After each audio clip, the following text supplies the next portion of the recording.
Hello everyone, welcome to the CFWL. We've got our last weekend of group stage play coming today, and first things first, we've had a few scheduling issues. There's a few things that have kind of gone awry behind the scenes, so at the moment I'm the only one to take you through the coverage today, but hopefully I can do a good enough job and at least describe what was on the screen in front of me to the best of my ability. Anyway, we can have a talk about the group standings. As I said, it's the last weekend of play.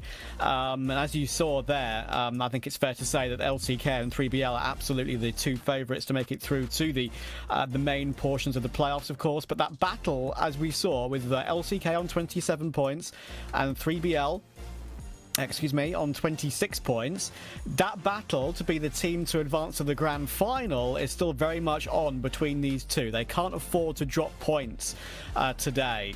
Of course, 3BL, if they manage to get maybe a 2-0 and LCK get a 1-1 either today or tomorrow, then that could swing it either way as to which one of those two teams make the grand final and which team goes to the semi-final instead, right? And it's actually quite close in the third and fourth bracket as well at the moment as well. The third and fourth place teams, of course, advance to the quarterfinals, and there's a chance that maybe GV could spoil the party if things go their way, results go their way in general. But firstly, let's talk about the matchups, of course, that we're going to have today. We're going to have GV versus Lazarus, we've got LCK versus SG, you've got TBI versus Anubis, 3BL versus unKnights, and of course then tomorrow's play as well. But for today, those are our four matchups, and we're kicking it off with GV versus Lazarus. And yeah, I think what's going to be interesting about this one is purely the fact that there's quite a lot on the line in this sort of middle stage of the group. As I said, these are actually two teams that are very evenly matched over the course of the season thus far. Only 2 points between them at the moment. GV Esports are on 13 and Lazarus are on 11 at the moment. GV have a 3-4-5 record. I believe that's 3 2-0s, 4 1-1s, and 5 losses, 0-2. Lazarus are on 2 2-0s, 5 1-1s. They've had a lot of ties so far this season, and 5 0-2s. So, yeah, it's going to be interesting to see how this one goes. As I said, both closely matched, so maybe we get actually quite a close game. But to kick it off, we're getting the frags going back and forth for GV. Snox, remember him from some of my coverage a few weeks ago. He was looking pretty okay individually, and this first round has gone very, very quickly in GV's favour, on the GR side, of course. It's an absolute wipeout to start out the series. All 5 stay alive. Lazarus, of course, the German roster, one that I've, as I said, covered a little bit of in recent times, and it's been quite fun to watch. There's sort of a German core, of course, with Loons, Vise, and NLS. Sometimes Jin plays, of course, as well, as you can see on the server today. They have a 7-man in a way, in case there is a need for stand-ins as such. Of course, you've got Manison from Slovenia and HDZ from China as well. It's quite an interesting mix of players.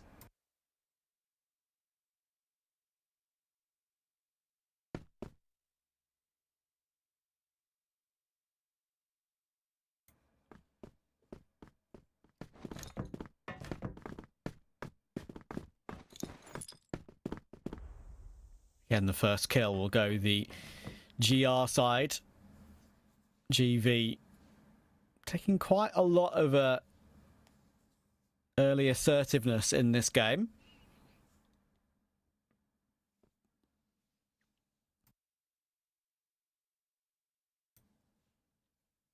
Looks like Lazarus are going to be grouping up to go toward A, and right now that would be the correct decision. There's only one defender there at the moment. 7 is holding the line, and he managed to get one frag to keep the advantage in play, but the nades will come firing their way through. Vise we'll get that one in the end, but awesome is too good on that one. 2 quick fire kills, and poor HDZ is left pretty much stuck and screwed.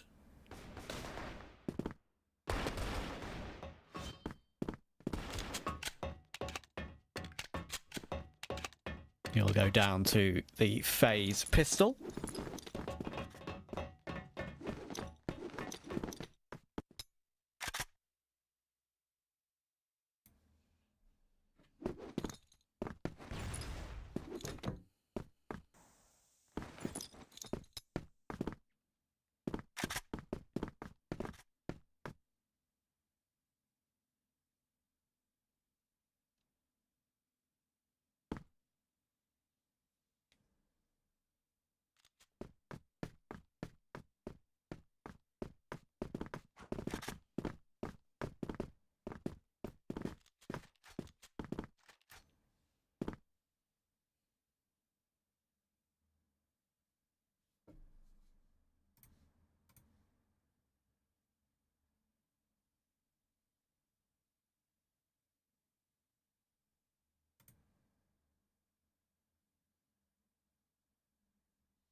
This time it's going to be more of a B-focused play. Snox is about to have some pressure come his way.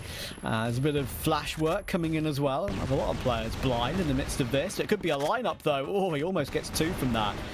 And at the moment he's doing a great job of just keeping Lazarus at bay. And at the moment it feels like Lazarus have not turned up to play in this game. They've been wiped out at every given opportunity. It will be another round for GV on the GR side. Great start from Awesome thus far. 6 kills on the board already.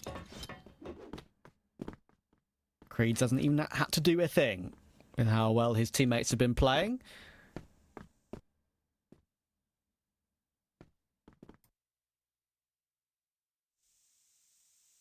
Just an update. It looks like I will have some of those scheduling issues sorted out, and I will have a partner to join me, a partner in crime to join me on broadcast in a moment or two.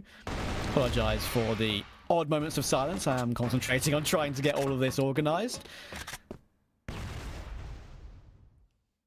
Creeds does get off the board in this round, and it's another 5v3 for GV. Lazarus are struggling to find any sort of openings, any sort of control around the map so far.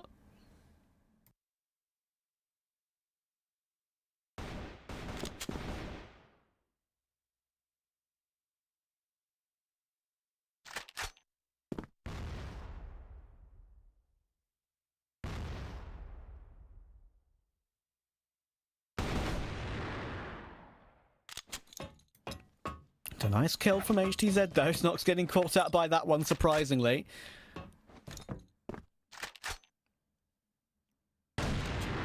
Oh, a nice little shoulder pick jiggle around the corner from Faisal though. Goodness me. HTZ got given no opportunity on that one. A tag, an immediate bonk out of the round. Once again, Loons and Jin are, well, not in a good position.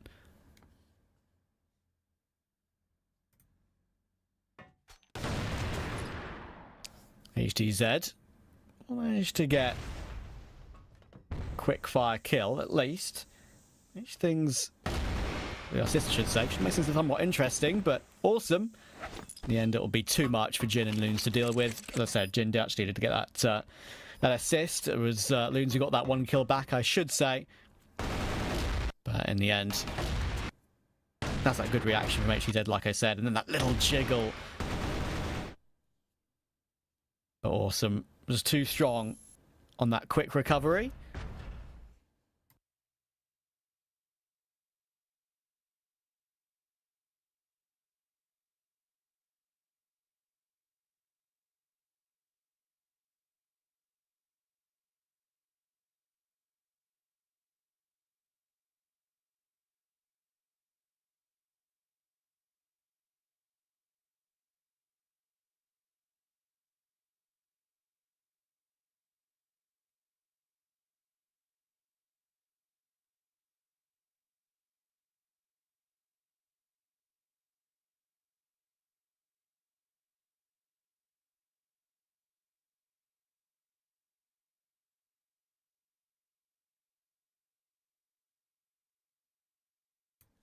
Quick tactical pause for Lazarus, I do believe. You can see all the player cams set up beautifully.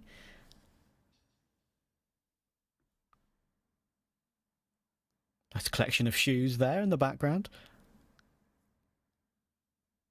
He's got some nicely set out on the floor and some nicely set out on a shelf. Maybe he's a collector.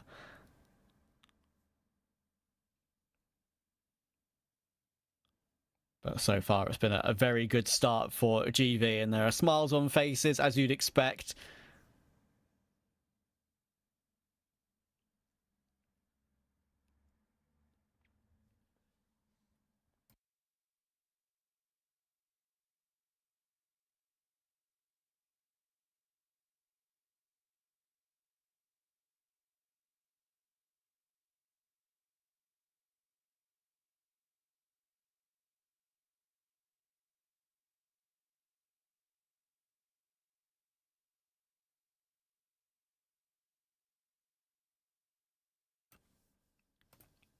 Mind you, of course, this is the last weekend of group stage play, which means there's a lot on the line for some of these teams. For example, for LCK and 3BL, if either of them drop points, there's a chance they could leapfrog each other to that grand final spot rather than the semi-final slot. Second place in groups goes to the semis. First place goes straight to the grand final. And we'll get back underway once again, and that tactical pause from Lazarus has already worked out well for an opening kill. One of their first opening kills, I think, in this entire map thus far.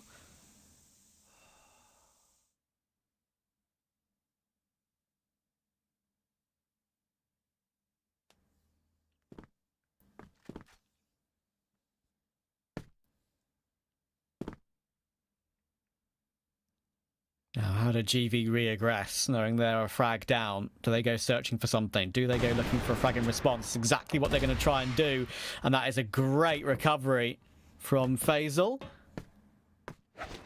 Faisal will go down, and in a 4 versus 4, that's exactly what he needed to do to recover some kind of control in the round.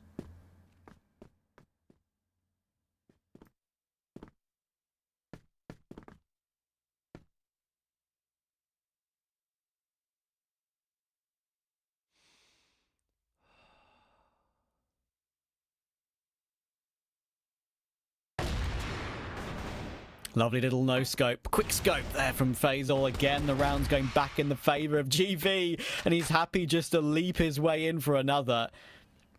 HTZ given no chance.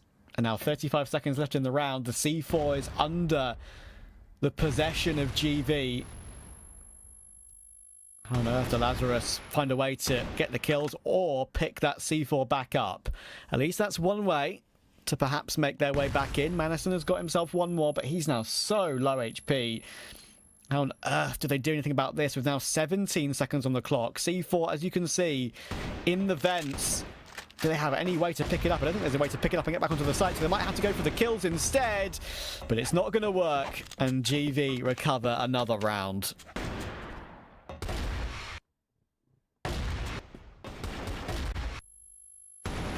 Great aggression there from GV.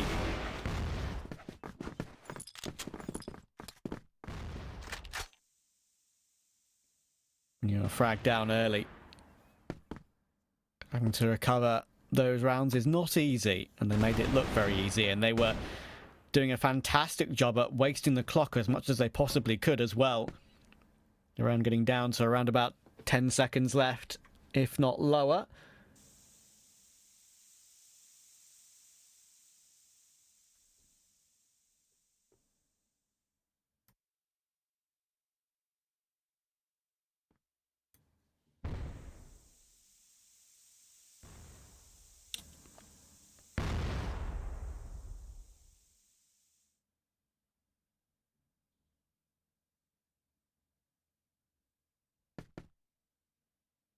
GV, clean sheet, still intact, looking incredibly calm and confident at the moment. Oh, a nice little spray down there as well from Awesome. He's looking particularly good so far today. I think before we had our tactical pause, which of course does reset the scoreboard when we come back into the game, I do believe he was on 6 or 7 kills, so that puts him up to very close double digits now, if not actually double digits. Easy spray down. And we figured out some of the issues we've had, some of the scheduling issues, and I can introduce my good man Paladin. Yo, I'm excited to be here. Hello. How are you, my friend? It's honestly just a real honor to join in and be part of this broadcast at this point. I know Neokai would have loved to be here, but an exciting match nonetheless. GV just running away with it right now. Yeah, and it's a chance for, I guess, my vaguely limited knowledge of CrossFire to be teach you what I do, at least what I do know about this group stage and this game in general. As you can see, it's very often a very slow start to rounds, as it's, I believe, a 2.5 minute round timer, which can take a while, that's for sure. One of the main criticisms that I have of the game, and I think lots of people have of the game, that it can start off very slowly before things actually do start to happen. But as you see, it's basically 5v5 tactical shooter, and lots of teamwork and utility does go into a lot of these rounds. As you can see, current setup is 3 toward B. There is many paths through the sort of the middle and the left-hand portion of that area on the mini-map, as you can see. Right now it's a 3-2 split, and just trying to lure out rotations, trying to force rotations around, and trying to find an opening somewhere. But at the moment, GV, as we can see, with the clean sheet still intact, a lot more comfortable than I thought it would be, because both these two teams are pretty closely matched in the group, looking to try and keep that going. It's just a 5-man stack for GV. Actually, they decided to split up now, looking to maybe pinch it onto that B bomb site. Real opportunity here, but the shot just can't connect there from Loons, or rather from Creeds. Loons does connect, and there's another opening found by GV. They're gonna start to scale here. Yeah, 18 seconds, and Lazarus, have they finally found an opening? It feels like they have. Seven's going to have to try and do something about it. 13 seconds. Can he try and force them away from the position while this C4 is being planted, perhaps? Ooh. I think it's just going to get down in time. Yes, they're okay. But the HP isn't perfect for either Vise or Manison, so there's a chance Seven could win this one. And there we go, he gets the first, and he tries to reposition too, trying to keep Manison guessing, playing behind the corner of the site there, trying to play the headshot angle, and now will fall back away. And Seven is very aware of the possibility he could still be on that angle, ready to swing at any point. Is that C4 able to be defused, perhaps, or at least tapped on an angle? Not this time, beg your pardon. And in the end, Manison will find a way to take it and finally get Lazarus off the board. Maybe I'm a little bit of a lucky charm here for the Blacklist, because Lazarus finally got on the board after a grueling 1v1. I mean, I still thought that there was a world where GV could have pulled that 1v2 off, but unfortunately that wasn't the case. Lazarus now picking up the pace. Double kill found, or actually no, a double setup here with the snipers from Jin and HDZ, and it works out. Snox tries to pull a couple back, but can only find one in the process. Faster start to this round, as Lazarus now have so much room to kind of maneuver around this A side if they want to split in, and they've really only got to worry about Seven. Seven's got an opportunity, but Jin is there for that necessary trade. Yeah, Lazarus, man, they're picking up the pace at this point. Yeah, I think we're going to have a short tactical or technical. There we go. As we saw that everyone from GV did drop out of the server. At least one player dropped out, and then they started to rejoin. But as you can see, they're looking like they're going to try and get their way connected back in now. As you saw, the can be a little bit of a cruel mistress, this game, when it comes to the technical pauses. It can be a bit goofy sometimes, trying to log back in and all that sort of bits and pieces. But we do have the player cams in action, so we have some at least some entertainment while we have those technical pauses in. How was your morning, Annie? What time is it for you right now? I forget. It's 8:30. I immediately woke up. I said, you know what? Maybe it's time for some Crossfire, and I hopped in just straight away. So here I am. But yeah, I think As far as the group stage goes, having a German derby like this is also very exciting. I always love that, like, inter-country pride on the line when you play Yeah. some of these games. Those domestic derbies are always very, very exciting for me, and they're close together in the group, so this has a real impact as far as the actual standings go. Yeah, I mean, obviously we'll have a lot more of a chat about the groups later on, considering how close it is, especially between the top two. They can't afford to drop any points, pretty much, if they're looking to make the grand final, for example, as first place makes the grand final in the playoff, second place makes the semis, and they're 1 point apart right now. So, yeah, both of them would be pretty interesting to see who makes it.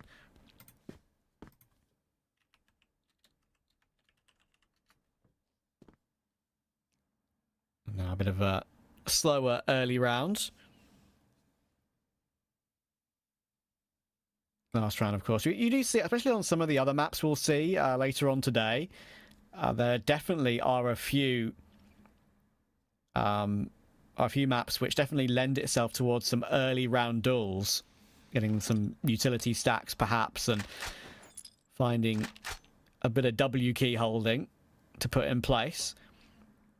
This is obviously a lot of what you'll see as well. The main Orm user, main sniper player, looks you can just to jiggle with the crouch up and down on the headshot angle, trying to find something first, and this time Seven is given no chance whatsoever.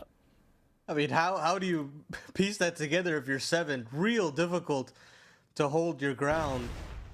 Big kill to find for Lazarus as they get that opening 5v4. They have a real opportunity as the minute timer does be reached.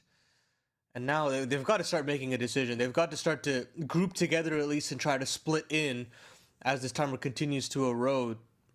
Faisal trying to pull something back here before the actual hit comes in. But as this smoke fades, he will be able to spot a couple of players.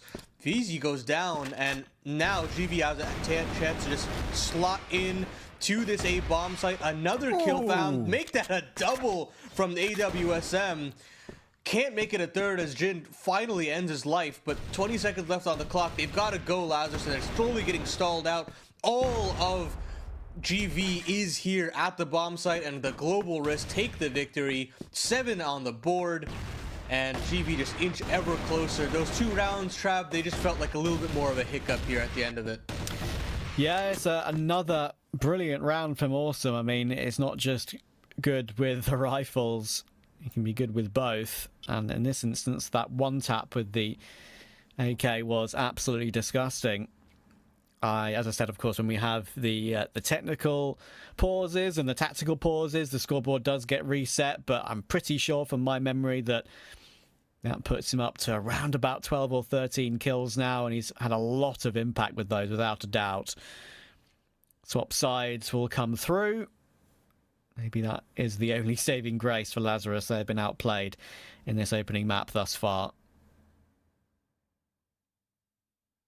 Yeah, it's gonna be a tough ask for Lazarus at this point. I mean, GV feel very confident. There was a world where Lazarus could pull back a couple of rounds and just have that silver lining that they've at least gained the momentum back.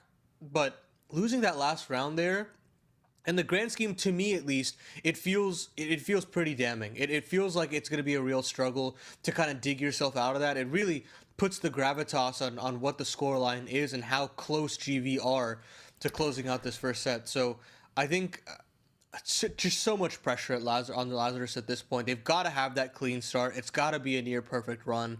And if it can't, then GV already feel a little bit more confident as far as this matchup goes.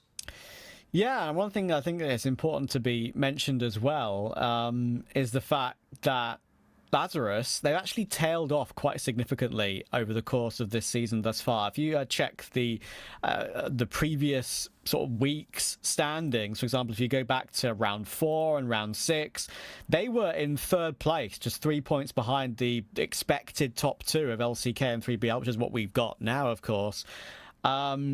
And yeah, they were on, I think, 2 wins, 3 ties, and only 1 loss back then.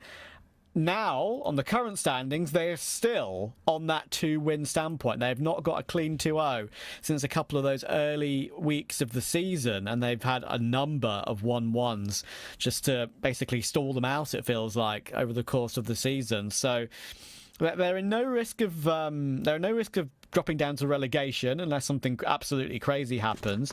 They do need to make sure they get a couple of 1-1s today and tomorrow, I would think, or at least one map, unless Swamp go absolutely wild. Of course, they are the NA team, Swamp Gaming, in this group, and they are obviously, when they play, well, we have one map played on an NA server and one map played on an EU server, as far as I understand. So Swamp Gaming struggling is kind of something that is to be expected.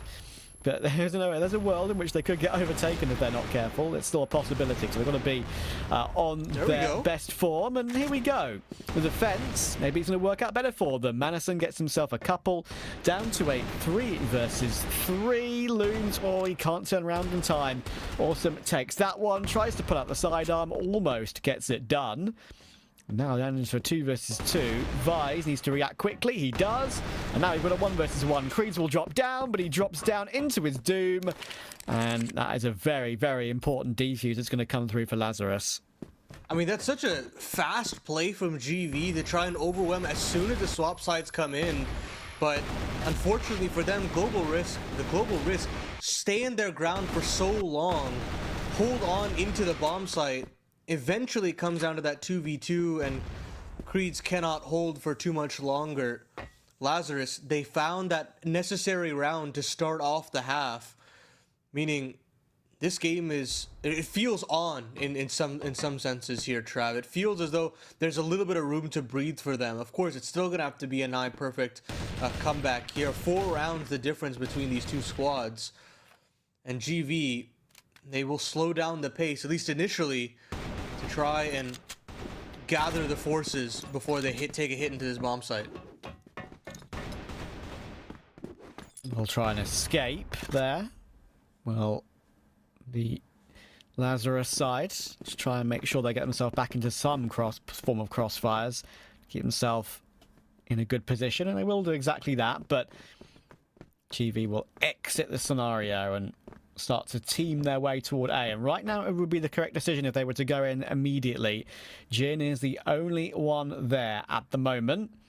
As you can see, he's sort of playing for the intel and waiting to chuck a nade down and maybe trying to keep himself alive before the play comes through and wait for his teammates' rotations to come and help. There's going to be some utility to be put up as well. The smoke will start to bloom and that will block off Jin's view, but he might be able to get a few angles through the corner of those smokes to get some pot shots through. It's very tight, as you can see, but the C4 will get planted. Now, the onus, it's on Lazarus, but 7 actually finds one through the smoke. Mansion goes down, and so does Jin. As his bomb continues to expire, Lazarus now in the 3v5 have to find a way to battle their way back in. I mean, these taps are looking good to at least get information, and 7 finds another. This should be all over Red Rover. GV have quite the opportunity to just roll through this round, and they will. 8th round collected. They inch ever closer to claim this first set. And man, oh man, would this be important. In terms of the scope, I mean, they played each other, and it wasn't really a contest on the other way around earlier on in the competition. And the fact that now GV have an opportunity to have some revenge, at least get a set on the board, would be absolutely fantastic here, Trav. Yeah, just will, with only a few days left, of course, today and tomorrow of the group stage. Just confirming himself in that middle ground and maybe a glimmer of hope to push through to that 3rd and 4th place position, especially for GV's sake. As I said, it's unlikely, but there is still a world where it's a possibility they could jump Anubis Gaming, for example, get through to that 4th place. I think most things are set in stone in terms of who we'll probably see in the playoffs, but when it comes to percentage and likelihood, it's not 100% yet. Things could still change if something crazy happens. And of course, there is still a chance that the top 2 will swap around as well in the last 2 days of group play. That is a great opening for the side of GV once again, and Loons is just left so stuck. There's nothing you can do about that. They've completely overrun the site. Vise will do really well to get 1, considering he was being overrun. Now they know where Manison is coming from, and the C4 will get planted in good time, and I don't see a way in which they can recover this. There's a lurk from Seven. He's just being an absolute nuisance right now. He doesn't complete the kill, but it doesn't matter. Awesome's there to cover, and now they're one away from the first set. I mean, it's just a very decisive play there from GV. As soon as Faisal finds just a bit of a shoulder there onto Loons, they realize we've got just such a ripe opportunity to collapse onto that B bomb site, and the split is nigh perfect. And Lazarus just can't do anything. Players just caught out of position, aren't able to actually engage in favorable duels for themselves. GV, I mean, sure, they lose that first round in the swap sides, but it looks so good for them. Snox finding another opening 5v4, only 4 kills away now between GV winning their first set here in this series. And now Loons, he's caught between a rock and a hard place. He's got to find at least one, and he can't. Sidearms all over the place. It's just Loons on the site to find a kill back. Manison as well has to fight through, but the bomb has been planted, and it's a 2v4 to decide their fate here, Lazarus. Yeah, looks like it's going to be an easy GV starter, but it's only one set, so we'll have to see if Lazarus can bounce back. Manison has crept himself up, but it is being watched, and now it's all down to Jin. It is not going to happen, and that is a very comfortable start for GV in this best of 2, of course. So, as we said, group stage is in a weird position. Things can still change. Some things look like they could be set in stone, but we don't know for sure yet. There's sort of a low percentage chance that things could swap around significantly for the entirety of the top 4. But GV will feel like there is a world, especially if they get a clean sweep of wins today and tomorrow, that maybe if results go their way elsewhere, they could overtake Anubis and get themselves through to that group stage playoffs, I should say. Of course, with the first place going through to the grand final, second place goes through to the semis, and the third and fourth will play up in the round prior to that. So it's going to be interesting. I think GV have shown that they are definitely today the better team. And Lazarus' current form, we mentioned, of course, they were in, I think, 3rd place in the 6th round of group stage play. Looking pretty calm, looking pretty confident, pretty chill, honestly, in that position. And ever since then, they have not got another win, I don't believe, not another 2-0. They've been stuck on 2 wins for a very long time now, and they've been kind of building up the ties and the losses rather than adding to that win column. So that's why they're down in 6th place now, and that's another good performance from GV to kind of keep Lazarus on that form. Yeah, it's like they had those initial ties to give them confidence, Lazarus, but unfortunately they haven't been able to actually post big wins on the board, and the big wins came in the form of the GV game way back in week 3, way back in round 6, but at this point it's just they haven't really been getting enough confidence and enough pep in their step that you can see that it's taken a toll on them. They kind of rolled over here against GV in this rematch, and unfortunately for them, they really just couldn't keep up. It was the pace from GV on their offense, and then on the defense, it really didn't feel like the blacklist of Lazarus could really ever break through, and that to me just bodes a real worry when we move on to the following matchup in set number 2. So overall, you can see, you saw how crisp FaZe was on that sniper, and it looked clean from throughout, that it didn't really feel like that his counterpart on the side of Lazarus could ever really keep up. Yeah, I mean, it's kind of crazy. I was kind of awesome, who was doing most of the amazing work early on. I think he was up to 9 kills, while his closest teammate was 5. But Snox, well, he definitely dealt with that one, dealt with that set very, very easily. A beautiful KD for him, a nice round number of 3.50 there, and looking very, very solid. So, yeah, it's going to be interesting to see if Lazarus can bounce back. We'll find out if that's going to be a possibility after a quick break.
Welcome back for map 2, set 2, between these two German cores, of course, GV and Lazarus. We're going on toward Compound.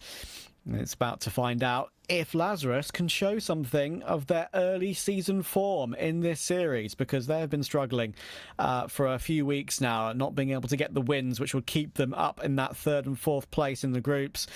Have been falling behind slightly, and GV looking to try and be that team to break into that 3rd and 4th area. You know, GV really do have an opportunity if they can claim this 2-0, especially considering their final matchup tomorrow in round number 14. There is a real opportunity that they can roll on through. For Lazarus, however, I think a tie is absolutely necessary at this point, considering they're going to have a tough matchup against 3BL later on tomorrow. So I'm not really necessarily thinking that GV are just going to run away with this. I think there's still a real opportunity for Lazarus to tie this up, as they have in quite a number of matchups as far as the league is concerned. But I think that at this point GV just has so much confidence, and you could just tell that even if they had a couple hitches in that first set, they get right back on the saddle. They're right back there. The splits were looking good on the offense. On the defense, again, they had the right reads, they had the right stacks, and the individuals were popping off whenever necessary.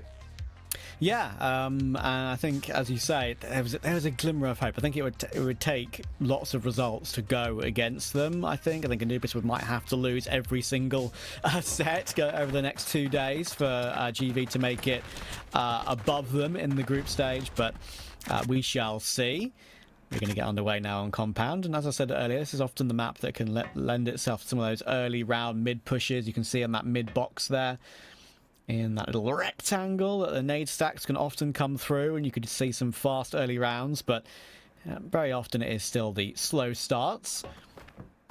Bit of aggression toward the A side of the map. 2 players pushed up a little bit further, as you can see on the outskirts of A long there, but the moment for GV staying stock solid.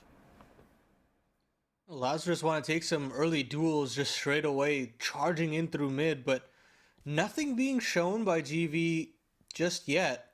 Finally, Lazarus wants to take a duel, but it's 7 that finds the opening 5v4. Great kill to find before he can scamper off back into that B bomb site. And things kind of have to slow down even further for Lazarus if they want to pull something back. GV feel very comfortable just having this 3-2 split, a little bit of aggression on that A side of the map to maybe get even more information. And GV just look really good to start off strong, even here in set number 2.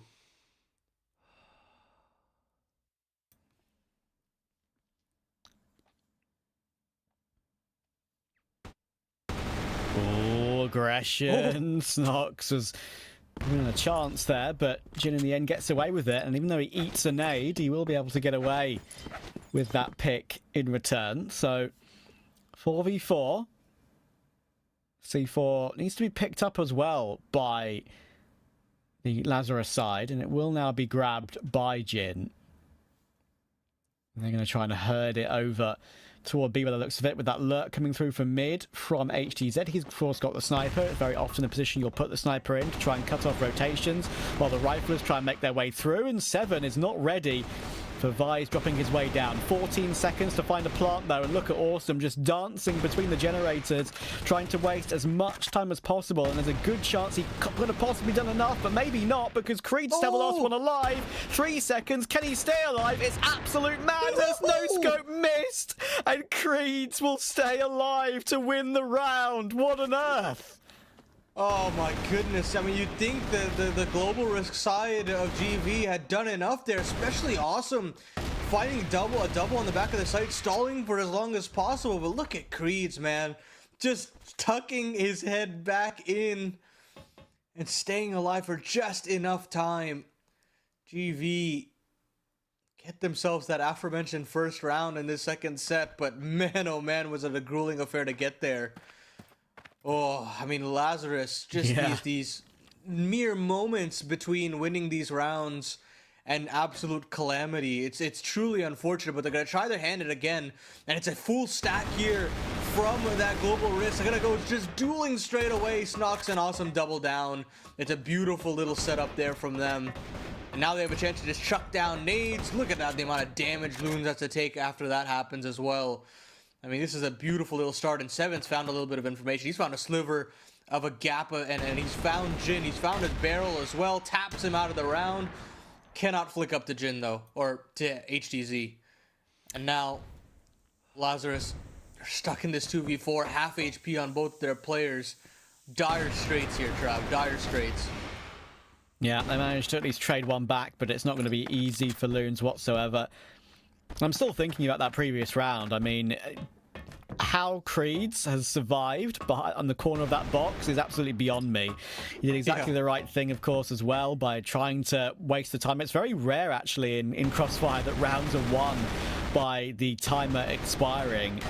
As you can see, and as you did see, when the timer expired, the round just ends straight away. There's no kills after that. Doesn't change anything. It's just straight up cancelled. And GV managing to find it with Creed staying alive is unbelievable. I mean, how Lazarus didn't find the kill on him when I think he was one bullet from death is beyond me. But there we are.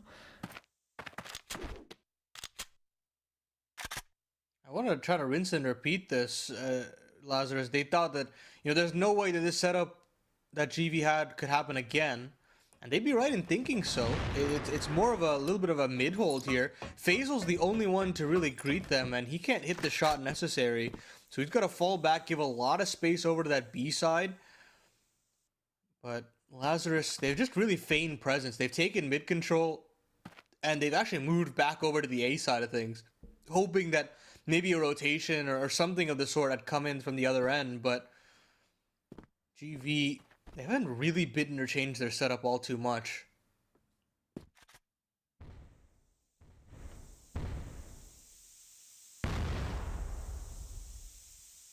Yeah, maybe some proper pressure toward A is what we're going for now. Look at how they're almost in between each other at the moment on the mini-map. These entrances ready to be pounced upon. 55 seconds left in this round. Creeds, he's going to make some noise there and that reposition. I wonder if that's going to be heard or now known about by Lazarus. Anyway, there's going to be some more utility coming in from Awesome, trying just to keep Lazarus at bay. There's going to be a lineup though, and Creeds isn't able to get one because of two players shooting in from two different angles. But once again, it's Snox. He was brilliant on set one. He's going to have to eat, and he's basically done it again. HDZ needs to clutch. It's a tag through the corner of the wall, but 20 seconds to try and isolate both these two doors. It's borderline impossible. Snox is still alive as well. Already up to 4 kills in this game and looking very, very solid. HDZ now has 10 seconds, and unless he hits 2 wall bangs, I do not think this is going to be happening. Faisal will swing, and GV will keep this truck running. I mean, Awesome is putting in so much work, baiting in Snox there in that double. They never clear him, and it is just a clean job. Again, a perfect read there from GV. Rotations are swift. They're immediately at the scene of the crime, and Lazarus just cannot find the necessary mechanics to get themselves bomb plants at this point. I mean, they're finding the space, sure, but it's just so hard to pincer in. So many angles they have to clear, and not enough utility to really clear them out. So now GV take a 3-0 lead. Again, marching ever closer to keeping the clean sheet alive, trying to claim themselves a playoff spot. Trav, it really feels like it's possible at this point, especially with how they've been dealing with Lazarus's offense.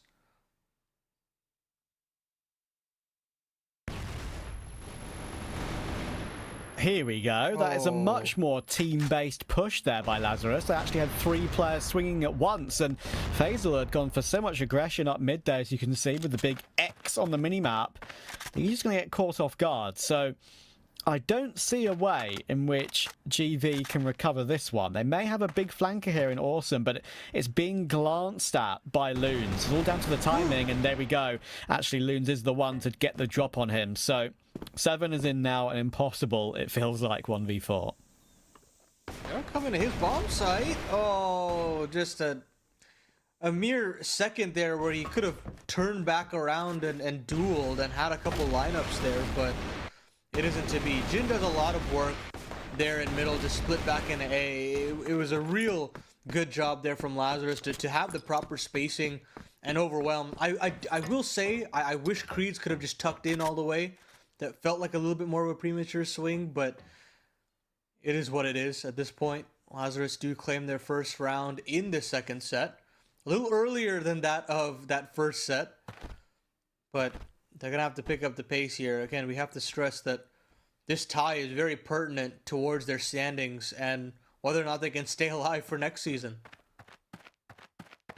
Yeah, true. I mean, I think the expected result probably was for Swamp Gaming to come last in the group stage, to be honest. I mean, of course, they are the NA team. They play usually one map or one set on the NA server and one set on the EU server.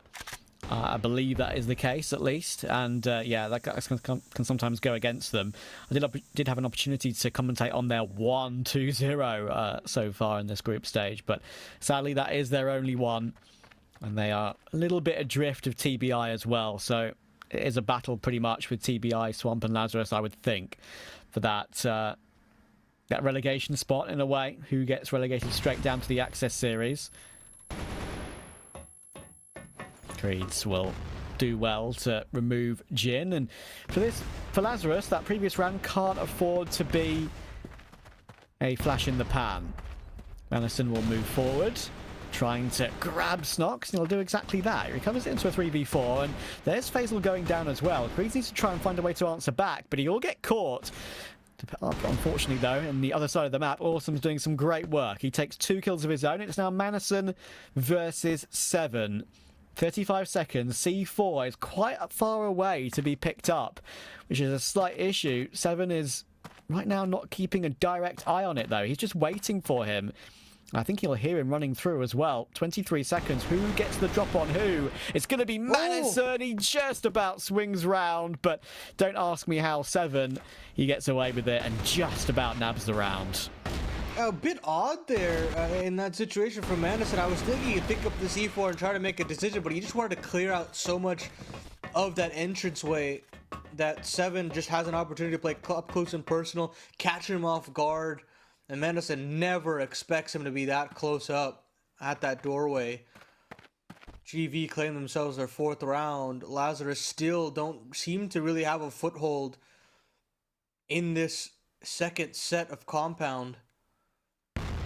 Even though, again, I feel like they're getting so much space in here, they just haven't been able to deal with the right reads. These setups from GV have just been way too good.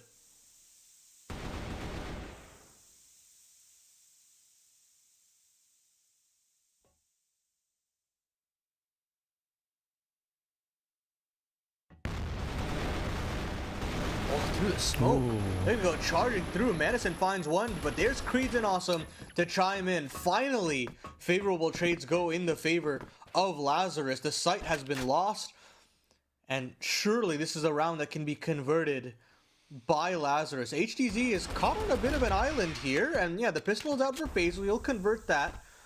Right back into the 2v2. Bomb still hasn't gone down. Now it is being planted. 35 seconds on the clock.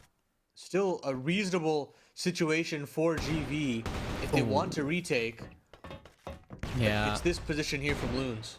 Yeah, this is going to be super hard to clear out if you're Faisal. Loons are just ducking and diving back and forth, but now they know he's the only one left. So can they get toward that C4 and get it defused? Snox is going to try and do it, and I think he's going to get it in time. Oh my word. How about that from Loons? What a recovery. I mean, these rounds on the... Sorry, I just want to say, that must have been like 0.5 seconds. Let me see that. Oh. We just saw the green line there at the top of the screen. That had to have been under half a second for Snox to get that defused, surely. Oh, I mean, these B bomb site rounds are just insane. You had that last second hold from Creeds, and now this time it's the near defuse there from GV. I mean, God, they're on such a tightrope, these two teams, even with this scoreline. 7 can't convert with that double sniper setup. You'll have to back away.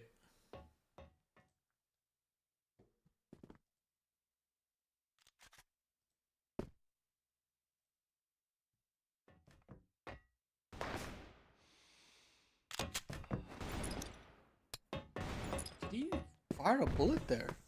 It's always hard to tell. I feel like sometimes the sound cue plays and sometimes it doesn't in those situations. It's a tough one to really figure out when you're a spectator. There are multiple known bugs, let's put it that way. Anyway, GV will work their way forward. Hands will be held. He was actually going forward a little bit there, Seven, trying to hold that nice pixel angle in front of the railing. And Lazarus do work their way forward into his crosshairs, but they will avoid getting taken down at the moment. 5 versus 5, 40 seconds left, and they've got a lot of presence outside B, and once again they have that one player in mid.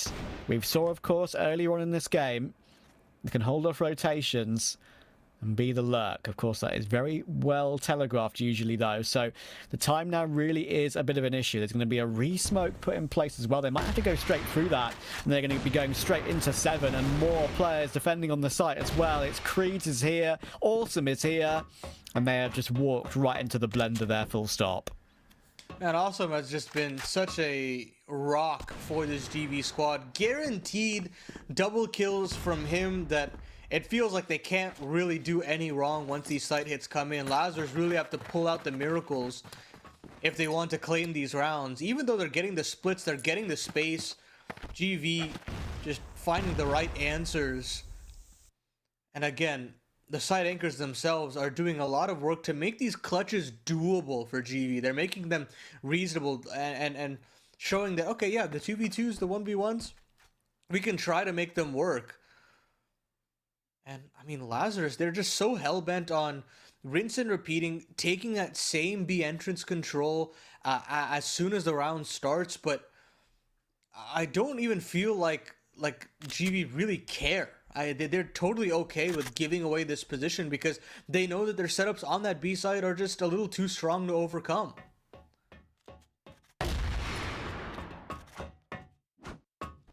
That is a tasty pick from HDZ. Beautifully done. Fatal, his counterpart on that angle, is removed unceremoniously. Sometimes it can look very, very fast. Given a chance to react.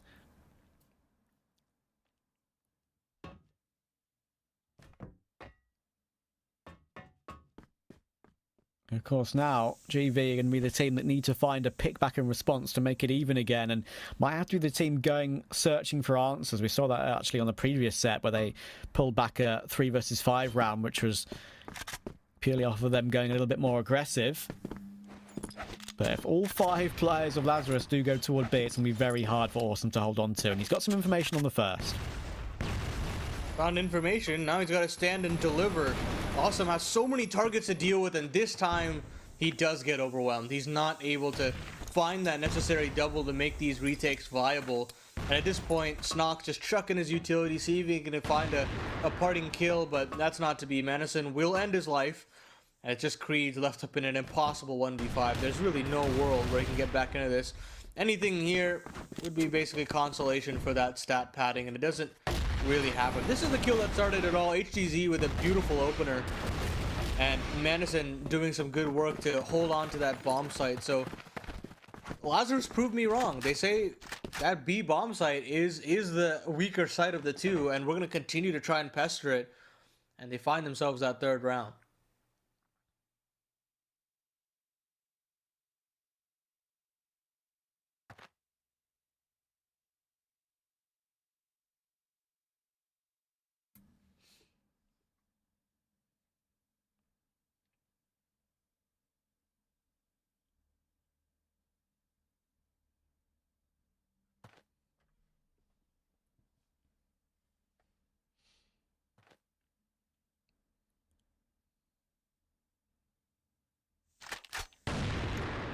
Mid group up.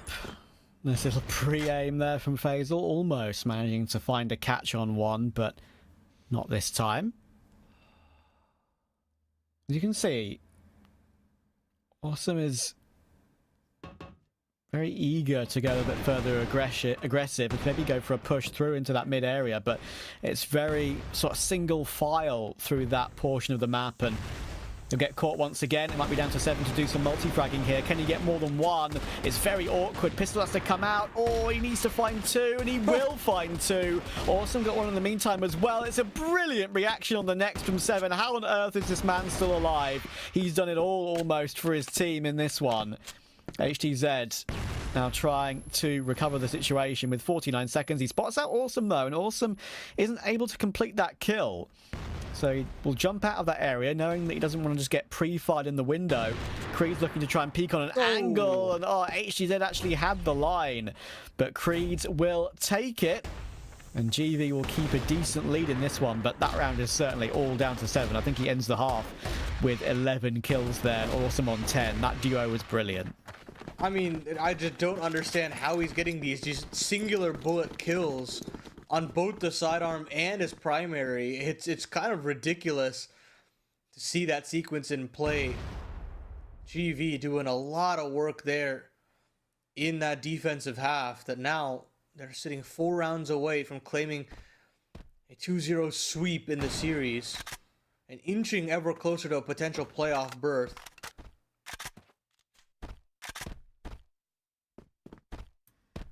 There is a world.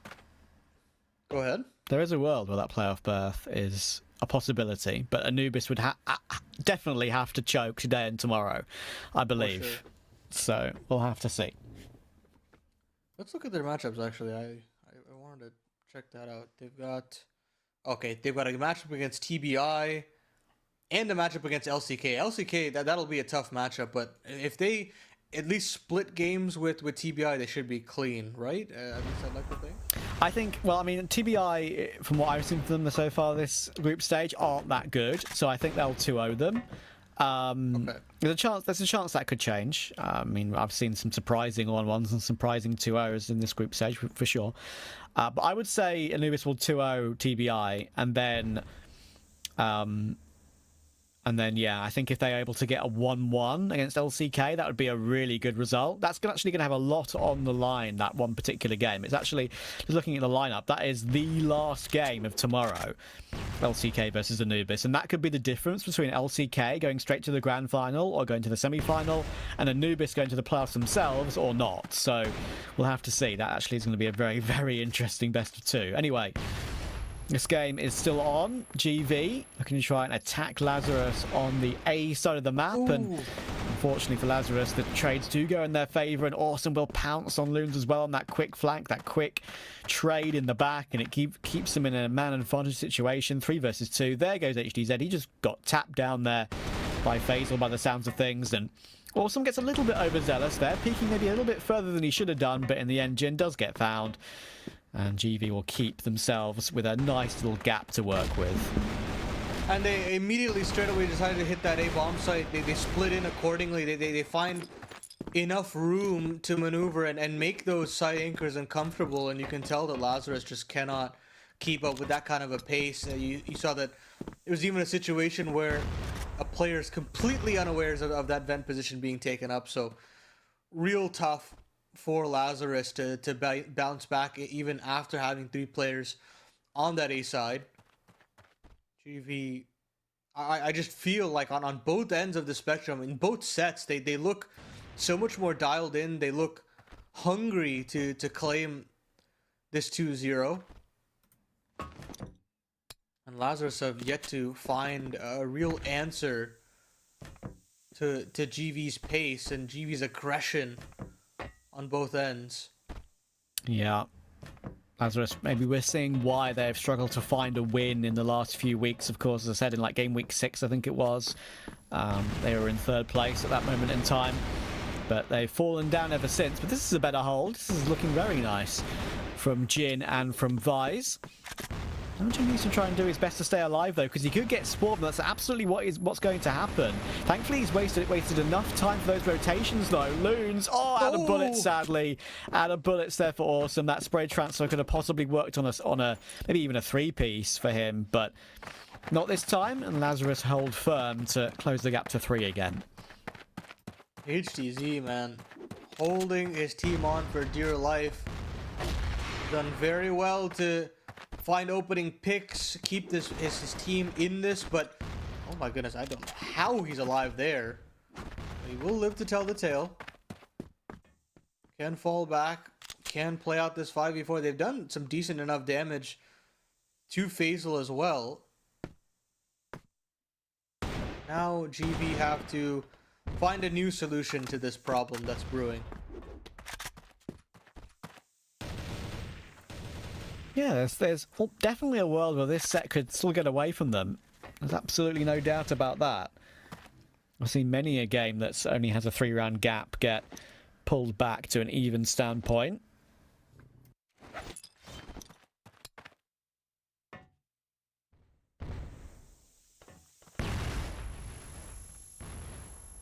Oh, but here comes Faisal.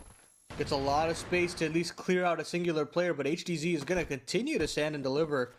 Another pick found by him. Awesome is here to join up with his compatriot. He's thinking there's somebody on the flank, and he'd be right in thinking so. I mean, the defense have the bomb, like, right in front of them. This is such a difficult round to win, even with a minute left on the clock. Loons can just sit here and hold for as long as possible, and this is just pandemonium on every end. Awesome is still finding kills. Madison finally spotted, and he finally goes down. What a tap from Awesome. Now Loons in the 1v1 finally is able to pull it back. Oh my goodness, 35 seconds left on the clock. This C4 has to be claimed, and Loons are just going to sit on top of it for as long as possible. He's taking so much damage. Just 12 HP remains, but Faisal, he does find the C4. He is able to back away. He can get that bomb down. And now the onus is on Loons to try and overcome this kind of a hurdle. Yeah, and now he's got such a huge disadvantage when it comes to the health as well. Faisal just needs 1 bullet, but he's hit 1 more back here. It's basically 1 bullet either which way. 1 in this 1 versus 1. Faisal still can't connect, and actually it's Loons who'll take it. Don't ask me how. That round should have been a lot more comfortable for Lazarus. It wasn't. Basically all down to Awesome. I mean, we might see a replay of it here, but the way that kill right there, the way he leapt his way in for an immediate crouch headshot was ridiculous. And in the end, Faisal probably really should have got that kill and completed the clutch for his team in that recovery in that round. But sadly for him, and good for Lazarus, they're able to recover the situation, and now the gap's just 2 again. Real unfortunate circumstances there for the TV. That could have been the knockout blow. That would have been 8. That would have been confidence shattered, especially considering what HDZ had done to start out that round. It's not to be. Ooh. Let the dust settle. Let's slow it down a little bit so we can catch our breath here.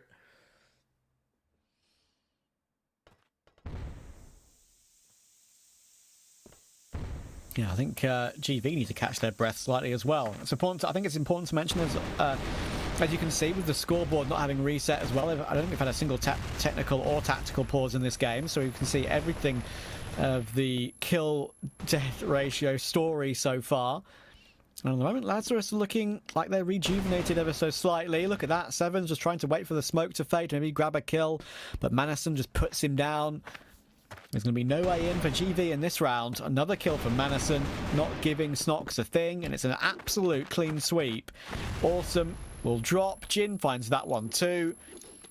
And suddenly, from what was 7-3, I believe that is now 7-6. Yes, it is. That clutch has rejuvenated them, Trav. It's found a little bit more energy, a little bit more pep in the step of Lazarus.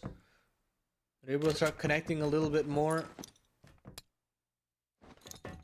And now GV have got to find a new idea, find something that can surprise and shock Lazarus in this situation, because at this point, in my eyes, it's a tie game in its sorts, at least mentally.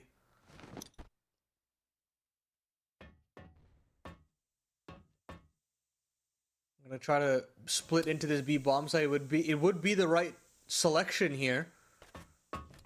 Flash primed and ready. There it goes. They're gonna pop in. It's a little faster here from GV. Rotations are pretty far away. There's only 2 players on this B bomb site. If they want to go, they've got to go through this utility, and they're not actually opting in for it. And with this pace being slowed down, there is still room for Loons to also make the rotation in, and GV don't want anything to do with it. They're just gonna back away. They're gonna move back into that A side instead. Oh, but I'm not sure that's necessarily a wise option. Look at the crossfire they'd have to get past. Loons and Manison together. How do GV make their way in? They're going to have to hit some entries, and Manison's shoulder peeking that angle, trying to see the information of them crossing, and unfortunately for him, gets completely deleted when it looked like it was a smart play, just to try and play safe and at least give his team intel. Not to be on this occasion. GV will get their 4 versus 3. Awesome. This is one he really needs. Loon's trying to play with the angle, and the C4 is now planted on A. How do Lazarus get their way back in? It's 3 versus 3. Retakes are very, very possible, though, of course. And Jin will find Creed. It's now very difficult for Snox and Seven. I would hazard a guess that. Snox gets the information on where Vise is coming from. He gives it a glance. I'll have to another quick glance up, but there's no way through. It's all down to Seven. He's locked in the corner. There's going to be more than enough time to defuse this C4. And somehow we're even again at 7 apiece. It just feels like GV don't have any idea where the global risk is coming from, and all they're trying to do there is get information, and with that they're also giving away a lot of positioning. They're giving a lot of info back the other way to Lazarus. That retake just looks so clinical on the other end from the defense. GV, I mean, they're definitely doing better in a sense on their offense here in terms of getting plants and getting potential post plants to win, but unfortunately it's not enough, and you can tell that this map is pretty defense heavy in that sense. It allows for easier retakes, the rotations can be a little swifter, and it's really on the onus of the offense to find a couple kills to pull it back even in the after plan as well, even if you get the entries.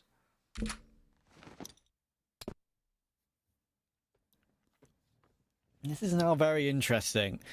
GV were 7-3 up, probably thinking to themselves, right, just a few more lads, and there's a good chance we're set up for tomorrow to make something happen and maybe push toward playoffs. Now, they're at risk of having a map nabbed away from them by Lazarus, and I've got to say, fair play to Lazarus, they have completely deserved this comeback thus far. Vise has had some pretty important kills, I think, and guess what? I call his name and he's got another 2 massive frags. The lineup there to take down Seven and Awesome together, and gives them an immediate 5 versus 3. Make that now a 4 versus 2. Make that now a 3 versus 1. Creeds, he is known about, and he is stuck. He's about to get peeked by 2 separate angles, you would think. There's no way for him to isolate these duels. Vise is going to leap his way in. He's going to take a 3-piece on the round. And Lazarus are fighting back brilliantly here. Now they've got themselves the lead as well. This is incredible stuff here from Lazarus to get locked back in. Loons has done a solid job.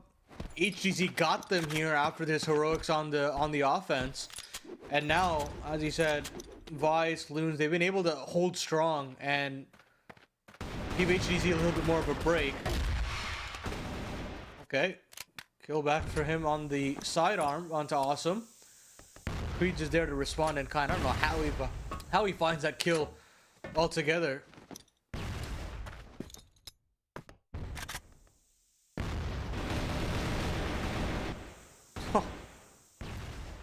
And now we're just hellbent on taking full spam. GV will not back down. They still want to burst into this A side. They're trying to overwhelm Madison, but Madison still finds a kill at the end of it all. It's Jin up in the clutch in the 1v2.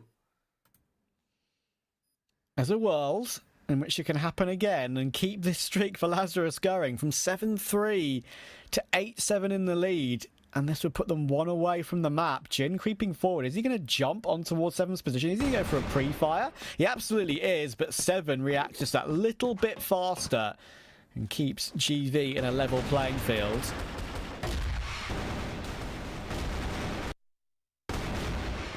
They're still alive. They still have a little bit more to give here.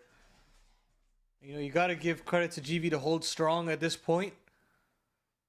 I mean, man, oh man, has it been a tough ask for them, especially after losing that much space, but there's a real shot at it now.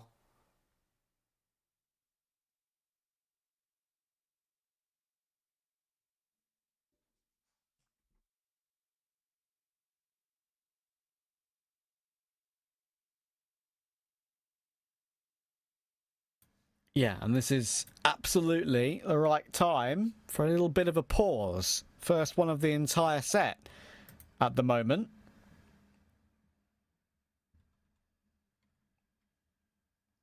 Opportunity to reset.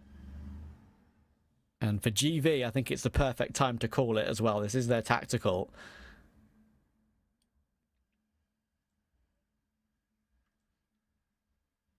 Just managing to recover it to an 8 and all once again.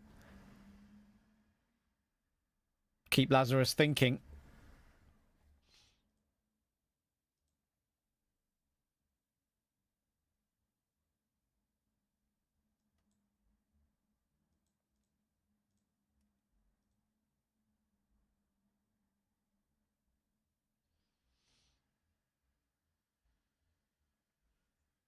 Important tack at an important time.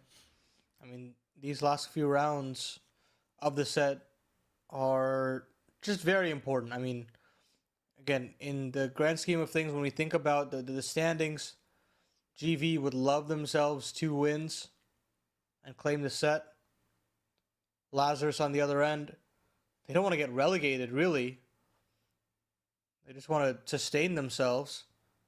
And it'd be important to at least maybe split, get some points at the tail end, and rest and recuperate, because unfortunately this season just wasn't for them.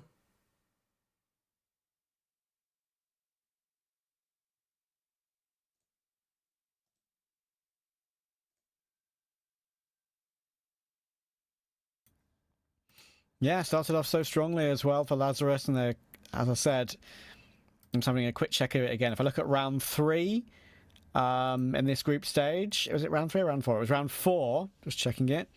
They're in 3rd place, and at the end of round 6, they're in 3rd place. At the end of round 8, they were still in 4th, but at round 5, let me just find it. Yes, it was. It was round 6, they got their 2nd win. Since round 6, they've gone 7, 8, 9, 10, 11, and 12 without finding a 2-0. So that is why they have dropped down the standings. 2, 5, and 5 at the moment. Before the start of this BO2, of course. And I think it's fair to say that overall, to be fair, the expected results have come through for this particular group stage in CFWL. Top 2 are the expected top 2, and the bottom 2, I think, are the expected bottom 2. So we shall see if it ends that way. As I said, still very close between that top 4 as to figuring out exactly who goes where into the playoffs. Anyway, we're back underway.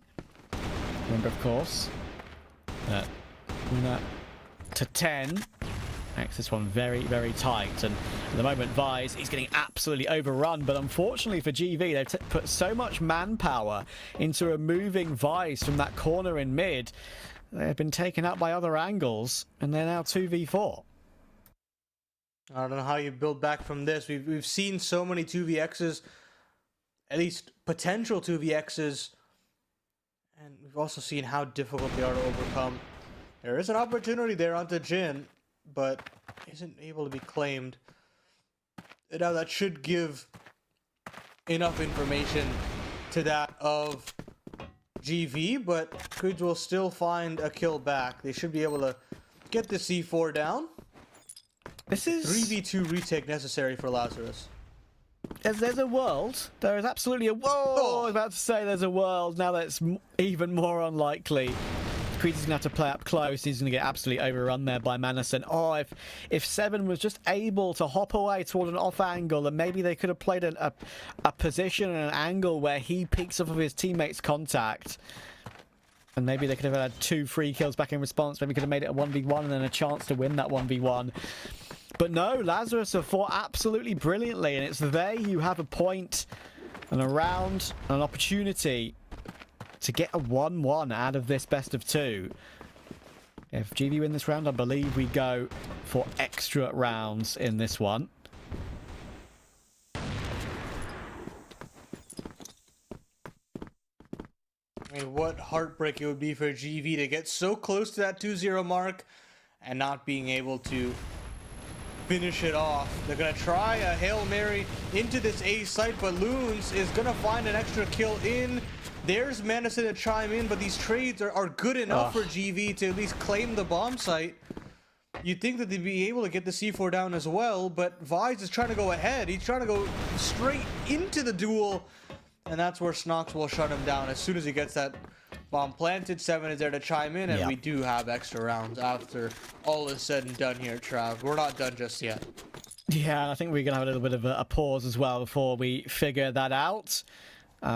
Great recovery there from GV. I think they'll know they probably shouldn't have let it get this close from the 7-3 lead, but to be fair to them, they kept themselves focused, and we still have more rounds on compound to talk about.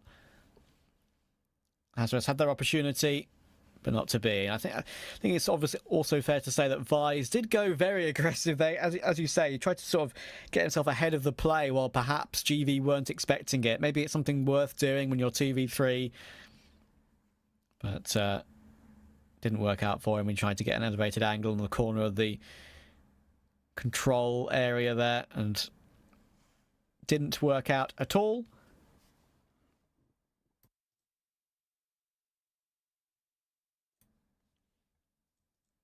If I'm not mistaken, I haven't dealt with many overtimes on CrossFire, I will say.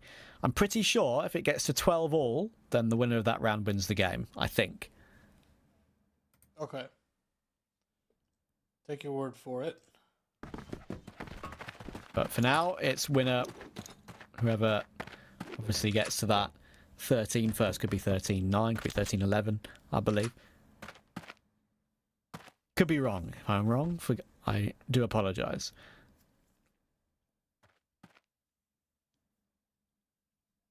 But we do go to these extra rounds.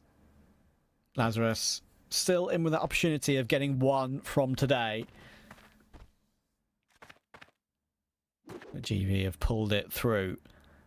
When it looked vaguely unlikely, it has to be said. Even though they were so far in front. Lazarus pulling it back was impressive. Anderson's going to force his way forward here. Into the other cubby at the entrance. Leaping his way across just to not get caught. And now he'll go for a little bit more aggression with that utility, trying to take more control outside the outskirts of A there. And as you can see, GV definitely know about that. Playing a little bit extra defensive.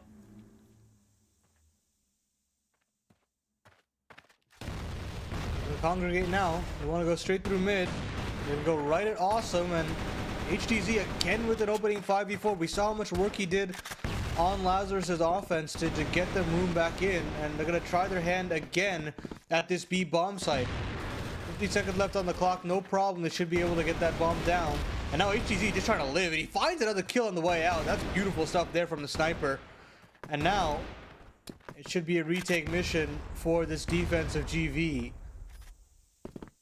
Now, doesn't really feel as though it's doable. I mean, it is a 3v3 after all. They've still got a little bit of util as well if they want to get in, but these flashes are great. It's great to stall out Snox. It's going to have to come out from the other end of the equation if Lazarus or GV rather want to get back into this B bomb site. Yeah, GV are trying to come in at 3 separate angles to try and make it as hard to guess as possible. And actually, Faisal does a real good job there to take buys. Now Maniston, it's a bit of madness on the site, down to a 1 versus 1, trying to bait out Faisal. And I think there's just about enough time for this defuse. That is a great response from GV. Only just Faisal with 3 kills will nab the first round of overtime. I mean, it's a huge risk to run where they just rush out of all 3 choke points, give 3 separate 1v1s, but they find one of those opening duels, and that's all they needed. They just overwhelmed the side after that, and you can see Madison just can't track where that final player has run off to. First round of overtime in the favor of the full German squad of GV. And now Lazarus really are stuck up against it. We spoke about their difficulties on the offense, and now they've got to battle back somehow, piece together at least one round. And their idea is to slow the round down to a crawl. Ooh, Snox will get caught up by Manison. Another good piece of aggression from Manison, but again, Creed's super clean with it on these quick responses, and GV seem to have ever so slightly turned it up a notch. Of course, they are on maybe this slightly favoured side as we started overtime, but hasn't really been any rhyme or reason to it, it feels like, in this map so far. And they've just done very well to find the kills off of pure aim duel and skill. HTZ holding the line, waiting for one of these GV players to peek a little bit too far. They're going to try and use utility to re-pick up the C4. And to be fair to them, I think GV played that one quite well. They pounced as soon as they saw they were pushing forward for that C4. And it's dropped again.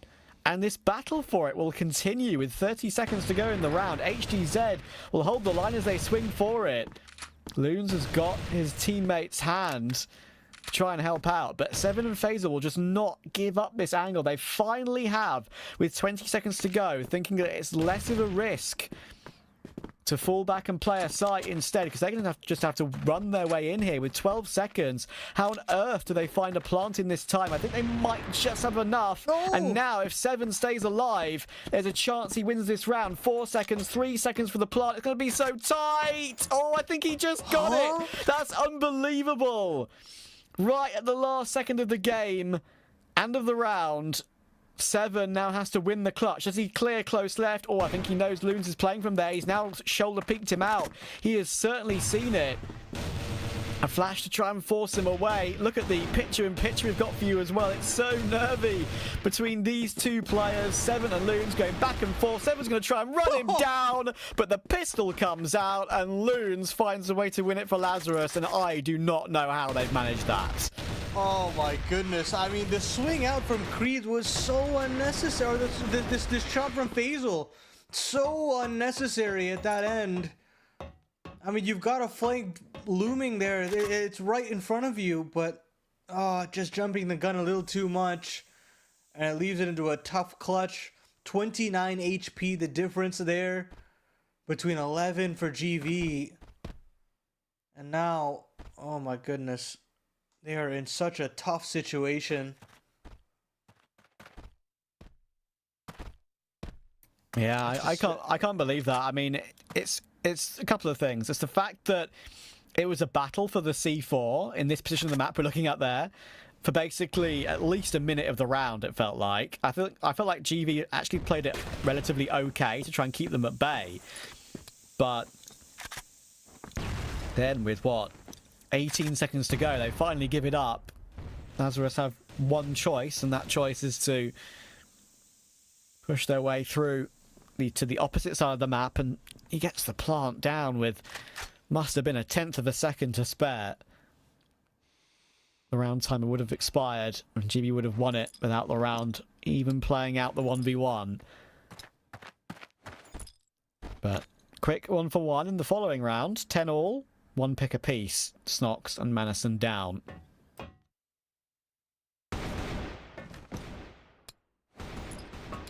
Cheeky taps there from 7, but nothing connects. Said he'll drop his utility and fall away, give a little bit of space over, but the rest of the GV members have congregated, or Lazarus rather, have congregated into this B site. They want to burst in, but they've got to go in at 7, and he's done some great work on this B bomb site in rounds before. Here it comes. 7 finds his first kill, and Awesome is there to double down. I mean, this B site hold has been absolutely stellar when push comes to shove. GV find themselves their 11th, and will swap sides.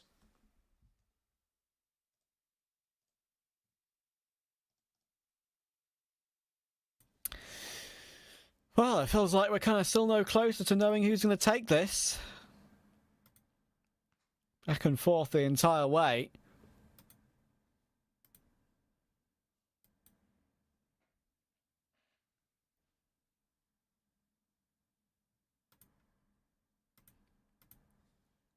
And you can see when we have that 1 versus 1, there's a lot on the line for both these two. Could feel a bit of the nerves creeping in.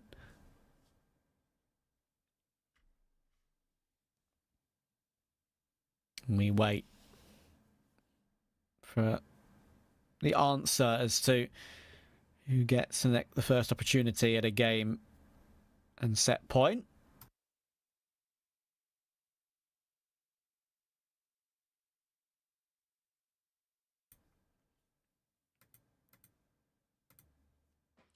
We spoke about how difficult the offense was for both of these sides.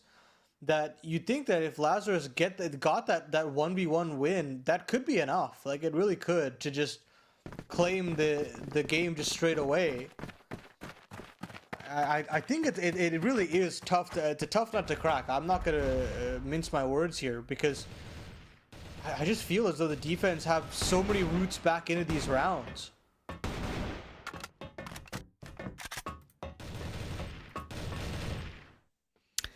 Can GV find a way to close it? They are maybe on the side that they haven't loved as much so far in this game. Faisal, it's a very quick reaction to try and get that opening kill, but just not in time. And Vise took Creeds as well before the trade came through. Now, that's a great reaction from Snox. Hang on a moment. How on earth is he reacting to that one? And Awesome will help out toward that Manison trade. He said did find 7 in the meantime, and we somehow found ourselves in a 2v2. C4 planted. Awesome. And Snox to hold Jin and HTZ at bay. This is going to be super tough for Jin and HTZ. Snox is also going for a bit of a cheeky round-the-world play here. He's trusting Awesome, being the player on higher health, to be the man to hold them at bay. And, well, at the moment, Snox might just be able to do it himself. That lurk does work out for a kill. It's a tap on the defuse. It's not a hold. Awesome gives it a glance, sees he's not on it, holds the line, and plays it to absolute perfection. Now 1 away from the win and a 2-0. Yeah, they've at least claimed their 12th round. That's definitely a huge sigh of relief there for GV. Knocking on the door, it'd be a tough ask to just finish it out right here, right now. But I'd honestly say that this is the ripest opportunity they have. Strike while the iron is hot. And right now, Lazarus, they aren't able to have that crazy sight hold. Credit to Snox to having just that immediate reaction time to reposition and overwhelm to get that necessary kill to bring it into a 2v1. Now Loons, he's already trying to get pressured here on this A bomb site. He's able to hold his ground. Has to dump a lot of utility to hold on to this, but does manage to do it. Manison will be there to maybe find a kill back, but isn't able to find anything. But look at how much real estate has been taken by GV in the center of the map. They really do just want to try and overwhelm the Lazarus forces by sheer numbers. They're just kind of walking hand in hand everywhere they go. No extremity, no lurk really, bar one player of GV here. It's tough now for Lazarus. I think they know what's coming. Faisal is creeping forward. What a catch on Manison. Awesome will go down, but Jin had a lot of work to do. And now Vi's, poor guy, he's so stuck toward the back of the site. There's nothing you can do about that. GV are now in the pound seats. Loons and HDZ need to somehow find a way to recover a 2v4. HP is very low, though. And Faisal actually will get taken down. Loons, Snox now realizes where he's coming from and goes for a peek on a timing and actually takes it beautifully. Not taking any defensiveness, going full assertiveness.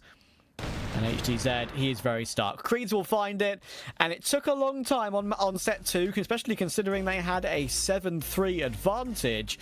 But fair play to GV, they fought through, they battled through, they found the answers, and they get a clean 2-0. And that keeps their chances at those playoffs just about alive, I reckon.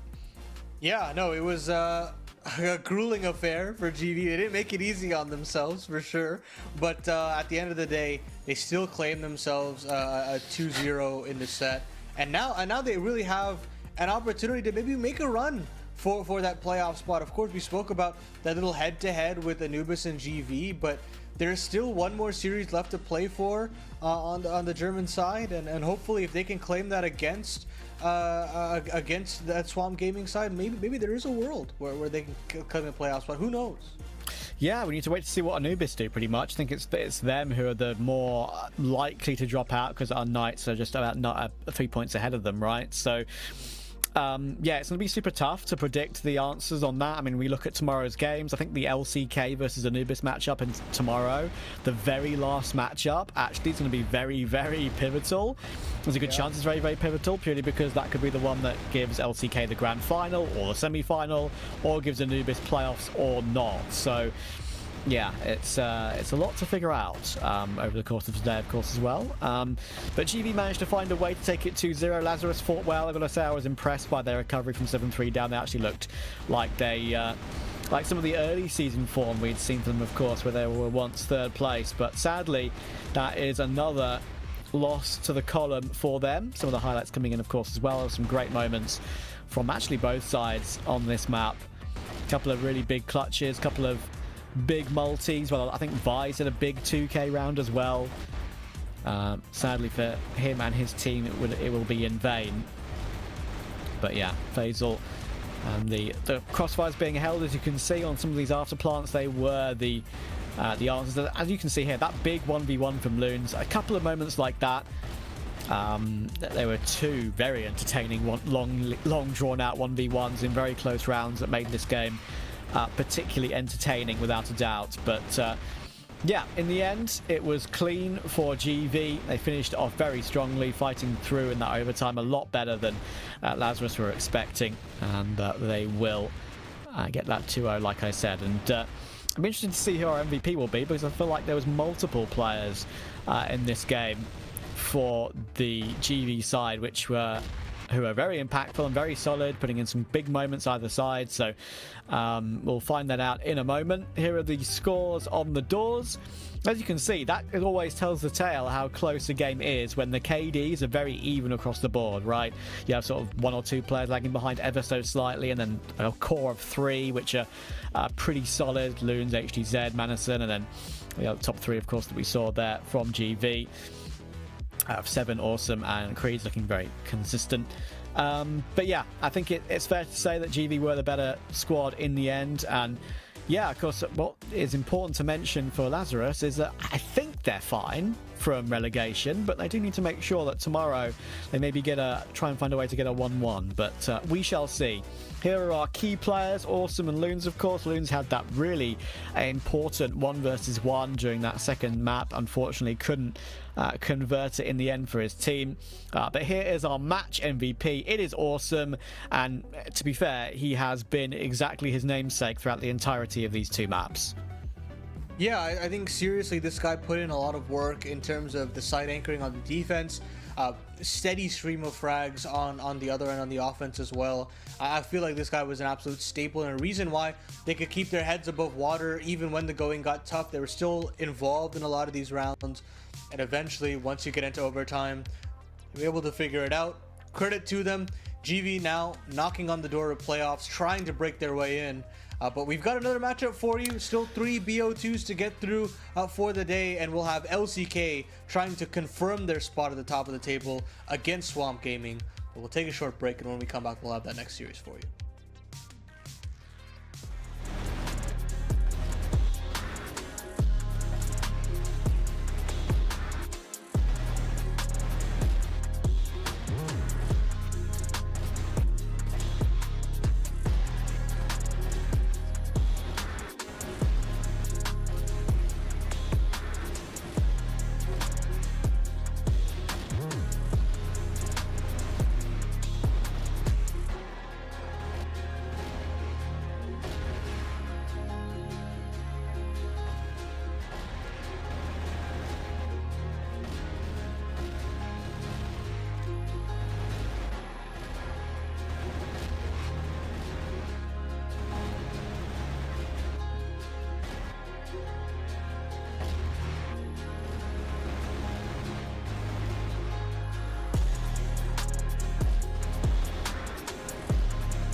And we're back for our second best of two of the day in our penultimate day, but it's our final weekend of group stage action. And unfortunately, I feel like this upcoming game could be a bit more of a walkover.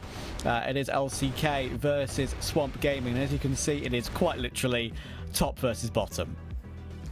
Yeah, these games are never fun for the underdog, I'd like to say. And look, I love my guys at Swamp Gaming, the North American crowd trying to rally their way through, but relegation is calling their name, unfortunately, Trav. And, you know, it'd be kind of insane if they were able to nab a win, or just like at least tie the series in a way.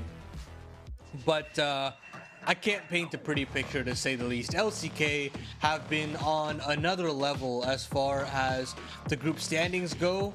I mean, you look at this roster just straight away, and you can look at so many different players to look towards, but it did Zane that has been done a lot of good work for this side of LCK. 3 MVPs for him, and I have to say, I mean, just really impressed by the work that he's put in. Yeah, I mean, they have 5 in total as well over the course so far. I mean, they're the top team for a reason. They're in that top 2 for a reason.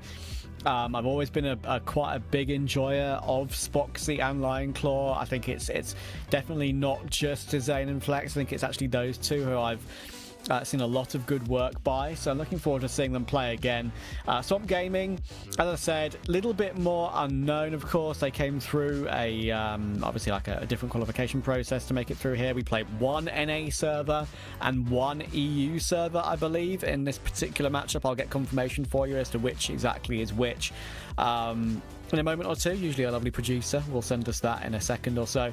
But yeah, I think Compound and Black Widow kind of expected maps as well. Swamp, that there is a world where I've seen them nab a map out of absolutely nowhere. For LCK, they absolutely cannot afford to lose a map like we have maybe seen them drop so far, of course, in this season. If we look at their previous results in this season, they've obviously only had 3 ties compared to 3BL's 5. They have the same, they have almost exactly the same points, LCK 27, 3BL 26. If LCK take a tie here and not a 2-0, that could give up that first place spot in the groups and that automatic grand final spot in playoffs. So it has to be a 2-0 for them. They cannot afford to drop something here. Yeah, this is going to be a really important game still in a lot of senses for LCK, and we're straight off to the races. Famous trying to nab a couple of kills, and he will do so straight away. Zane is there to at least chime right back in, the man of the hour, and brings it back to a 2v2 with a minute 55 left on the clock. The long time here for a 2v2, but they're boxed in. Brando's got kills right on a silver platter, and he'll find himself a double to kickstart this campaign for the Swamp Gaming side. If I'm reading it correctly, I do believe this first server is the EU server, and our second one will be the NA server. So technically, even though LCK should be winning this game 2-0, there's a world in which Swamp do get a map here on the NA server, but we'll see. We don't know yet, of course. LCK are already trying to fight back immediately, and they're winning their duel straight up here. Kai's is going to be in a bit of trouble, but he gets 2, and so does Brando. Absolutely nowhere. LCK are in a 5v3 there, I believe. Flex is last alive.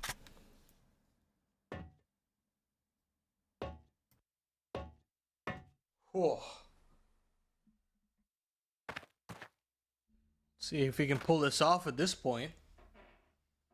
It'll be a tough ask considering the C4 is dropped. Real opportunity to crowd that. Just trying to find one extremity player to maybe pick off here or there. Oh, but yeah, unfortunately, Kaiser's right behind him. And he'll take him out. Swamp Gaming, they get themselves up to a second. Yeah, Kai's was sort of switching around there, wondering exactly where his opponent was, but he found it in the end.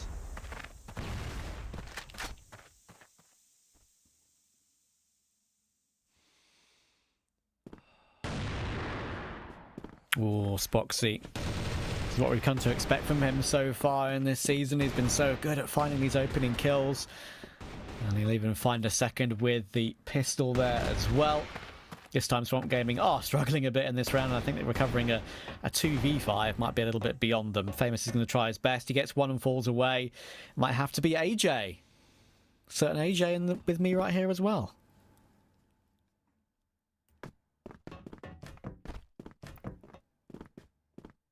Didn't know you could play. You gotta root for him.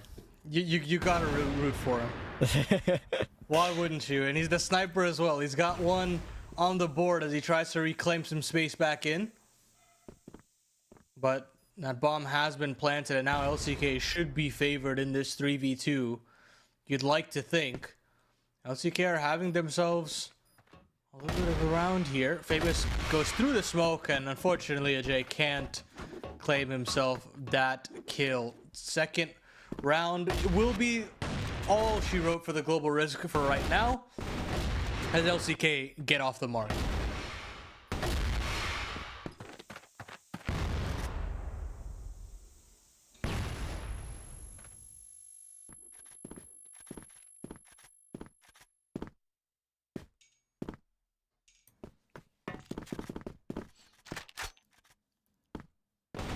There's LCK warming up into this one a little bit. What I've seen from Swamp Gaming in previous group stage games has actually not been too bad at all. They managed to get their only 2-0 of the entire group stage when I was doing one of the previous weekends. Sadly, there's not been much more than that for them to shout about. You'd have to feel like the pressure is definitely more on LCK than it is on Swamp Gaming. They've just got nothing to lose at being bottom in the league against the top. LCK know they can't afford to drop a map if they are looking for that spot in the grand final straight up. You know, even beyond just the standings, it's like, it's a matter of pride. I mean, if you really want to consider yourself the best in the league, you've got to prove it. They are playing on the less favored side of this offense, and it's going to be a tougher ask, but any rounds here would be solid for LCK to claim. Swamp Gaming trying to find one off the credit of Josh on this lower HP bar, and Flex has given it to him, but he can't convert the frag. He's not able to find it, and finally he does. Good work from Josh to claim that. Brando meanwhile goes down elsewhere. Rafine with 2 kills of his own means LCK have got to root into this A bomb site. It's all up to Kai's on the back of the site, but he can't do anything. It's just Josh, the aforementioned opening kill, and he'll find himself another. Brings it down to a 1v2, and there maybe could be a chance here. Oh, Lion Claw gave it to him, but Spoxy there to close it. LCK, they even it out. They get themselves a second round on the board. Nice little attempt there from Josh, to be fair, but Spoxy made sure there was nothing more than just the first kill.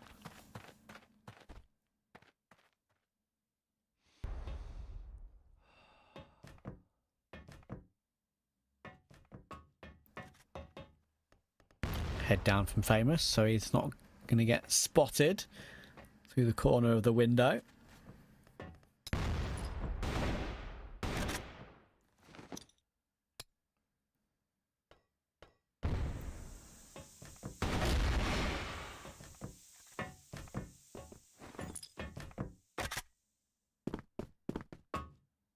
Good kill for Famous to find. Very important kill. And you can tell that if LCK have 5 men alive, if they can overwhelm a site, it is very difficult to hold.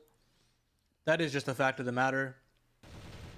When they're in these 4v5s, there is a world. Jay takes some heavy damage, and he will have to back away if Flex gets that space. But LCK still don't have enough map control and enough manpower to potentially overwhelm. You've got a player walking into the A site in Flex right now. Unfortunately, he's unable to actually get on the site itself. But as we hit the minute timer now, things have to start to pick up as far as Swamp Gaming goes, or as far as LCK goes. Spoxy and Flex find a couple of their own, but the trades are just not favorable enough. They're not able to really dislodge side anchors. And now I think things are falling apart. Spoxy though with a double. Oh my goodness, on the sidearm no less as well. B bomb side opens for business. And blink and you miss it. It's Brando in the clutch. Again, the X factor of Spoxy recovering this round. And now it's down to Brando. He'll be wandering his way forward, but the angles being held are so hard to clean out. Dezane can just pop himself in that corner, and Spoxy can play the angle as well behind the site. And Dezane will take him comfortably.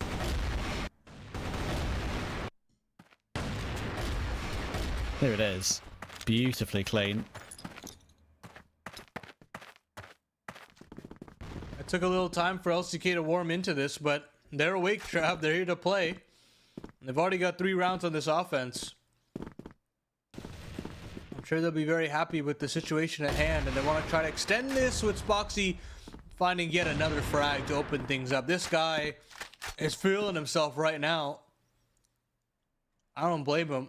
Going for these aggressive opening picks, and so far that sniper isn't missing.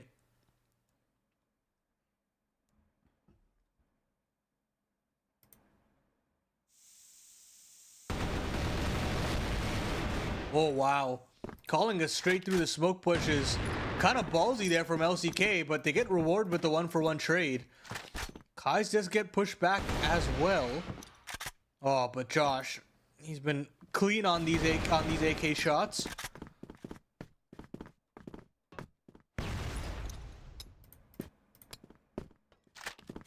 Another 3v3 to play out.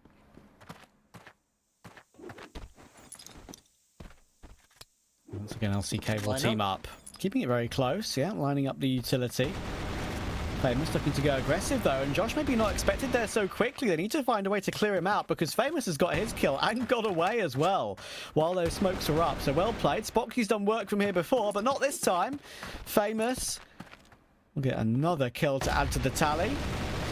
They'll keep it even at 3 apiece. There was a good idea there from the Blacklist to rejig it back to that B bomb site, but unfortunately, Famous is there on that quick rotation.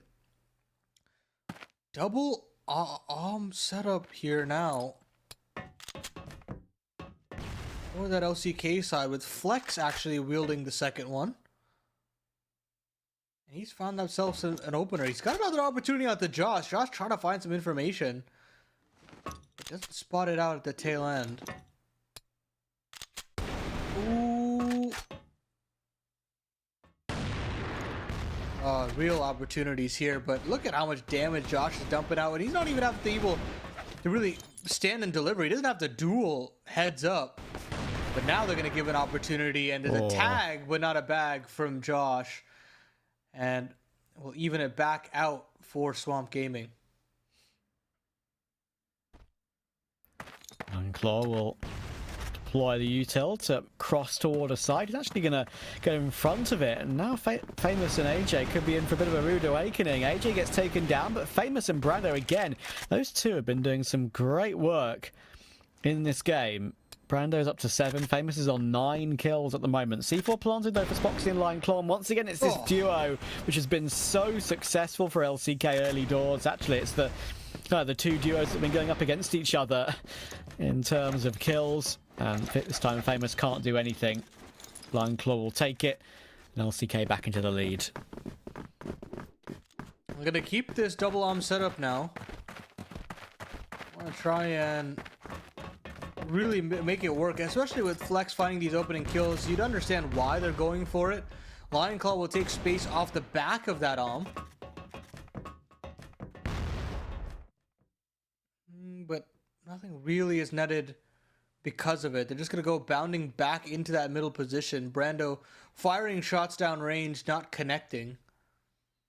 And Rafine will decide to move over to A and try to find a little bit more info on that end of the map. LCK trying something aggressive, not finding that necessary opening kill to potentially push off of it, and decide to try to find an answer elsewhere.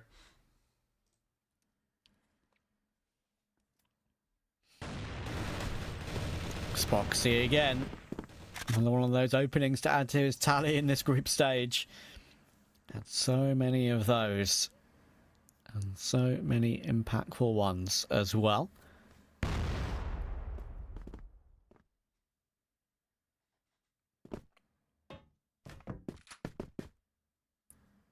Famous is still holding quite an aggressive line here in the outskirts of mid. He's trying to cross and catch a timing perhaps on one of these players who could still be lurking around the windows.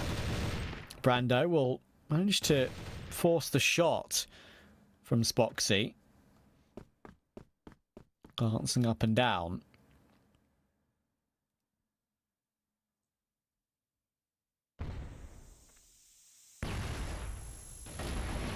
Oh, and Famous does go in for more. And guess what? He's still got two from that. Spoxy perhaps a little bit slow on that trade. And Brando doing good work from the corner of the site. Still gets one more. Dezane. He's kind of stuck now. 2v3 for Dezane and Spoxy. Somehow he's not been taken down yet. There we go. Finally finished off. Now Spoxy, the man who started the round, has to try and finish it. He's going to finish it by killing 3 players. Oh. First comes through with a pistol. Quick little jiggle. Now he's underneath both of them, and he's just going to get absolutely leapt upon. Not willing to take any gambles there are the GR side, making sure that he's not got the opportunity to push any further forward, as you can see here, leaping in toward the kill. He knew his teammate was directly behind him anyway. 4-all.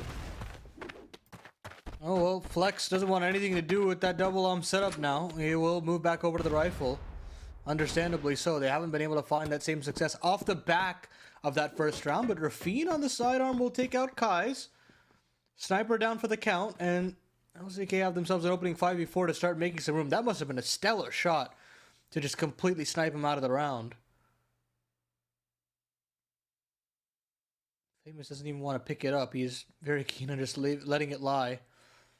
But again, LCK getting these opening kills. Oh my goodness, how has Flex gotten into this position?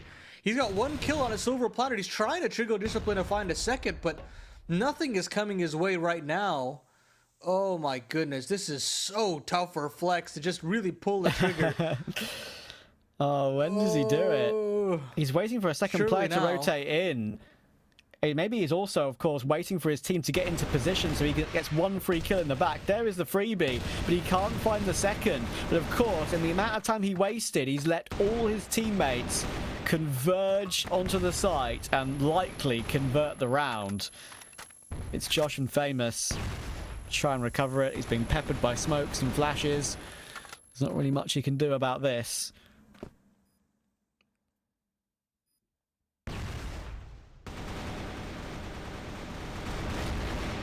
Oh, okay, hang on a second. Famous has reacted well onto the Zane, and very awkward angles to maybe hold there for the side of Swamp and from LCK, but not this time. We will swap sides with Spoxy getting another kill to end it off. He's 13 on the board alongside, I think, the 12. Yes, it is. 12 from Famous. It really has been those two putting in the great numbers. A slight edge for LCK. And they did it all off of that offense, which they'd definitely be happy with. They're just straight out of the gates going with the double setup. Flex has a real opportunity to start to flex his muscles. He did decently on that secondary sniper. And really, the star of the show has been Spoxy. 13 kills to his name in that first half. Now he has a little bit more of an opportunity to flex those muscles, as you will.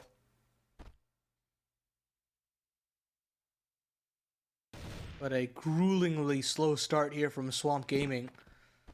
Very keen on playing this first minute out with just posturing.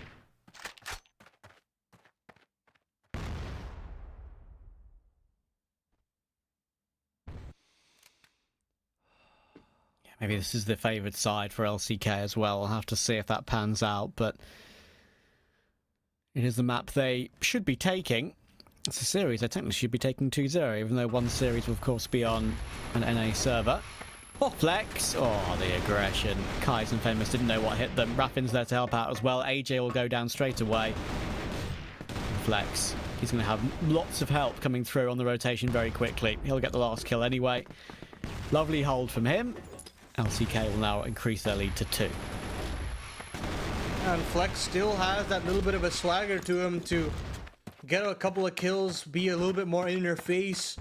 Swamp Gaming are not aware. I mean, this is what I'd like to see from LCK. A team playing with confidence, showing that they are the better side, and then some. Another tag found by Flex on that secondary home. Brando will take some heavy damage. And Flex is still very keen on trying to find another duel. Nothing being converted just yet, but we'll continue to try to slow down the attack with a couple of these lineups and hope that Swamp Gaming can really try to pull the pace down, and they will, considering Brando has been tagged and they haven't really been able to spot out anybody beyond him.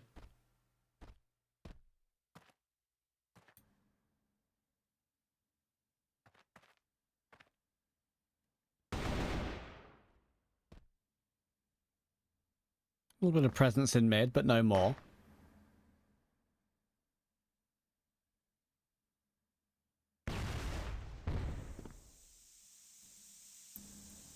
Smoke will bloom just as Famous gets up a little bit closer.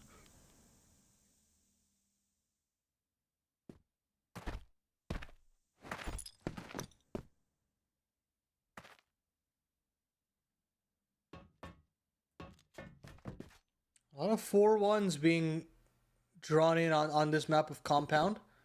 And now they're going to try their same basic setup here into this A site. They're going to go bounding their way in. And as the dust settles, it's still a 3v2 in the favor of LCK. Make that a 3v1. Blink and you miss it. LCK does overrun the offense from Swamp Gaming. Yeah. And that round was just pretty much a non-starter, even with the amount of space that Swamp Gaming were able to claim. It's truly unfortunate, but right now, mechanically, it does feel as though LCK have really had their number. And this guy is going to go for an all-out brawl in middle. All the kills going in Flex's favor. They want to continue to push the issue, and maybe that's a little overzealous, but Dezane is there for that double. LCK up to 8 rounds. LCK now not taking any prisoners, and I mentioned that the aggression can come through in mid like this sometimes with a bit of a double nade setup, and they do exactly that. Flex just holds down Mouse 1 for all 3 in the end. W and Mouse 1, I think it's fair to say. He's looking to try and do it again, but no, not this time. That's a bit overly zealous there from Flex. Doing it 2 rounds in a row is very unlikely. He's had his 1 round there at least. This time the pick goes Swamp Gaming's way. Lion Claw looking to try and recover things. They'll have to try and react quickly though, and he only gets the 1.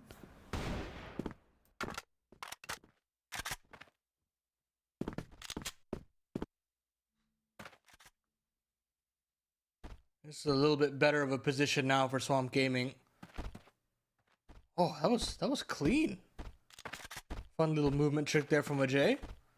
I have to give him credit everywhere I can, you know, like he's my ride or die at this point. I've got to back him. Of course. You share a name.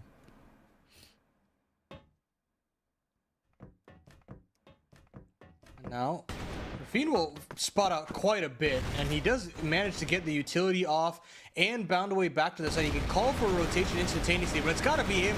And it's got to come down to the bullets, and he finds 3. Rafine, wow. Beautiful work from him. And now Famous, he's wondering how the hell did those trades not go in our way? And that's a clutch up here in the 1v2. Pretty stunning there. Another triple kill from one of the players on LCK. It was Flex. Now it's Raffin, and now it's a 1 versus 1. I mean, Famous is literally 1 HP, but this could still go his way. You never know! Beautiful pre-fire on Dezane, and Famous gets a cheeky round that did not look possible. Man, oh man. You think Rafine had done just enough, but Famous steps up. He had a nice little pre-fire there, the jiggle strafe there. works out splendidly, but this is the unfortunate situation. Flex and Spoxy doing so much work on the double sticks. Famous and Brando will try to pull things back, but Lion Claw is there to pick up the pieces. LCK are running away with it. They don't care that you clutched up against them. They don't care about the scoreline. They're marching very swiftly to that 10th round and to claim themselves the first set in this series. Oh, look at the aggression now. They're just so willing to go for it. They've got the lead. They know it's working very well. Flex gets another opening. They will get caught a little bit this time. But Spoxy and Flex have been insane at those particular strategies in this map, without a doubt. Just no holds barred. As I said, it is top versus bottom, so they're trying to assert their dominance here. And in quite a few of these rounds, they certainly have. Raffin, Spoxy, and Lion Claw need to find Josh and Brando to take this first set. Oh, that's a nice little kill there for Brando. Brings it back down to a 2v2. Spoxy now has to do a little bit more heavy lifting, but they found the C4. And Lion Claw tries to extend out a little too much. Tries to overcomplicate the situation. Spoxy does not find the necessary information. He's got to make a gamble at this point. And it looks like he's making the incorrect one. The B-bomb site is clear. It is that A site that's under fire.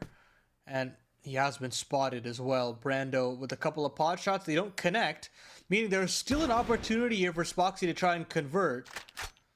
But now with the C4 planted, things get a little dicey for him. Headshot available. Ooh. But Josh is there to convert. Swamp Gaming live to tell the tale as they nab themselves their sixth.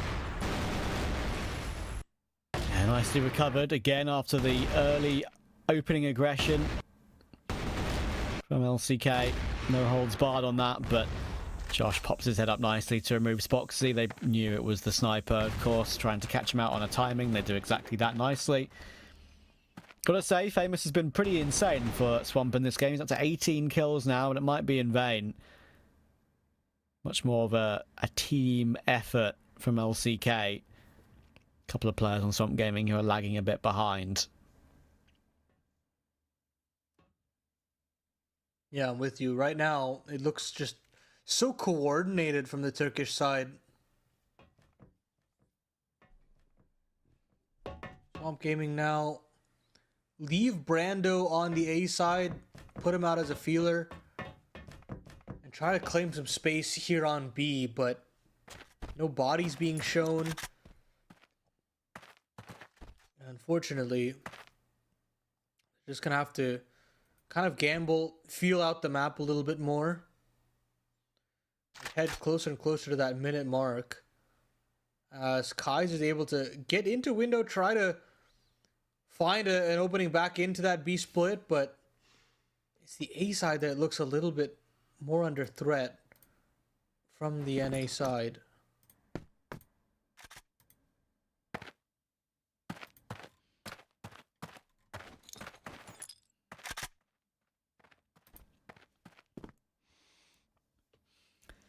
"45 seconds for Swamp to try and stay alive. Spoxy's in position. First kill immediate, and second will follow. He's got support coming from Dezane. They had no idea he was in that cubby as well, and Spoxy will make it a triple. I love watching this guy. He is so clean with it, and Flex will close it out with the Colt. Simple as that for LCK. They were a little bit slow to start, and there were a couple of rounds which went awry, which you wouldn't expect to see from them. But in the end, as you could see, the star power really did show in the end. At least we've got cat cam still. We saw there in the top right. Beautiful. We see that every time we watch Swamp Gaming. It's a very cute aspect of it. But sadly, even though they get plus points for catch, you don't get plus points on the server for losing. So it means they're still struggling in the group stage, and LCK get the first map in a 2-0 they really have to take. Yeah, and I think, you know, you have the exciting parts of LCK coming out to play. Everybody that we kind of spoke about that should show up on the day did. I mean, Dezane had a couple of his moments on the defense, but of course Spoxy was the man of the hour. You also had that double setup from Flex as well to chime in. It looked very stellar on both ends. They got enough rounds on the Blacklist side that once they switch over to the more favored side, that I'd like to think that they just looked like they were in cruise control. This was what we kind of expected from the number one side here in this season of the West League. And I'm kind of feeling as though we're marching towards that similar sort of result when we move over to Black Widow. I mean, time will tell, but right now, I think the fundamentals and the cohesion of the side of global, sorry, not the global risk, of the LCK side look so much more stellar. Yeah, and you can see why. I mean, it's just those individuals who've been playing the game for a very, very long time, and it's these sort of plays we were sawing toward mid there at the end. I mean, Flex just holding WM mouse one at the same time and just hitting that immediate 3k spray down. Even that round there by Raffin getting that triple. They didn't win that round in the end. It was a brilliant 1v1 on 1 HP, I think, from Famous that won it out. But yeah, I think you've seen multiple instances, especially this ending play here from Spoxy with another triple kill, just to add to the tally of 3 or 4 separate triple kills, which were particularly impressive from LCK in that game. Yeah, once again, Spoxy looking very, very good.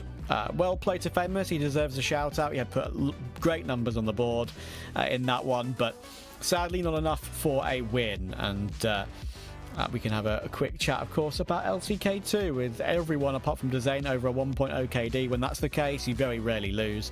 And yeah, Spoxy with a clean 2 KD. Very, very nice stuff from him. And that, as I said, that 3k on the Orm to close it out was particularly nice. And yeah, second map, that of course deserves to be said. That is going to be the NA server. So there's a world in which you could say that Swamp maybe have a little bit more of a chance on that map. I've seen them win that map a couple of times in this season so far. Not whether it's the EU or the NA server, to be fair. But yeah, as expected, the opening map, opening set MVP is Mr. Spoxy, and he absolutely deserves it. But we need to find out if it's going to be a 2-0 or 1-1, of course, as we go on to the NA server.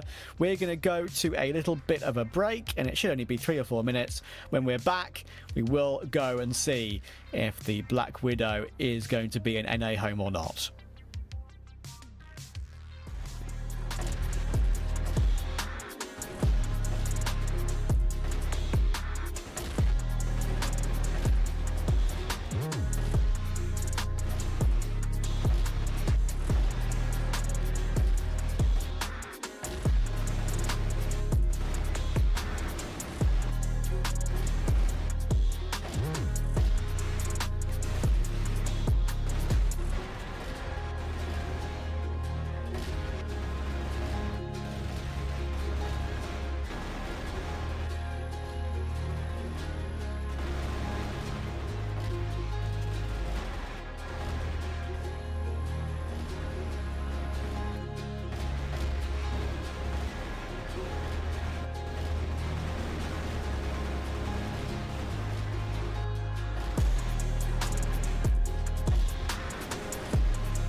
And welcome back to set 2 between LCK and Swamp Gaming. I can confirm this is the NA server, and Swamp Gaming, they've had some success on this map in the past, but they are going up against the top team in the league. It is Black Widow. What can they do with this map? Can they show something? It deserves to be said that Famous was brilliant on map 1.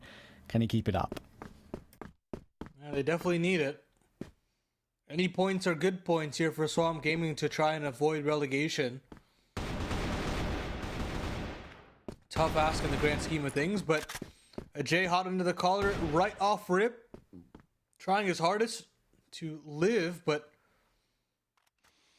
does get out with his life. Has to back away back into the site. Now, LCK want to try and extend in. They want to try and overwhelm this A bomb site, and it only is Ajay here, and he still managed to find one before he goes down. The rotation should be there from Josh, but the bomb site has fallen surely, and you'd think the bomb would go down, but the C4 has just been recovered. And Josh is there to find one more, so they're getting pincered in, LCK, and now they've got to deal with the 3v4 as well. Yeah, the C4 might be planted, but Lionclaw and Spoxy have a lot on their plates here. Famous is going to try and get cleared out. Not going to happen. Spoxy goes down, and there goes Lionclaw. Just like that, it is done. Swamp Gaming it off to a good start, but of course they got off to a good start on the previous map, so long way to go. Yeah, we got a little bit of a slow start from LCK when they were on their offense, and now when we move over to Black Widow, it'll probably be the same, if I had to guess. This time, instead of going through middle to split into A, they're going to go up the longer side of A. Ajay's got his sniper primed and ready, but he can't actually get the shot off. Flex rips his head off. And now they want to overrun the A bomb site, which is much more doable at this point. The spawn has been smoked off. And now you've got yourself a favorable situation as the offense now for LCK.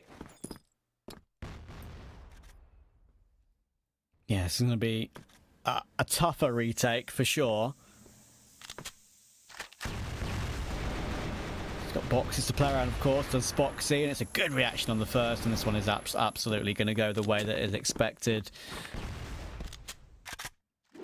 Quick recovery, 1-1 immediately, just like that.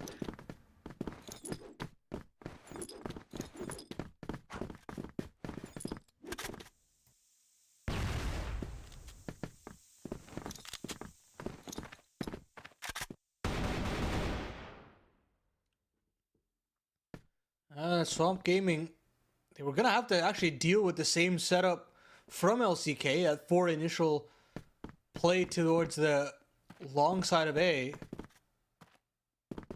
But nothing actually comes of it. They move back over to B. They waltz through this catwalk and they try to get in high-low setup available for Swamp Gaming. This is going to be a tough one to dislodge. The flash is good and the kills are even better.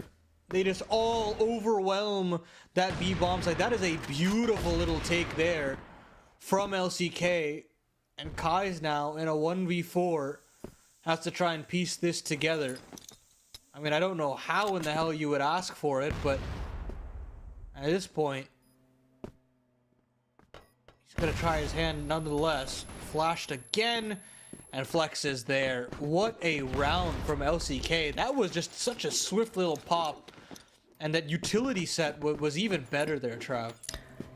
Yeah, I mean, that's what has shown them to be so clean and so consistent in this league, in this group stage thus far. Josh going and Brando going super aggressive there to stop Flex from making his way out long. And to be fair, they do stop him, but not without taking a ton of damage. Yeah, I think it can be a bit of... I'm not exactly sure what the rule as such is in terms of what team usually should be better when it comes to the pings. Like, is it better to be the one with the biggest advantage on higher ping or not when you're playing on the NA server? Or is it you're at a big disadvantage from being the one on the defense, of course, if you're just holding an angle, if you're got one with higher ping? I'm not exactly sure how it works. I know the NA server is what we're on right now, of course, to doubly confirm that for you guys, but We'll see how it works for LCK. It's a clean start. 3v3 with quick recovery as they get 2 kills back on long.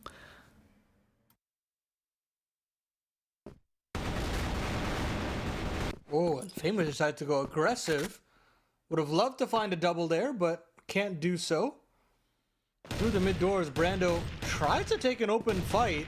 It's a bold idea, but doesn't net him the kill necessarily. Zane and Lionclaw will join hand in hand as the minute timer is reached, but both Swamp Gaming members are also here to greet them.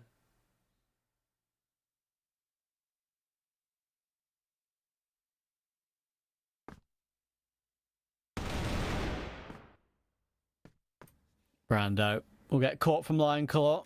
And now it's down to AJ. 1 versus 2. Or maybe he had the drop on Lionclaw there for a second, and now his position is known, and it makes it ever more difficult. If he managed to get that 1 kill back when he had the opportunity, when his teammate Dezane was not with him, maybe AJ had a chance, but not to be. As you can see from the POV of Lionclaw there, just AJ run down when he was spotted. Oh! I think that must have been the ping right there for Flex. I didn't even feel like he was on the screen there at one point. Yeah, but these wider swings combination of good. that and how the spectator cams can look sometimes, without a doubt, for sure. Right. I've seen Brando do some absolutely dirty. What he's doing right now is something I've seen from him a lot actually on this map itself. In the game that they got their only 2-0 of the season, he was really dirty. Oh. Talking of dirty, AJ just got himself 3 taps. Now that is gorgeous from him. But yeah, I was gonna say, I mean, Brando is an absolute menace in those mid doors. He gets so much wallbang damage with the M4 over the AK. So often that can be better for you. Wallbang damage with the AK, at least to my knowledge, isn't that as good. Anyway, AJ has kept this round alive for Swamp Gaming. LCK get a couple of kills back in return. It's Spoxy and Flex against Kais and Josh. Oh, well, now you can slow the round down if you're LCK. You can hold on to this long control for as long as you want. You've got your sniper into the pit as well. Just hold for as long as possible. Wait for Swamp Gaming to make the incorrect decision. Kai's, he's stalwart with that AUM. Here they come. They're going to try to trade effectively. Oh, but the shot is missed. And now Kai's is caught between a rock and a hard place. Spoxy is there. You know he's going to hit the shot. And the C4 should be planted momentarily. He's going to catch Josh on the full rotation as well. Instantaneously.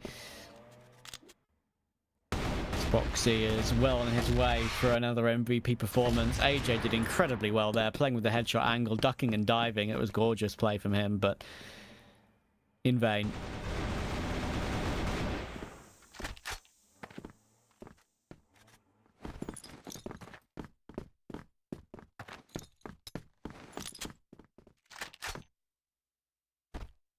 Well, they get long control again. They're going to leave Spoxy here to try and deal with Kais. Kais has made the rotation. It's just a matter of timing at this point. But nobody actually decides to duel. And LCK will bound away. Back to the B bomb site they go. Try and spot something, but for now, it's Josh to try to take the first contact. Lionclaw is there for the immediate kill in. And there's Josh, or Jay rather, to try and back in with his sniper. This B bomb site is under threat. They want to try to get themselves in, but there's 3 players here to try and deal with it. Brando still has not been cleared out, but now his position has been known. They should know that he's here. The kills for LCK are immaculate. 1 apiece between Spoxy, Dezane, and Lionclaw. And now it's all on to Famous to try and clutch it up in the 1v3. Not to be. Spoxy looking more and more comfortable and confident.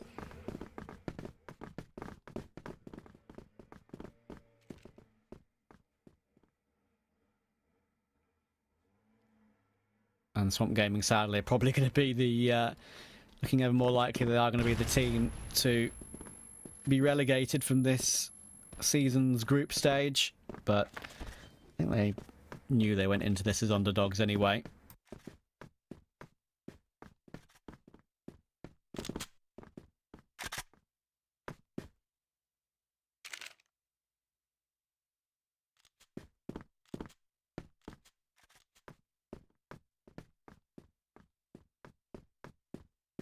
A little slow setup here for the side of LCK. Now, keen on putting pressure on both ends of the map. It's silent up A, and it's just so loud on B, and they've kind of fallen for it, Swamp. Even with that being said, Kai's is doing so much work on this 3 kills found for him, and they're not able to scale up to A. The C4 has been dropped right in the front of the Global Risk side. And sure, Flex is finding kills elsewhere, but at this point, it should be defensive favored.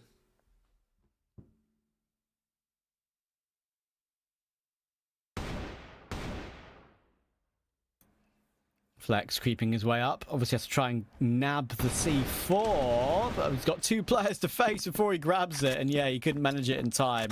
He tried just to nab it and then fall back away. Not to be, and AJ will finish it off on toward Lion Claw. So, nice little round for Swamp Gaming to find.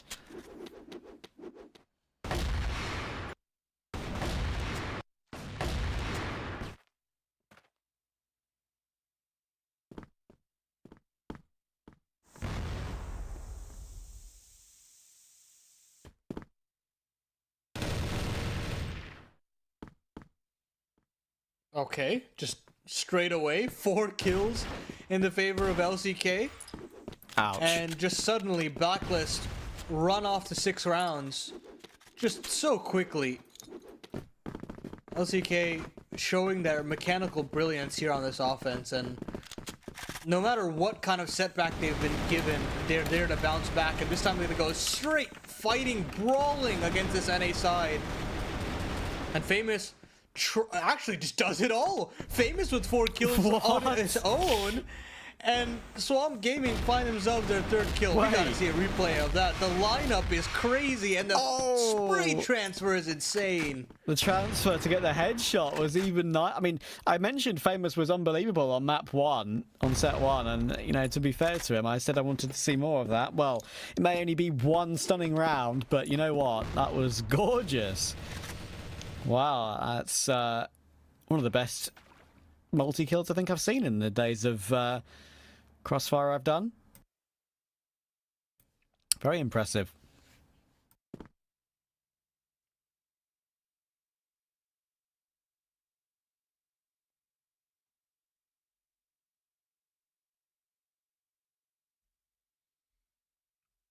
Well, that all-out brawl for LCK, even though it looked good in the initial stages, does not work out for them, so they slow the pace of this round down as they gear up to hit this B bomb site. It has been very kind to them. Even with the 3-stack from Swamp, they've still found a way through. Flash in. I gotta go committing in. Rafine, Lion Claw. They've got to try to deal with this head on, and they can't. They both get instantly eradicated. Swamp Gaming are off to the races, and now they have themselves a chance to try and pull the scoreline back.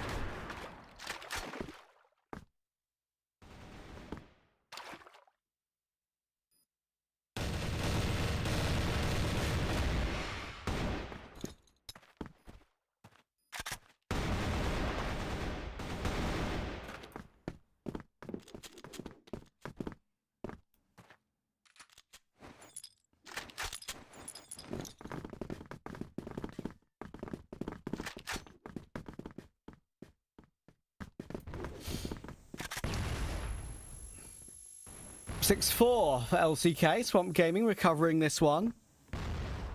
A decent level. On the attack, maybe slightly more comfortable for them, it being on the NA server, of course. And Flex tries to go for an opening pick toward long A. Doesn't work for him. has to fall away, and Dezane only gets a 1-for-1 too, so another man advantage for Swamp here.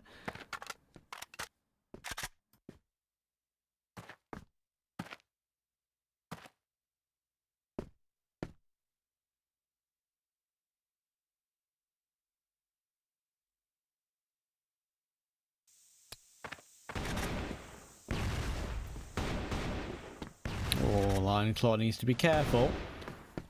Spoxy, again, I think both of those two were spotted out there. And Rapid now might have to be the main man to get the job done here for LCK. Oh, he tries to leap his way in to catch the player underneath him, and maybe he chooses the wrong timing to do that. Caught off once again. He'll go down. Lion Claw up close, creeping his way forward. AJ, is he ready? He looked like he might have been, but not this time. Lion Claw spins around for another, but the round is still on. Spoxy on the back of the side, gets the sniper out, gets himself into position. Josh had a chance, but not for many seconds at all. Spoxy takes it, and LCK are back on the scoreboard. I just don't know how Lion Claw gets away with that. A double on the A side itself with Blacklist players all around him. Man, oh man. Now, Swamp Gaming are sent reeling. I want to go back to what's worked for them, that B bomb site. The flashes have been good. They've been able to overwhelm, but the third player has been able to make their way over. Should at least find a way to hold on if they've got 3 players on the site at least now, and Rafine's gonna try to make it even easier for themselves as AJ goes down.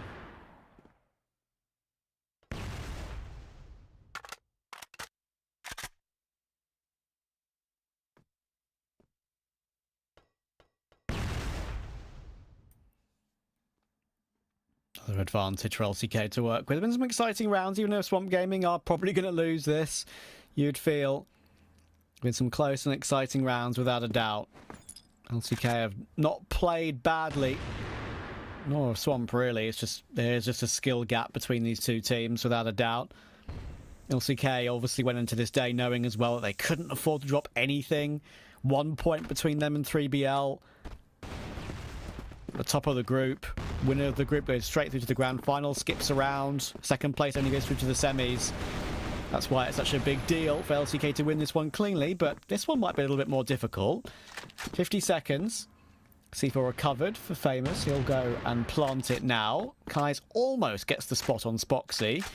But C4 will go down. It's down to Spoxy and Dezane to try and recover this situation. Dezane now will charge his way through, or it's an awkward one for Famous and gets caught on a timing. It's now down to Kai's, and he's missed the opening shot. He's now stuck behind the back box. If he reacts to get the kill, it would be something else, but unfortunately, it's nothing else. Spoxy will take it with the Colt, and LCK now just 2 away. Yeah, Rafine and Lineclaw do enough there. It gives some time for Dezane to come on that flank, but unfortunately, even with that, Famous had the right idea. It's just the spray is a little awry. It's unfortunate. It's not something that happens too often from this guy, but it cost them very dearly. 5-man rush up long, and they're just going to go charging into his A site. LCK are very keen on just giving away that bomb plant, and Jay and Josh will double down. So, a real world for Swamp Gaming to at least get the plant in and try to claim themselves a 5th somehow, some way.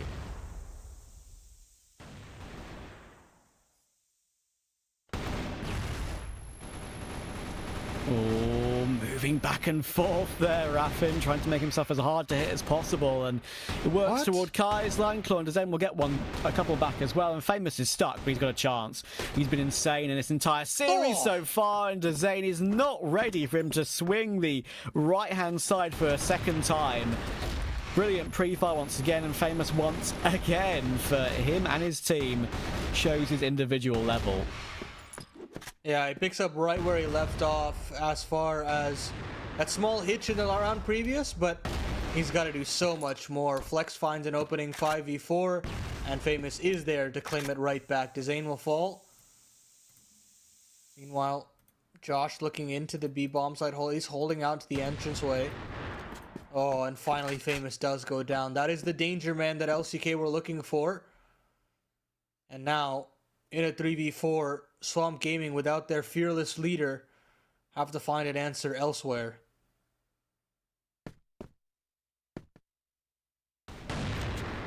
Oh, that's unfortunate for Spox. I think he just unscoped a really annoying timing for him, and that means he's going to have to fall away. At least he keeps his... I was about to say, at least he keeps his team in with a 4v3 still, but Raffin just gets landed on by AJ. It's a 3-1 for Raffin. He will get removed, but as I said, man advantage still intact. Can they get the C4 down between Brando and Josh? That is the question. Very, very wary of possibility of a player coming through short, but at the moment that's not going to be the case. Brando does flick back round for flex, but once he lost his teammate Josh, Line Call was in position to get both. And LCK are now just one away. Knocking on the door to claim first place. They're just so close at this point. And they've got themselves an opening kill. Dezane is there to chime in, and the trades are so good for LCK. Just Josh now left in a 1v3 to keep his team alive. But now you can really see the true fear that LCK put into the rosters they play against and why they're considered the best in the West League right now. And LCK have themselves the ripest of opportunities. Shot missed from Spoxy. Flash through. Triple swing out. Lion Claw will shut it down. And LCK continue that great record at the top of the table, Trav. Yeah, a must-take 2-0 has been taken 2-0, and the players that I expected to perform well, like Spoxy, like Raffin, like Lion Claw, I mean, to be fair, all of them have had their moments. But yeah, I think it was an expected result, and I'm quite impressed with it as well. One thing I will say, too, is that for Swamp Gaming, I think that pretty much 100% confirms they could be bottom of the leaderboard. I think we're talking about maybe a 95% chance now. They've lost that 1-2-0. All depends on what TBI do. If, for example, TBI lose today 2-0 and tomorrow 2-0 and Swamp somehow find a way to get a 2-0 themselves, then they're still in with a chance. But that's just very, very unlikely. And I think now with that result, Swamp can't overtake Lazarus either, even though Lazarus lost 2-0, right? So pretty sure it's now just between them and TBI at the bottom of the league, and if TBI are able to get a map against Anubis, which is unlikely but a distinct possibility, then that will definitely put an end to it. But anyway, that was the expected result without a shadow of a doubt, and the players that we know and love from LCK have once again performed solidly. SG, the American side, probably were expected to struggle in the league, but on the NA server didn't go well for them, and nor did the EU server this time, sadly. It really did feel as though LCK were just a cut above in basically every aspect of the game. I mean, sure, you've got Famous putting in some serious work, but it's a team game after all, and as far as LCK goes, you could point to any one of these players and say, yeah, they could win you the round, just outright. They can find you a double, they can find you a triple kill just out of a hat. And that kind of depth on the side of LCK is one to seriously be feared across the league. I don't necessarily know if there is a team right now that can come close to them. I guess 3BL, who have been in that similar conversation. But yeah, Spoxy, man of the match for me, like without a doubt. Just so clean on that on Compound, putting in so much work on both ends, and here on Black Widow as well, just showing so much poise in his sniping that I really have to give him some serious credit here. Yeah, and it's fair to say that I think Spoxy, we'll have to see the result in a second. We're going to get the match MVP in a moment. Dezane was obviously very, very comfortable and confident. Is it an expected match MVP for Spoxy? Of course it is. Very, very nicely done from him. He was, well, as clean as anything, as you'd expect. 2 KD in the end, and getting exactly basically a kill around over the course of the entire series is very, very consistent. So we have, of course, we're halfway through the day now of our best of twos on Saturday. Our next one is TBI versus Anubis. Could be a bit of a closer matchup. I'd expect TBI to fight, but Anubis also know this is a must-win for them if they're to make it through to the playoffs. Obviously, they're now equal on points with GV after GV got their win earlier. So they need to pull clear again. We'll see if they can do that after the break.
And we're back for our third best of two of the day, and I think, to be fair, it could be a slightly closer one, I feel like. I mean, there's been a lot of expected results so far, especially the LCK one.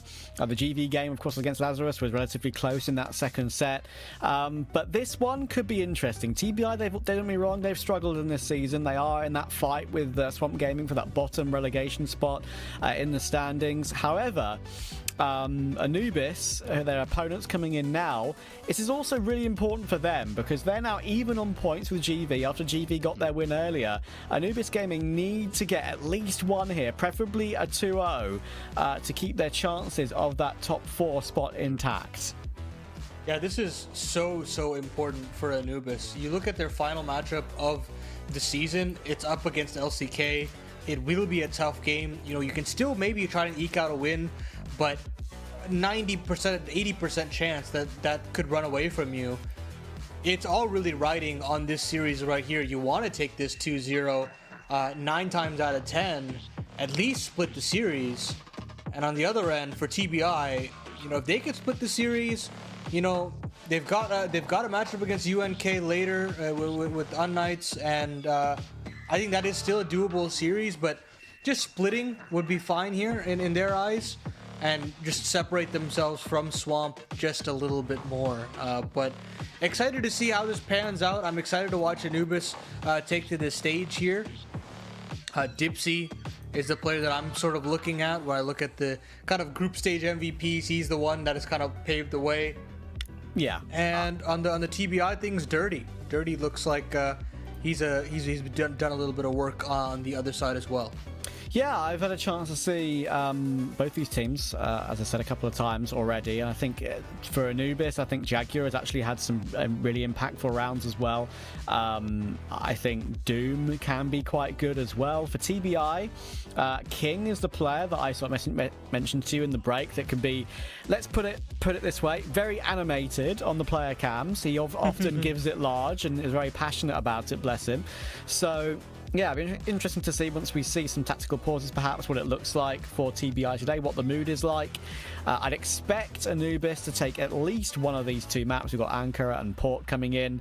It's going to be interesting purely because there's a couple of maps here, of course, we haven't seen already. I don't think we've seen a Port today, if I'm not mistaken. So yeah, I think for me, I would pick Anubis to take a 2-0.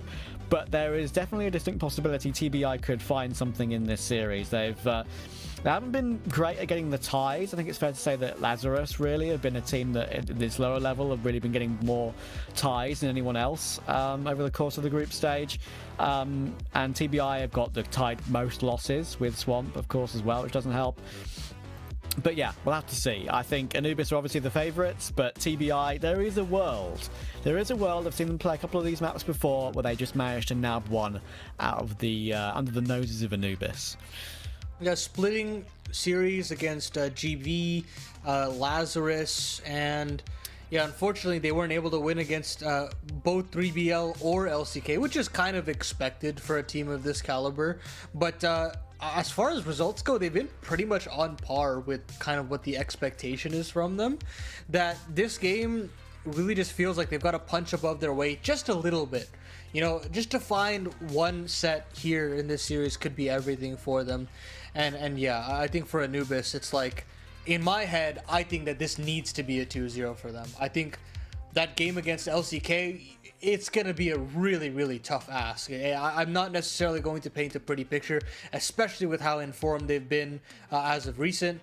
I think that Anubis really I think personally has the more pressure because they've basically got playoffs right in the palm of their hand and they get to decide their own fate with the series at hand today.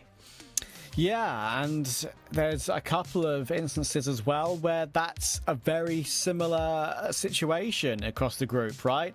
Let's say, obviously LCK got their 2-0 today. They're now on 30 points at the top of the standings. 3BL, if they don't get their 2-0 against unKnights, and unKnights are a good team. They're currently in 3rd place, like we've mentioned, right? If 3BL don't get the 2-0 versus unKnights, that pretty much, I think, might confirm LCK being top of the season by the end. So Yeah, that would turn, of course, straight through to the grand finals. So that game versus unKnights is going to be super fascinating. As you said, that is going to be our last game of the day. As for Anubis, this can put them level with unKnights, and knowing that unKnights go up against a very high-quality opponent in 3BL, say they do lose that 1-2-0, that puts them level with unKnights, and that makes it even more interesting, right, in that third and fourth place battle. So super interesting to see which way it's going to go. I'm not entirely sure how long it's going to take before we're going to get back into the game, though, because I think both teams aren't ready just yet. I think we've got maybe one or two technical problems. With TBI had this last time. I think there was a couple of issues with some players joining the server, so hopefully we'll sort that out for you. When we're back, we'll get straight into the game.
And we're ready to hop into Ankara and to see how TBI do up against Anubis Gaming.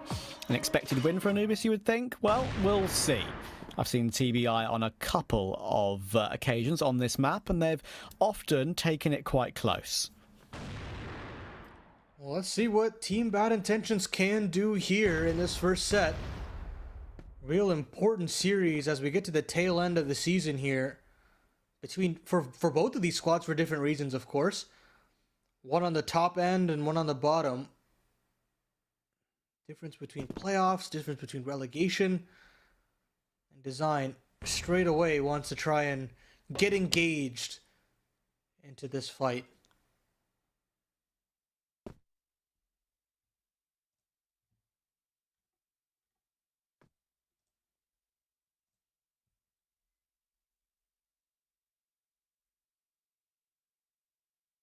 Minute 15 now on the clock as TBI continue to encroach upon this B bomb site. Just want to say as well, I think the delay we had to the start of the game with TBI maybe struggling to get into the server, not exactly ready. Looks like we're in a situation where, again, we're playing 4v5, I think, here for TBI, sadly. It's happened to them quite a lot during this season. Maybe one of the reasons they've been struggling. There have been a couple of occasions where they just struggled to get into a position where they can get all 5 on the server at any given moment.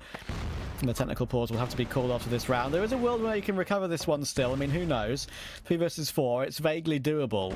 Just awkward that they had to lose a pick through no fault of their own. King does find one, of course. He's often one of the loud leaders of this team, but Design will drop down and take him comfortably. 20 seconds left on the C4. Dirty and Booker trying to work their way forward. They're not going to be expecting Dipsy in the corner. Lovely lineup. And the expected result does come through for Anubis here.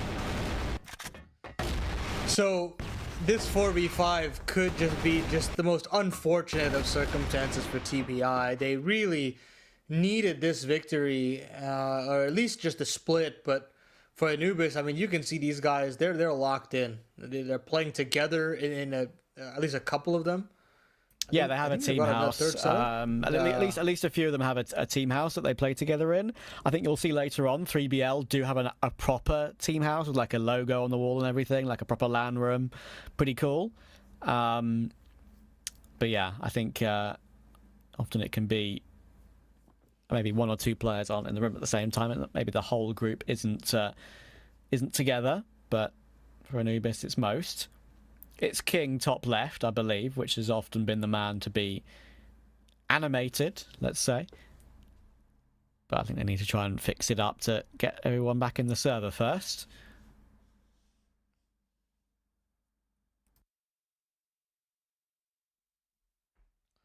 Small little technical pause as we get that sorted. Of course, we want it to be a 5v5, don't we? I mean, we don't want it to be a situation where Anubis just walks over and gets themselves that playoff win for free. And it would just be heartbreaking for TBI not even having the opportunity to defend their honor in some senses, right? You want them to have every opportunity to stay alive in this season and move on to compete next season as well. So a relegation would be a tough pill to swallow, especially if you can't play it out to the way that you wanted it to leave all the cards on the table.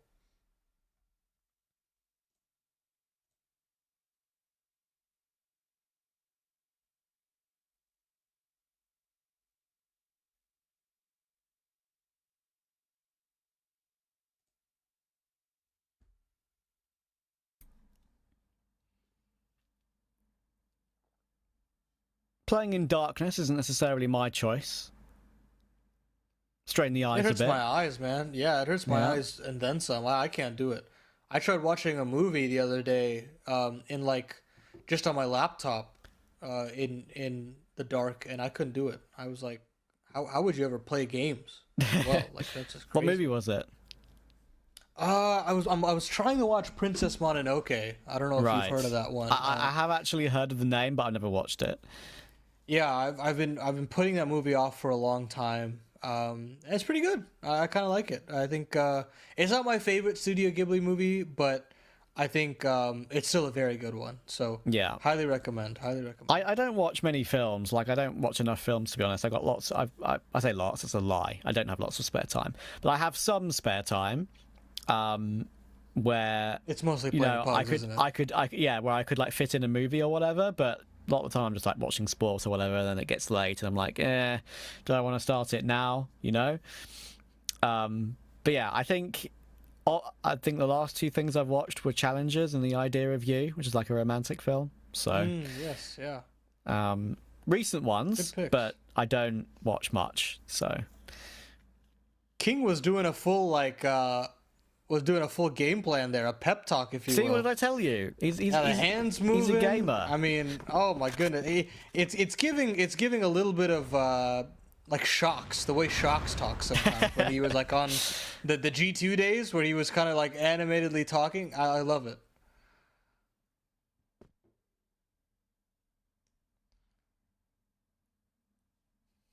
All right, TBI already starting off in a 4v5.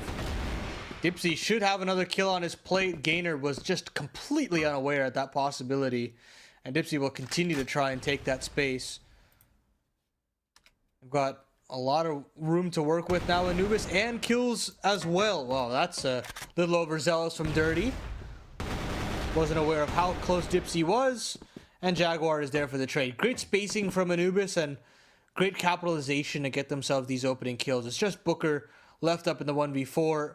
He should be shot the side of the head, and there it is. Doom is there to finish it, and Anubis will climb up to 2 rounds.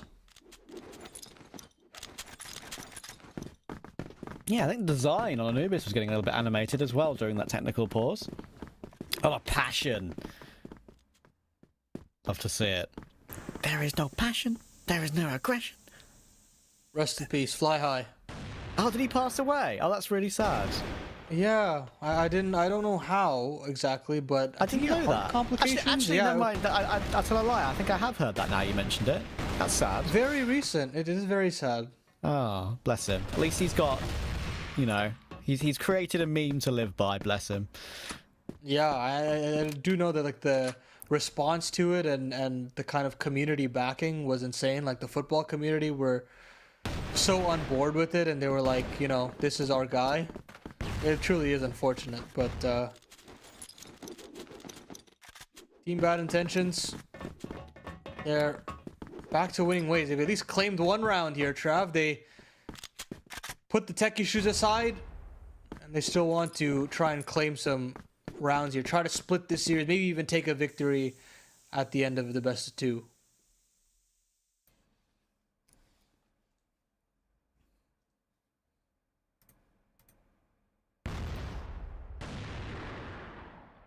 Nice start from Master. He's very often a master of that sniper rifle, but he will get traded out by Weber pretty quickly. Setups here for TBI are pretty decent. It's one of the reasons why I think this game might be a little bit closer than I originally predicted. I just have a slight inkling that TBI could be on some form today.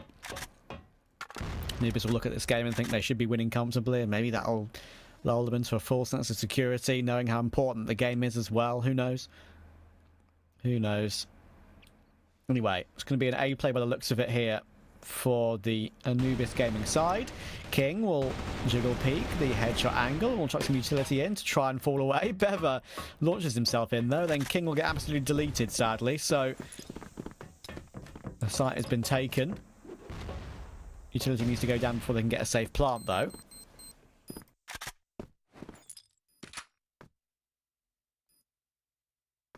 Oh, 3v2. Real opportunity here for Anubis to continue racking up these rounds. But Dirty still has that arm in play. Still has an opportunity. Great flash to stall this out just a little bit further. Oh, but Design doesn't spot out the shoulder, doesn't give up the angle, and Dirty punishes. So we're back on. 10 seconds left on the clock. But Design, that should seal the deal. Dirty is down for the count. Slivers of HP for him, and he will go down to the sidearm of Doom. So Anubis will contain TBI at the tail end, and they'll claim themselves their 3rd round as well.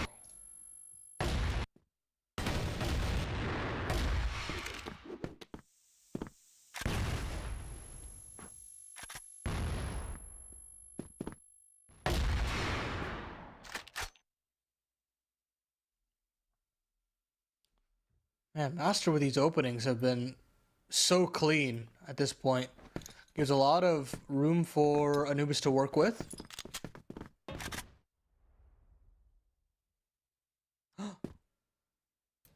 Oh. Gainer surely should have been spotted by Dipsy there. Hasn't been able to find him, and actually Gainer will back away, so... Real chance. And Booker can't convert. Yeah, has to fall away. Quick scopes and no scopes are particularly accurate. Design. Oh. I'm going to rotate round to B. There's a few pathways for this. Have a lurk around the back as well from Dipsy to make sure no one's maybe gone all the way around. As you can see, he's looking back and forth right now. Gainer. Oh, he doesn't actually get seen there by Doom. And Gainer does well to find a 1-for-1, but King is right here too. Jaguar wants to use utility, but it's super awkward for him to get that one down at the moment. King is actually locked in that left cubby. Surely there's no way out of that. And yes, he will get pre-fired out of the round. Design takes that one. C4 is down. Booker is low. Bever is not there yet. I think this could be another round for Anubis. Oh, but they got a smoke spam, Beba. Now that means the go button, it will be thrown in. Dipsy will find one. And Yeah. Dipsy... alongside Jaguar rather. We'll find the double there. My mistake. But continued aggression from the blacklist of Anubis is just overwhelming TBI and then some. They're just not able to really get a foothold on these bomb sites, and as soon as the bomb does go down, the post plants have been even more difficult for them to deal with. It is Anubis all day on this T side.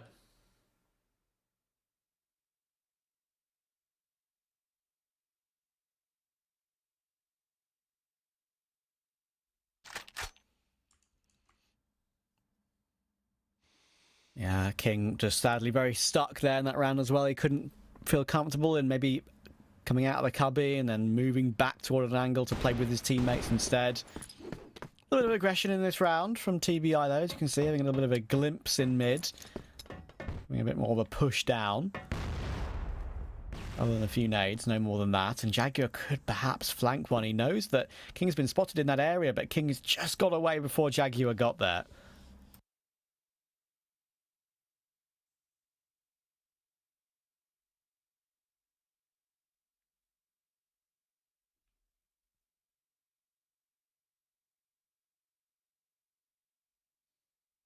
Now then, TBI, what can you do? How do you bounce back from this? Minute timer reached for Anubis as they've got to start making some harder decisions. They'll skill together. They've got a way into this B bomb site, and they found the necessary kill. There's Jaguar as well. Doubles up with Design, and Gainer has just got to find something, and he can't. Cowering away in the corner.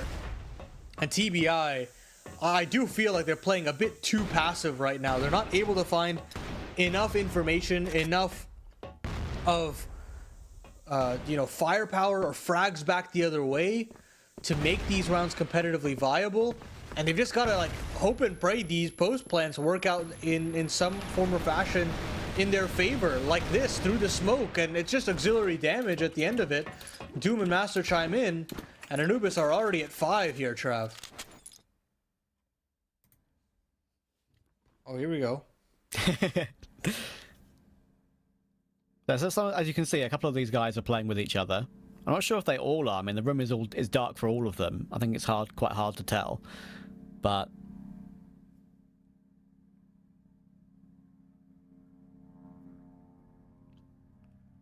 obviously this one means a lot to them. They don't want to be in with a risk of being caught by Swamp and going down in that automatic relegation spot. Positions 5, 6, and 7, of course, in the group stage remain in this group for the next split. Currently TBI in that 7th spot, 2 points ahead of Swamp.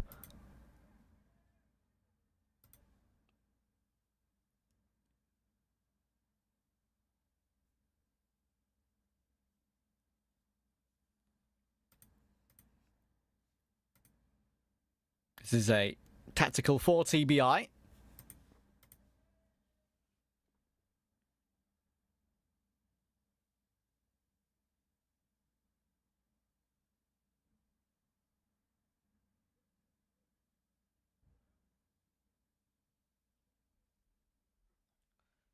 I love it. I love cams like this. I mean, I can't tell you how much in CS we just see the most like disinterested, unanimated player cams.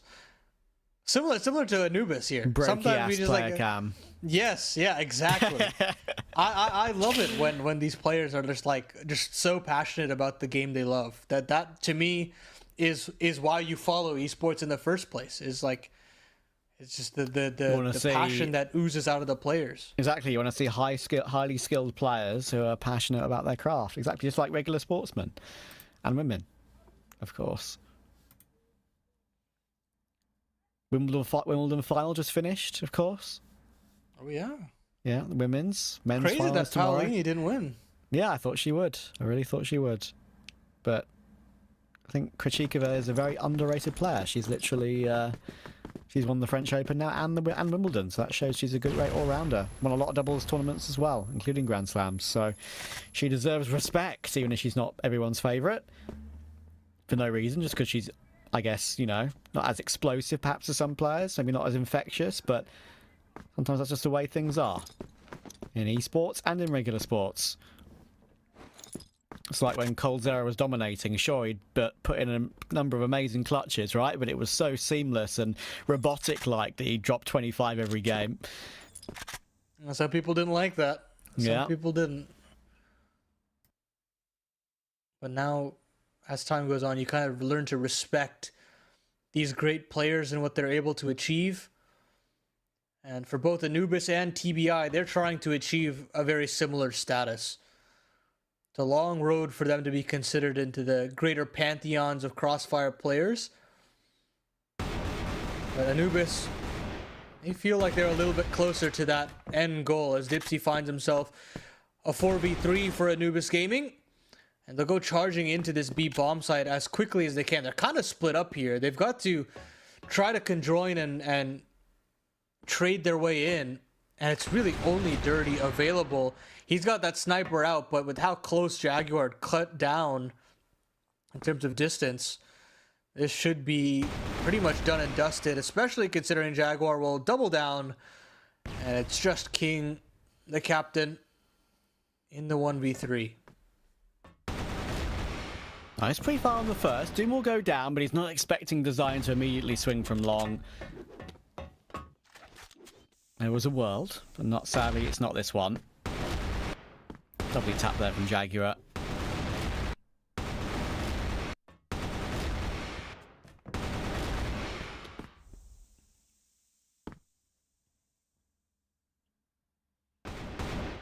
The AWP, or the AWM duel, I should say, goes back and forth, either way. Bever is up very aggressive here. Oh, tongue on the nade pull is a bit awkward, but he still might get away with it because he's got help from Booker. He gets himself one of his own. Bever takes his kill. Design, he may get one, may get two, but not three. Dirty will run him down. And this is looking ever more like TBI can't be a flash in the pan. This has to be more than just the one. More than just the two.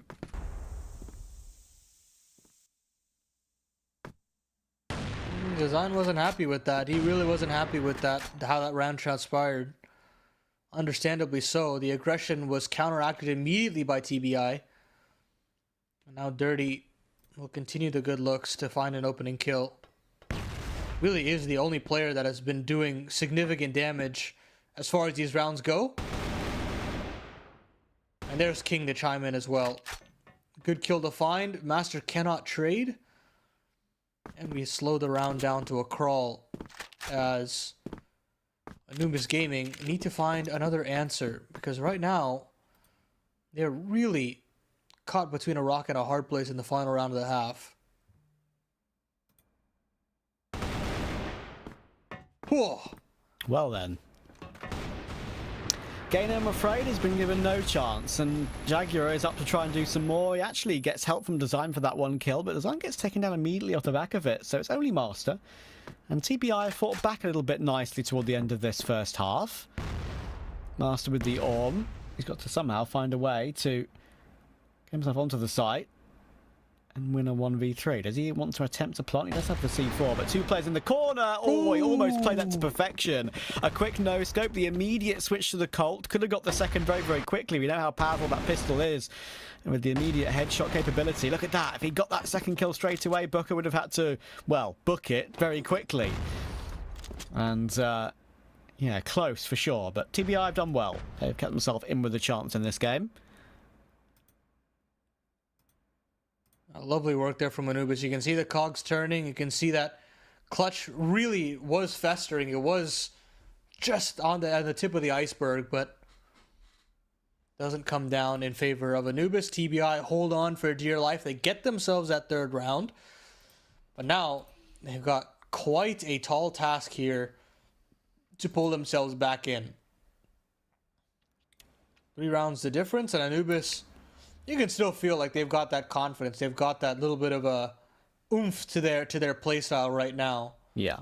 That they have the belief, a little bit more cohesion to take it over the edge. Like every time I see King, it's like he's on the edge of tears. It's like he's looking over his teammate as if he either wants to strangle them, or he's disappointed with himself in some way. Do we have a CS equivalent, Trav, here to King? I mean, there are I'm definitely trying to think of a caller. There is definitely some options. Apex, maybe? I think, as a caller, yeah, Apex for sure. I think actually it's not a bad similarity in terms of sort of mannerisms in a way. But I think, I mean, who knows? Who knows? We don't actually know what he's saying, so we can't accuse him of being toxic, right? That would just be rude. So you can't pull assume the simple things. card.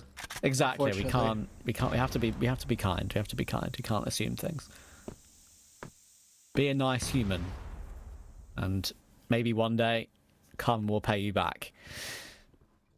Yes. Yes. He's right. Master will get the opening toward Bever. Anubis now on the opposite side. Is it their favoured side? It's got off to a good start, and C4 has been dropped back in the probably the collecting possession of the of Gainer. You can go back and get it whenever he wants, but that was a disgusting shot from Booker. Jaguar was just jiggling the angle, and Booker just pre-fire taps him, but Designs here almost reacts for a third, and Doom had pushed up in the meantime. It's down to a 1v3 for Gainer.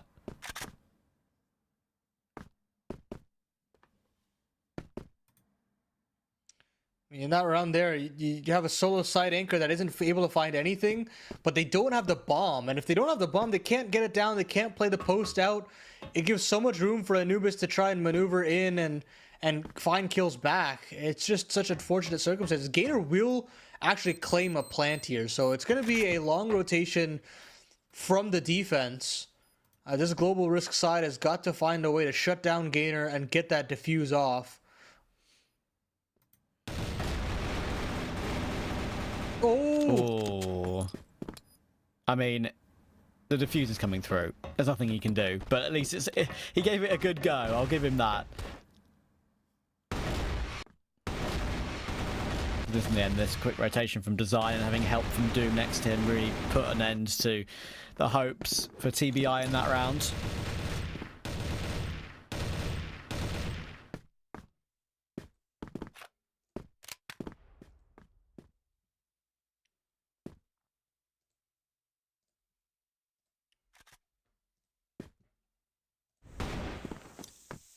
TBI, they're running out of runway here, unfortunately. Hopes and dreams of staying alive in this split, avoiding relegation, it's dwindling. They've still got a couple of opportunities to keep it alive here. They want to try their hand at this A site. This time, there isn't a single side anchor. There's 3 players here to deal with the situation. And here come the Blacklist side. Nothing going in their way as Doom doubles up. Jaguar finds one of his own. And it's a 3v2 now where Jaguar can fall back. He can give the plant if he wants. And they can retake together. But Dirty will actually find one through the smoke. Right before that plumes, Dipsy falls. And now we've got a very doable 2v2 for TBI to try and get themselves their 4th. Yeah, I don't think they're actually aware of how much space they've been given here. Fall away from Jaguar, the static hold of Master. Seem very wary of the fact there could be still another player creeping around close by behind a box, ready to pounce once they push forward. And there's a world in which they could overthink this. Dirty, though, will check for Master, and it's a brilliant catch. Now does leave it down to Jaguar, and I think they are aware of where he was earlier on. 1v2, he's got 66 health to try and take both these 2 frags. C4 will now go down. Booker pushing up a little bit closer behind the box, and now Jaguar has made 1 step, I believe, so it should have been heard by the TBI side. Oh. Great reaction toward Booker, and Jaguar has a chance now. He's very low, goes for a tap on the defuse, but doesn't hold it. Will get himself back behind the box first. Does he know that Dirty is so close? It doesn't look like he did, actually. And in the end, he reacted, but not quick enough. Dirty found it with the sidearm. The Colt takes the kill. And TBI get their fourth. Man, skin of their teeth, but Dirty pulls it off. Shouldn't have been that close, but in the end, TBI clutch up in the 2vx. Anubis now didn't have that clutch going in their way, meaning there's still a little bit more game to play here in set number 1. Ankara will continue.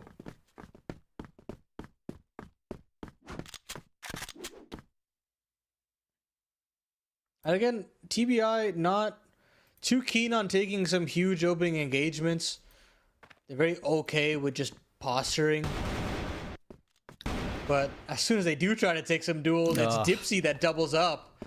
And that little bit of aggression is to their own demise. That means they've just got to really, realistically, just group up together and try to hit a site. Hope it works out.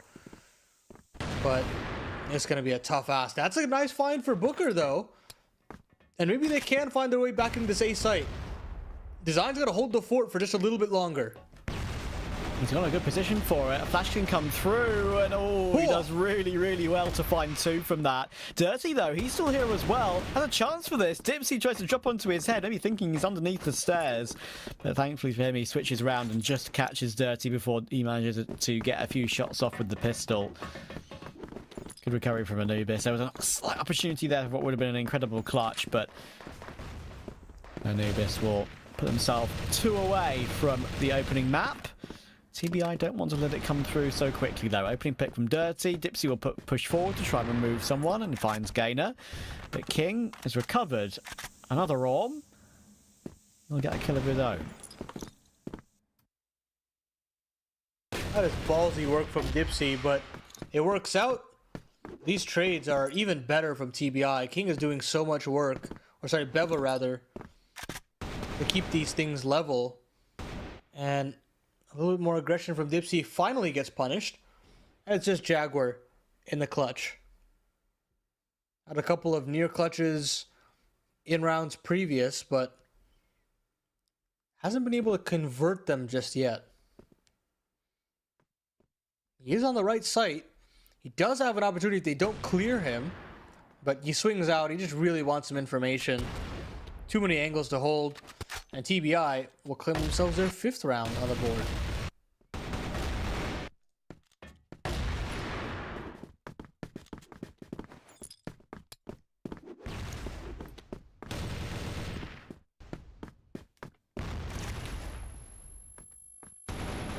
Design's going to be in the open. Does he get away with it? He does. Somehow he does. Dipsy. He's actually getting a lot of his shots getting baited out here. It can be hard to recover, but in the end he gets more than he probably should have gotten from that position. He gets 1 3/4 kills. Dipsy will go down in the end, but Design, Master, and Doom. Good catch from King, but Jaguar was always going to be here as well. They've pincered their way through. And Anubis have a 3v2 to close out. Dirty's still in the corner. Jaguar's making a lot of noise. He could be caught. The timing is rough, though. He pulls out the pistol. And it wasn't in time. Jaguar gets both. Jaguar does very well to get both. Might see that from his POV right here. Clean as anything on the second. And Anubis are now 1 away. Yeah, this is good work from Anubis. Settling down on this defense, showing that they have a little bit of aggression and a little bit of flair to their playstyle so far, as Dipsy finds an opening 5v4 on the double arm setup now. Master tries to pull it a little too far the other way as Dirty punishes. Dirty has done so much work to keep them involved here for TBI. Unfortunately, it's not been enough to secure themselves a win. And now Dipsy caught between a rock and a hard place after he misses that shot, and he will fall. So TBI now in the 4v3 have got to reclaim themselves. A little bit more map control. Design's going to try to swing for the fences. Jaguar is here to help as well, but Booker, clean as you'd like, stays alive to get one. Dirty is there for the trade, and it's just Doom left up in the clutch.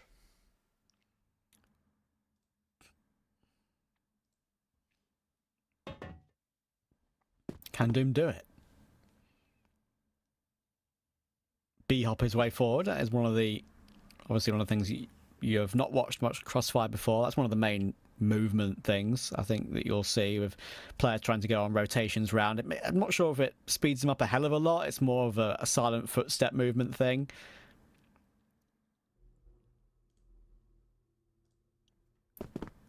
Unfortunately for him, he's very much on the wrong side of the map. Quite a long rotation round. He's gambled on A, and it's landed on B, I'm afraid.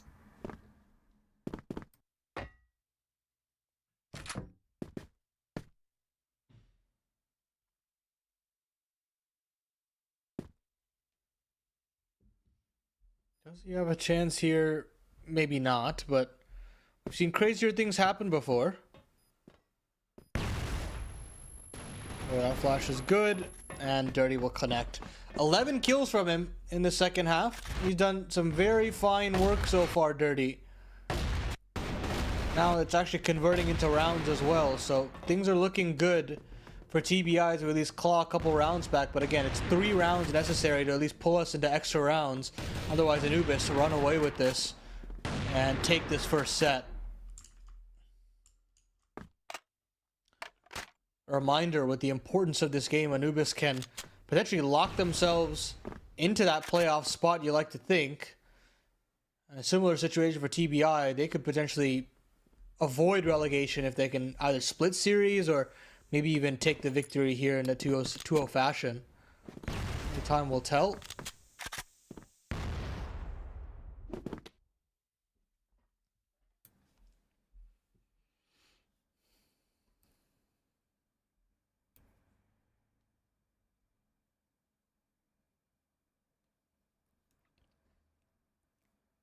Again, he'll move his way forward. Master maybe hears it, goes for a quick scope, misses it. Oh, beautiful crosshair placement with the pistol, though. Gainer is deleted. Doom will find King as well. Now, 5 versus 3. He'll even fall back and keep himself alive, too.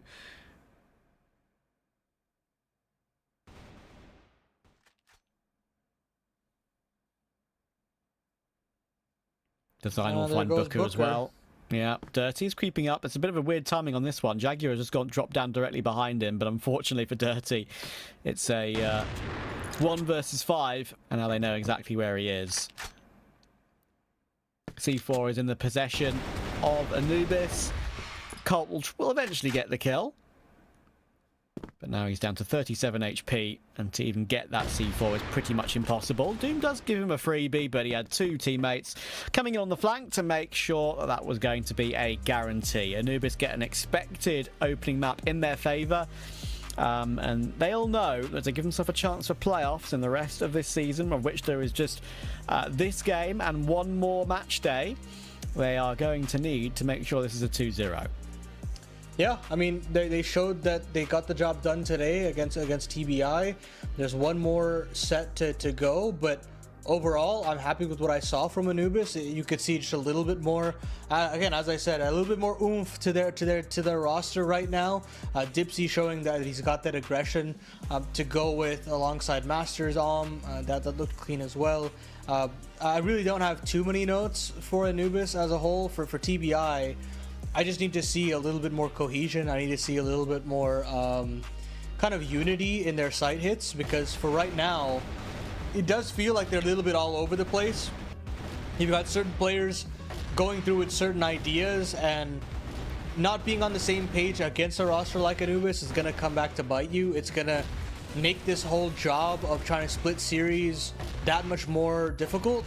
So I think there's really got to be a serious pep talk from King, and try to get their heads in the right space before we move over to set number 2. Yeah, I mean, we'll have to see. TBI, they kind of struggled for a reason over the course of the season. I think we saw, of course, a couple of rounds. I think, actually, to be fair, it was just one round where, of course, they lost a player and had to play 4v5 as well. I think it was one of the first 2 rounds of the game. It can be a bit awkward for them, but yeah, they've often shown some incredible results and shown some incredible play, and especially had some individual moments that will have at least shown that they have some form of form to show. But unfortunately, it's kind of been a common result for them this season, and the individuals of Anubis were showing up pretty nicely. Design and Dipsy had a number of great rounds, and Doom had a couple of cool flanks as well. Dipsy, as you see, running down the final kill, and as you can see, as I said, Dipsy and Jaguar across the board very clean. Dirty had a superb game, but as you can see, he was kind of a one-man army. Oh, 100%. I mean, how many rounds could you count? I mean, in the situation where TBI were just involved in a round, thanks to Dirty's wonderful arming, but it just never converted. I mean, you can look at the KDs across the board, all sub 1. Beva really the only one in that near vicinity, but it's night and day on the other end, where Anubis just had a masterclass of a performance from every individual necessary. And yeah, you gotta give him the set MVP, because he just put that much work in to even make that a competitive game for TBI altogether. Yeah, fair play to him. He really gave that a good go, but in the end, not enough. And yeah, he's going to have to keep up that form in the next map as well, which of course will be coming up very soon. So I think for me, TBI, if they can find one map here, that would be superb. They would be delighted with that, and of course that would hurt Anubis' playoff chances. But that is a long shot, I feel. We'll find out if that's the case after a quick break.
We're back into the action. If I'm not mistaken, this is the first time we're going to see ports today between these two squads. TBI need to find a map win to make absolutely sure they're safe from automatic relegation. Anubis need to find a 2-0 to give themselves a good shot at playoffs.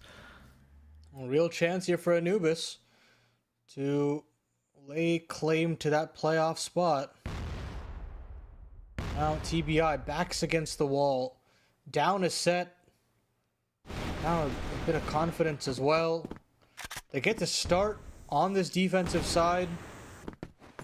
And, that's not a good start. Master clips King's wings and has an opportunity to work with this 5v4 for his team.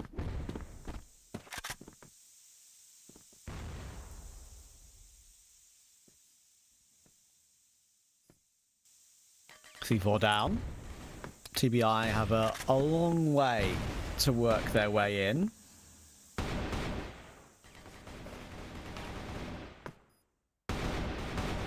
Jaguar, he's just trying to take one extra tap to make this round even more comfortable. In the end, he actually swings into 3 players, which makes it very awkward for him. Doom has to pull out a pistol. He gets run down, but now it's all down to Bever. He is stuck. Can he get 2? No, he can't. Would have given him a very unlikely chance against the zone anyway, who was directly behind him, but NT at least. That's Master with the quad kill. And a massive one at that to start off this campaign very nicely. Had an opportunity to gain it, but that's a tough shot to hit. It always was. With that, Anubis will slow things down now. Shift things over back to that A long-ish side. But so much information spotted by design on these jump throughs. The rotations coming through back and forth. But he takes some significant damage after taking that jump up.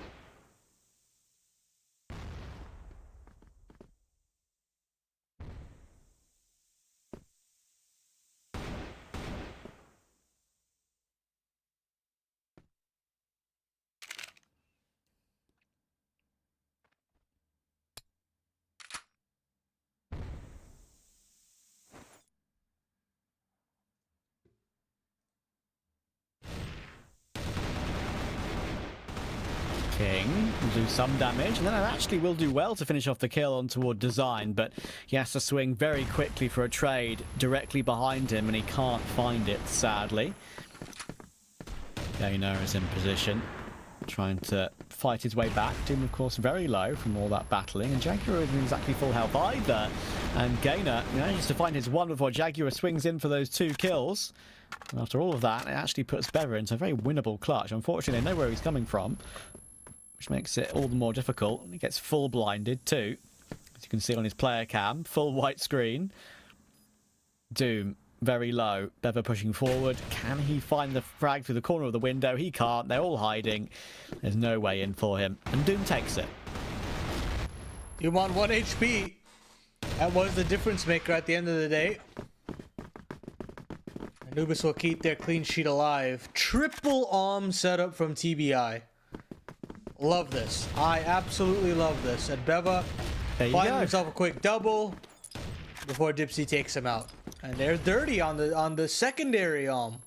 They one of the spots on this map, I think it's don't get me wrong, I'm new to CrossFire other than maybe 6 other match days that I've done in the past, but I know that angle for the AUM on the corner of the A site is one of the most powerful in the entire game, because you can just jiggle up and down constantly, switch up your position, and make it very hard for your opponents to take you down or tap you down.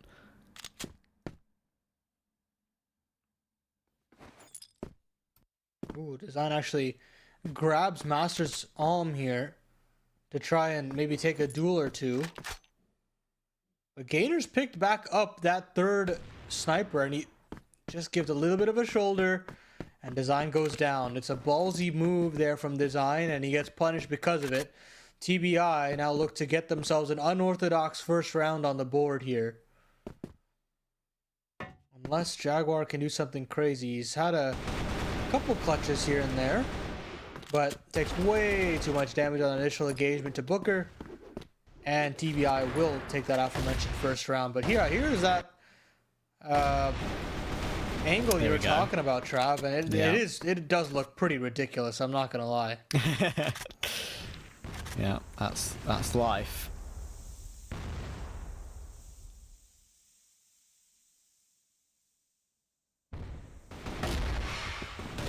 Whew.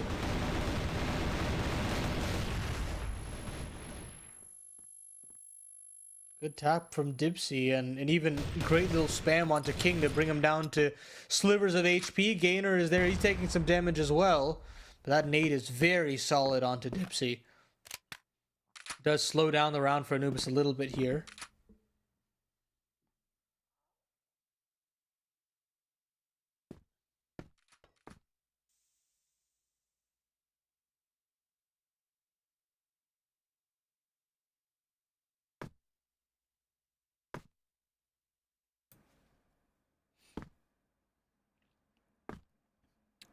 What can Dirty do in this position? We know how amazing he was in that first map, but now they're pushing up close, and that's the main problem when that angle gets pushed upon. You just can't deal with them when they're below you, and that's the biggest issue. Gainer and King will get removed as well. Bever is going to get caught through the corner of the wall. Dirty angle. Dipsy kill. Man, a lot of those crevices must be just so difficult to deal with if you're on that global risk side, but they still find a way, Anubis, to deal with that. And you look at the downfall of that angle as well from that tower of sorts.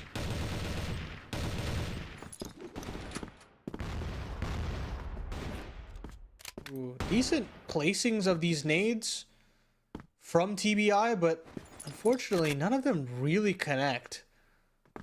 Design takes a little bit of damage, but that's not enough. Beva does actually find a kill, confirms a kill, which is nice to have.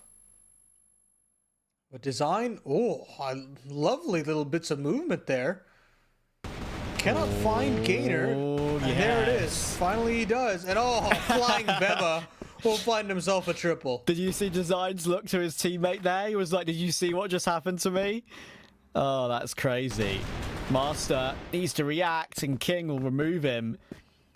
Leaves Jaguar 1v2. Wild circumstances in this round. Don't often see a couple of those angles and movements come through successfully. C4 recovered, and actually, little does he know, he has a free A bomb site right now. I'm not sure he does know that.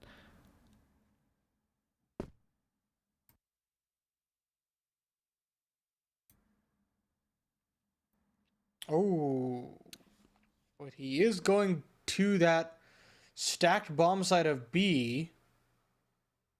He's going to wait for the smoke to fade, I'd like to think. Hasn't been able to catch out anybody.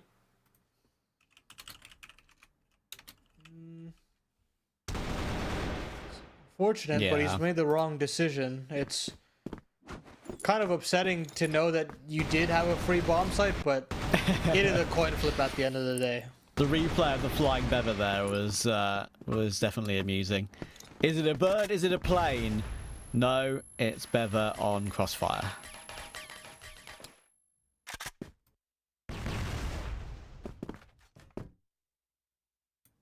And Bever's still trying to get cheeky with it. Without a sniper, I do feel like that angle loses a little bit of potency, but yeah, there's Dirty to reclaim it. Moves back in. And Anubis will slow it down a little bit more.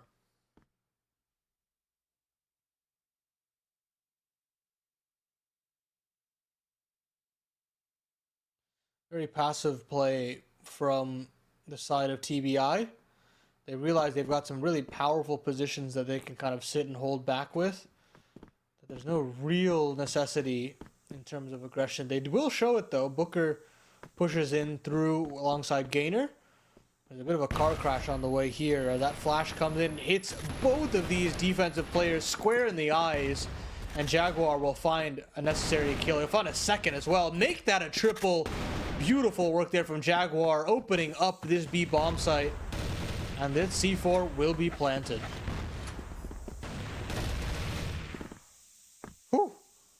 Dipsy playing with the corner of the box there. Dirty removed. There's a problem for TBI. They have the ability to win odd rounds here and there, but they just don't have the consistency to keep it up over the course of a whole game, it feels like. Especially against the higher tier opposition. Good reactions, good catches. Dipsy managing to find it as he crouches behind the box. Already saw him for a split second, so knew where to shoot. Quick disconnect from Dirty, but he's back in the server. Okay, that's good. That's good to see. And he's right off to the races, finding an opener. Master is there, his counterpart, to find a trade back. An opportunity for Dipsy and Design to try and overwhelm Beva. He is the only player here. And they'll try to join hands. They're crunching in. They're cutting down the distance. And Design will, but Master is there for the trade on that Colt. Dipsy will find another. There's Doom to chime in as well. It's just Booker, and he can only find one. Anubis up the tempo. They overwhelm that A bomb site, and they find themselves a fifth on this offense. The Blacklist side is going swimmingly for them in set number 2.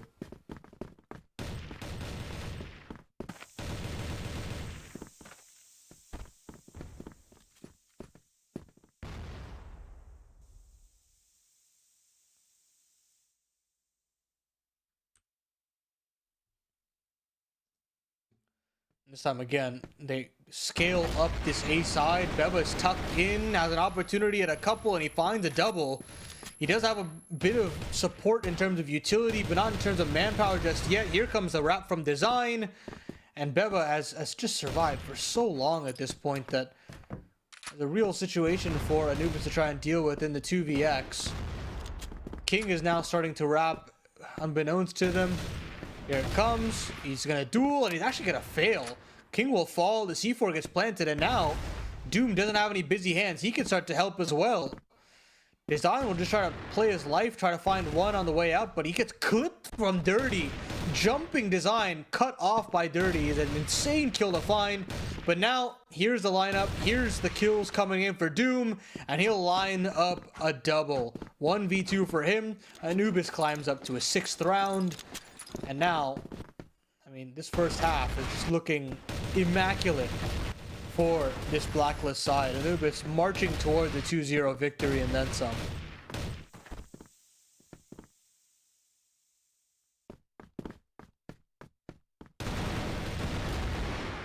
Bold from Gainer to try this whole song and dance yet again. And he's been punished. Dirty's trying to scamper away, but he can't find anything. He goes down with nothing. The smoke, or the flash rather, is down. Beva has a chance to stand and fight, but I mean, it's just exchange of utility, going back and forth, back and forth. Design with a beautiful tap, makes it a beautiful little spray as well. And this up-tempo, TBI could just never catch hold of it, could never keep up. And now the captain of King has to try and pull off a miraculous clutch to keep his team involved in this second set, but it's not to be. 7 rounds from Anubis in this Blacklist side. They look very poised to close this out. Yes, indeed. This is what we expected from Anubis. TBI sadly struggling. There is a world, though, on a different side of the map where it could change, but I get the impression that might not be the case.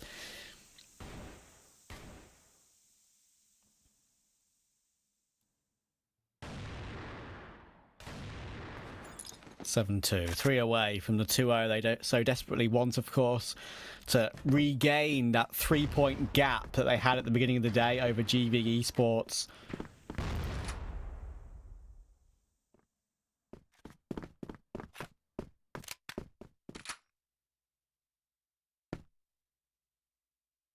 Could definitely do it.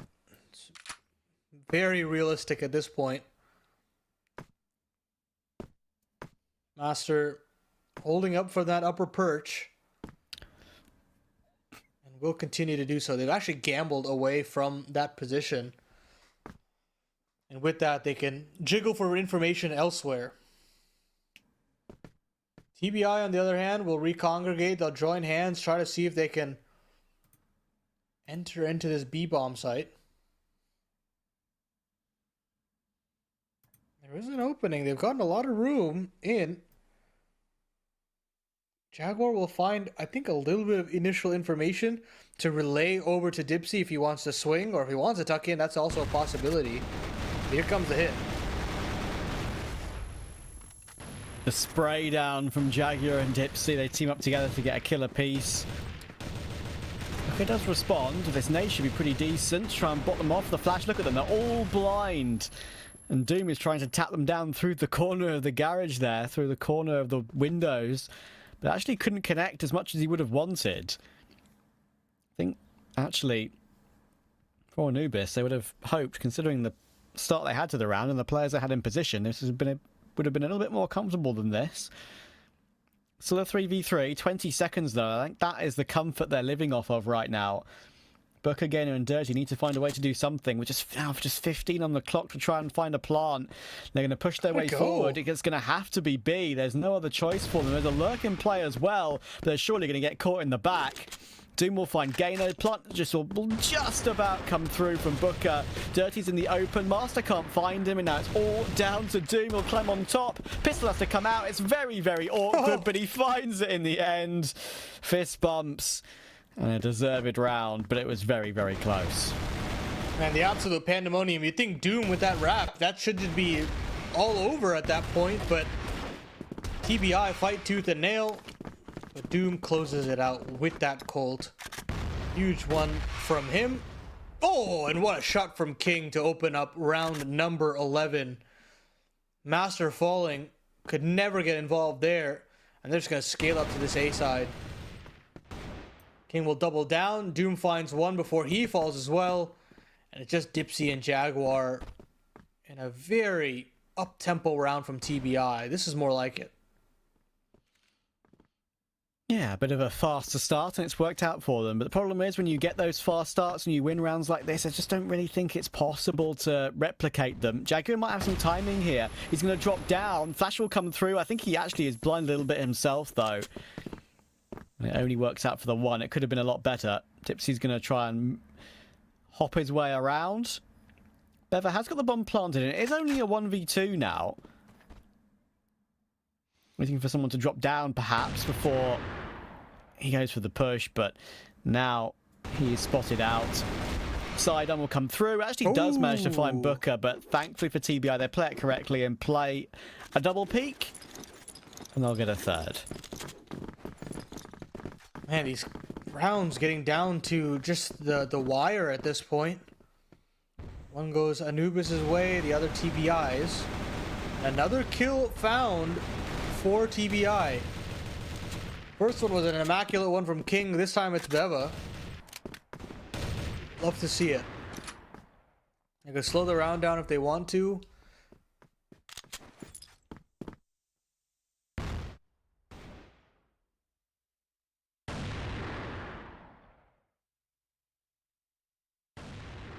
Choose not. Start to take a little bit more space, posture a little bit more aggressively. And Design can only find one. He will double down. There's still a bit of room to work with. And if Jaguar can stay alive and maybe try to get to the scene of the crime, maybe there's something to do here. Jaguar spots out a couple. I can only confirm one. It's just up to Design now in the 1v2. They know he's coming from the other side. He's got a whole 35 seconds here to try and piece this one together. Not to beat. Dirty finds it straight away, and Dirty, it deserves to be said, he's got 8 kills on the board, and don't forget he at one point disconnected and obviously had his score reset, I believe, if I'm not mistaken. So he actually has a lot more than that, I think. Or maybe we'll see that reflected at the end of the game in the full match stats. Look at King just hopping his way through. What the hell? Doom has no idea what's going on. He's behind enemy lines. Can he find 2 kills from this? He's got to be so wary that Doom doesn't just turn around and find him, though. King is behind Jaguar, too. He's just made an absolutely god-tier play here. Can he finish it off with the kills, too? It's going to be super awkward. First one with the pistol, but he can't get 2 as he pulls out the rifle. However, of course, it brings in his teammates to swarm the opponent. And it looks like it's going to work out for a round. Beautiful play there from King. Hopefully it'll not be all in vain, as Design and Master are still alive. Design does fall, and now it's just up to Master. This is going to be a tough ask at this point. He'll fall through the smoke. Gainer doubles down, and TBI, off the back of their captain's heroic play, will find themselves their 5th round. I think even if he just gets 1 kill there and he doesn't get the second, it's still enough, right? He's spotted out a player in middle. He's called the players to come back to that A site, and they just do very well to combine together. It's very smartly played in any case, even if the mechanics don't kind of align.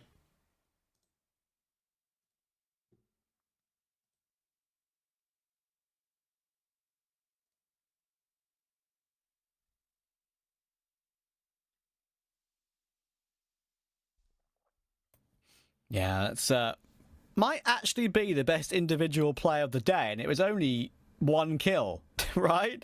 I mean, the fact that he saw 3 players who weren't looking at him was kind of crazy. I think he made absolutely the right decision in every given moment in that sort of B hop through as well. Not killing the first guy, not killing the second guy. I think the only thing I could say is that maybe if he kept the pistol out for the second player, probably would have got 2, but it doesn't matter. The play was successful. It got his teammates into position.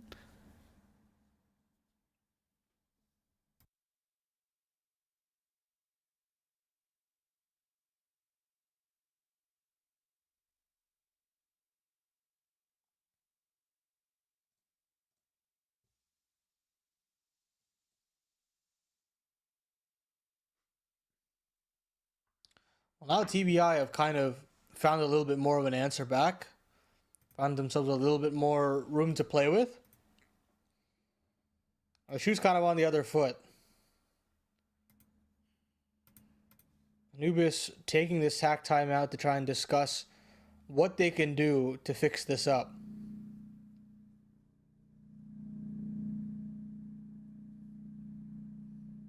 Right now, it does seem like they're a little mentally checked out, thinking that they can just kind of close it out and cruise through. But those 2 rounds, they look very distant, very far away at this point. Yeah, and Anubis, to be fair to them, even though they are 8-5 up, they smartly will call a tactical, just to calm themselves down a little bit, reset, and go again to try and get this one done and dusted. Try and regain that 3-point lead over GV. Jaguar will go aggressive, but Gainer and King and Booker, with a bit of help between the 3 of them, once again they get away with a man advantage. TBI are not done in this series. 8-3, could become 8-6 if they can convert this. However, Dipsy is behind enemy lines, At the C4. and he's got the C4. This now makes it a lot more difficult. Dirty and Booker are split up too, but now it is only Dipsy, as Master got found. So Dipsy now has to play a mind game. They might think he still has the C4, but Dipsy's going to choose to exit the position and go elsewhere. He spots out Dirty and finds him beautifully. And he should realise that that C4 has still not been found yet after all this time. So he's going to go back and try and find it. And it's Booker who is now chasing shadows in a way, mirroring each other's movements.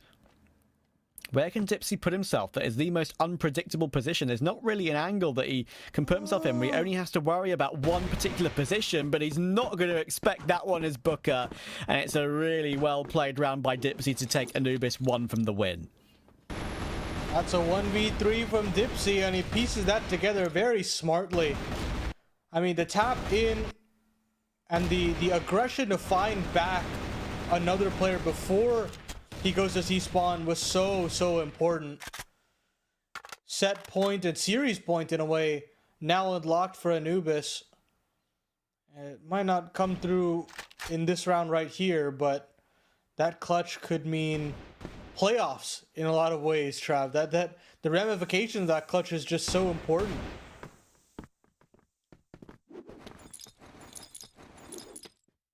Yeah, beautifully done by Dipsy. I'm sure Lala and Poe will be clapping somewhere.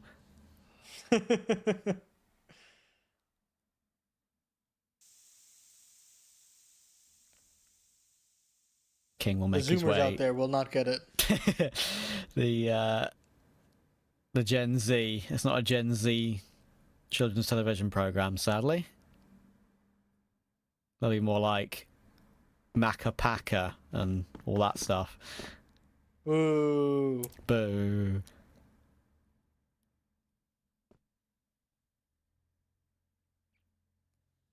King managed to make his way down the boxes silently. How do Anubis work their way back into this one? They're going to have to try and go looking for a kill, and King could get timing. He absolutely will, but Design's whiffed it. King manages to strafe wide and react quick enough to make it awkward for Design, and Design, that's one he absolutely should have gotten. This round is now done. King takes a second as well. Doom is stuck. Oh my god.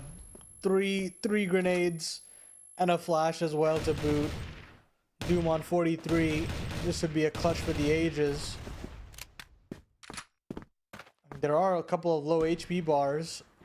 The crossfires are too strong, and Dirty's elevated angle is very difficult to deal with. So Bad Intentions will find themselves yet another round.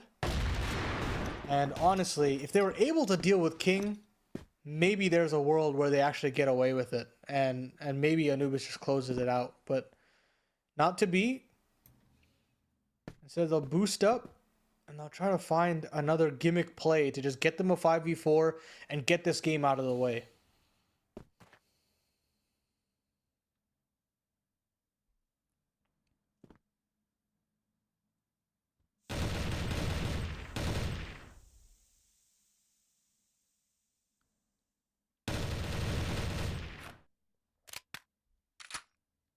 Again, a bit wary of the fact that Jaguar maybe could pounce at a certain timing there, as he makes a lot of noise in mid.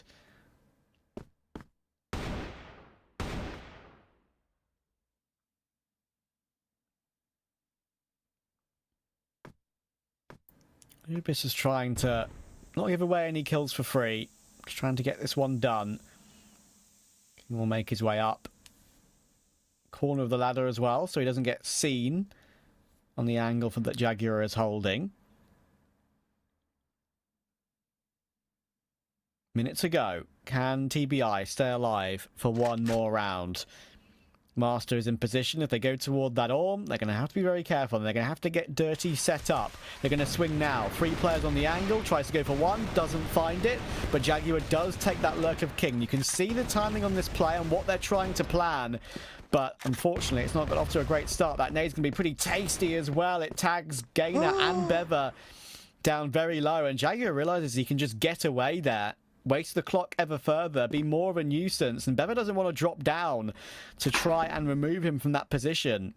He'll drop the C4 over to a teammate. And now 25 seconds to try and find a plant. It's getting ever more difficult. They're still trying to find out where Jaguar is, and they can't. Finally, he pokes out his head. He finds the necessary kill. Master has lived for so long. Doom has fallen. Maybe there's some way back in, but look at how much HP they've taken because of this. 7 seconds left on the clock. They've got to get the bomb down. Design and Jaguar close it, and Anubis jump for joy as they get themselves a 2-0 victory here today against TBI. Fantastic work from them. They pretty much, I feel personally that they've pretty much locked in playoffs at this point. But of course, it's still not officially announced. Yeah. I think there's a few things which maybe you could say. It depends, I think, on round difference and a few other bits and pieces like that as well. I'm not entirely sure exactly what the splitter is, the decider is between maybe two teams, even on points and even on maybe one or two other things as well.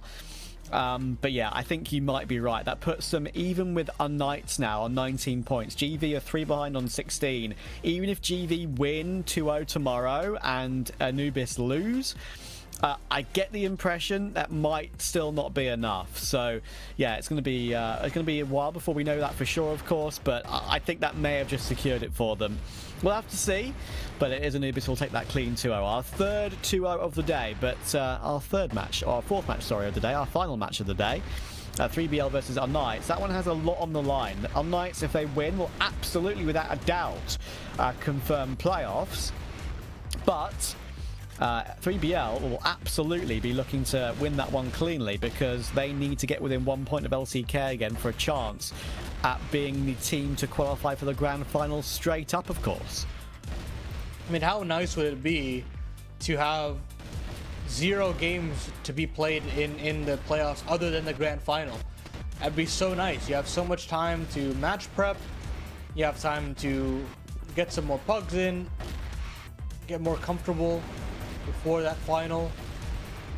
And again, you have to also realize that these points all matter. I mean, the fact that you could qualify for some lands later on in the year would be fantastic.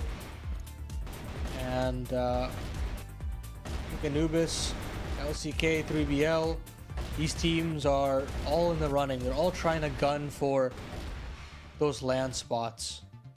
Of course, we have the scoreboard ready to go for you guys. And it's actually Dipsy to get it done. Unfortunately, Dirty couldn't have that same level of impact that he did on map number 1. And here on port, it really did feel like the Dipsy show, especially after that huge 1v3 that he was able to get. Yeah, absolutely. And I think Design and Jaguar are, to be fair, important factors in this win as well for Anubis. I think across the board they had a nice performance today, and it was one they absolutely needed, of course, as I have just described. We'll have our MVP in a moment. I'm not exactly sure what the game MVP will actually be. I think there's a few choices in this one, but yeah, I think what I will say is that if they do get their way through to the playoffs, they're still an underdog in the playoffs. The top 2 favorites, of course, 3BL and LCK, are absolutely the two teams, who would be the favorites to maybe take the whole thing. But we'll see either way. Dipsy does get the nod for match MVP. Fair play to him, absolutely deserved. Played very well in both the 2 maps. But now we are probably only about 10 minutes away for probably the pick of the BO2s today. As I described, 3BL versus unKnights. unKnights can absolutely guarantee playoffs. 3BL need to make sure LCK don't have a gap at the top of the table to work with and pretty much guarantee their grand final slot. So we're going to throw it to a break. When we're back, last game of the day will come up.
We're back for the last best of two of the day, and it could be our most interesting one. It's 3BL, who are currently second, versus unKnights, currently third. Yeah, excited to go through this matchup. This is definitely the matchup of the day, in my opinion. We had a couple of blowouts across the board, and I feel like 3BL, they would love to potentially secure their spot here in that second place, maybe even try to gun for first, especially if LCK have a hiccup here or there. But for right now, 3BL, they came into this competition as one of the favorites, and they continue to be that way. But unKnights, on the other end of the equation, want to confirm their spot in the playoffs, and I think a win here or maybe even a split could be a really important help for them to get across the line as far as that's concerned. So I'm excited to see what kind of level we see out of 3BL today, especially considering they're chock full with so many talents across the board. Looking at players like Snake, I'm looking at players like Snare and Slayer. These guys have done a lot of work for this squad. Now on the other end of the equation, unKnights, they've got some cool names. I'll tell you that Alucard has got to be one of my favorite ones. I love the Castlevania reference. Yeah, 3BL, as you say, I mean, these two teams have some very well-known names, and I think, if I'm not mistaken, Pietro and Alucard have been playing for a very long time over the course of their Crossfire careers, right? So, pardon me. It's going to be interesting to see how they both go up against each other today. As you say, the Triple S, the scary Triple S duo of Snare, Slayer, and Snake can often do a lot of damage for 3BL. And unKnights in general, as we've been saying, it's a pretty interesting mix of players as well. Of course, you've got Kike from Greece, you've got Alucard, of course, from Egypt, very Egypt-heavy server, about to go down, of course, as well, just like we saw earlier with TBR and Anubis. We've got HZZ, of course, from China, Beck from Turkey, and Pietro from Belgium. So it's possibly the most unexpected mix of 5 nationalities. Obviously, we know that they've been together for quite a long time. It's not a shock to any Crossfire viewers, but to someone maybe looking at it for the first time, it's not a mix of 5 you necessarily would expect. We're going to be playing on Black Widow and Subbase. First time we're seeing Subbase today. Bit of a different map, and that could make this one interesting. Yeah, Subbase will be a fun battleground for both of these squads. I do like Black Widow. I think the map plays well. Reminds me a lot of some other great maps within FPSs. But yeah, I think for 3BL, it'd be fantastic for them to try and get this 2-0, try to convert this and comfortably sit at the top of the table. If they are to lose this, it does cause a little bit of concern. There is a little bit more pressure added to tomorrow, and I don't think they necessarily want that. I think they want to close it out right here, right now, and just say, let's just try to close it out and give ourselves a breather tomorrow. Yeah, I think that is absolutely right. And you say, in a way, excuse me, giving yourself a breather. 3BL, as you say, I mean, they're guaranteed second. There's no way anyone can push them off of that spot now. But they need to win this 2-0 to get back within that 1 point gap to LCK. If LCK slip up tomorrow, and as we've said, tomorrow's matches, I'll just quickly double check it, I think they're playing Anubis. Yes, they are. It's tomorrow's match, LCK versus Anubis, the last match of the day tomorrow. There's a world in which Anubis can nab a map there, knowing how much it means to them to make playoffs themselves, to confirm it. And LCK, if they drop a map and TBI, or in 3BL, sorry, managed to take the win 2-0 themselves against Lazarus, which they absolutely should, considering current group stage standings, then there's a world it can flip around and 3BL would win the whole group stage and they would go through to the grand final instead over LCK, right? So a lot on the line, and you've got to make sure you win these games cleanly if you're 3BL. But unKnights are a tough opponent. Let's get underway. Set number 1 here, and our final matchup of the day between 3BL and unKnights. Snare will kickstart things off with the kill down mid. And already the pressure is put on to unKnights to try and muscle back this man disadvantage.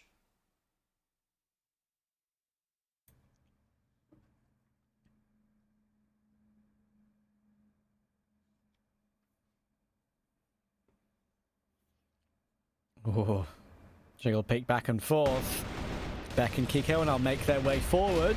And Beck does get himself one, but it's a lovely reaction tap from Slayer. 2 kills for him once again. And look at Snare in this position. He's just dancing back and forth, baiting Slayer into more damage. It's 3 kills for him and 1 more for Snare to secure a 3BL start. You can already see there's chemistry between these players. The mechanics are there from that triple S threat that you were discussing, Trav. And right now, to start things off, 3BL looked very comfortable there in that first round of play.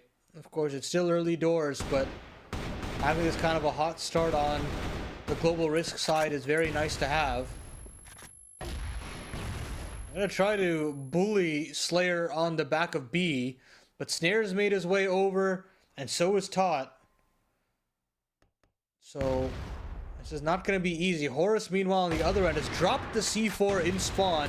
Snare will find the necessary kill he needs, and he colts out Leo as well. It's just Kiko left up in a 1v5, and doesn't really seem like he's got much to speak about in this one. Slayer will take him out. And unKnights will go down 0-2 here to start things out.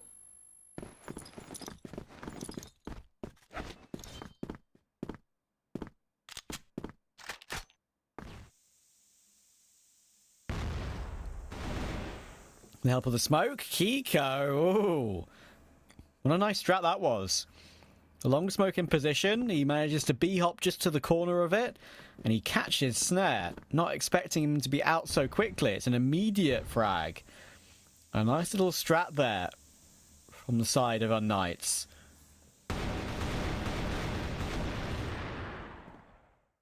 A little bit of a jiggle there from Tot, and he's not able to spot out some approaching Blacklist players, but Snake is there to pick up the pieces. That nade should be decent. It's actually a smoke, never mind. But it is still Snake on the back of the site. Has to at least find one, and he can't. Meaning Slayer is now left up in the clutch. He's done some great work to start out this map, and he'll tap out 1. He's got to find 2 more before the C4 goes down. Flash is nice, but it'll just delay him further. Actually, while all this is happening, you've got Beck that's gone all the way back to B, and Alucard will snipe out Slayer on the cross, and unKnights will climb back in with the first. Should mention, of course, as well for unKnights is that Leo is playing today. I believe he's their designated 6th player in case they need someone. HZZ is not on the server. I am not in the know as to what the reason for that is.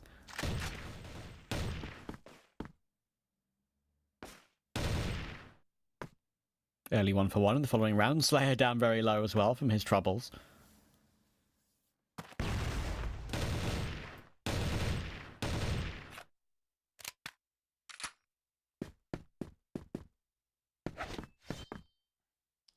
Was able to track the movements of Slayer there, but can't connect the shot. And he gets away back onto that A site. 3BL will congregate back into the B bomb site. At least the entrance way of it. And the 3BL defense is kind of spread thin at this point. They've got to really account for Horus to go huge on that second letter of the alphabet. It's going to be a tough ask. He spots off ahead, tries to tap out 1, and he does. Can he find anything else? Yes, he can. Make that a double. Beautiful little stuff there from him. Slayer on that Colt will find 1 more, and just leaves Alucard in the clutch. He does find 1 more Colt frag on 1, but how does he cross? How does he get the bomb down?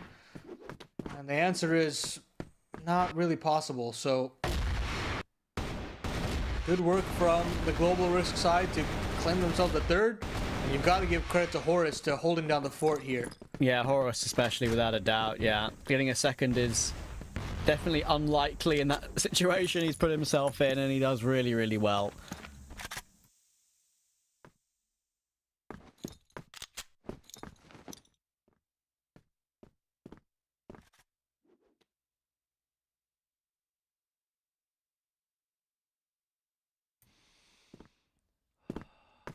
Alucard has been particularly impressive. Always has been. He's going to need to play particularly well today. Maybe win a couple of those tough clutches if he's to get our Knights in with a chance at maybe getting a cheeky 2-0. It's very unlikely, but there's a world. It is second versus fourth. Technically, it was second versus third before the tiebreakers are put into play. Slayer will push forward with a bit of support from his teammate, and that catches Beck off guard. Pietro's in a position where he wants to try and do something with this. Lurk through on a timing. I think he hears quite a lot of what's going on around him at the moment. But it's awkward.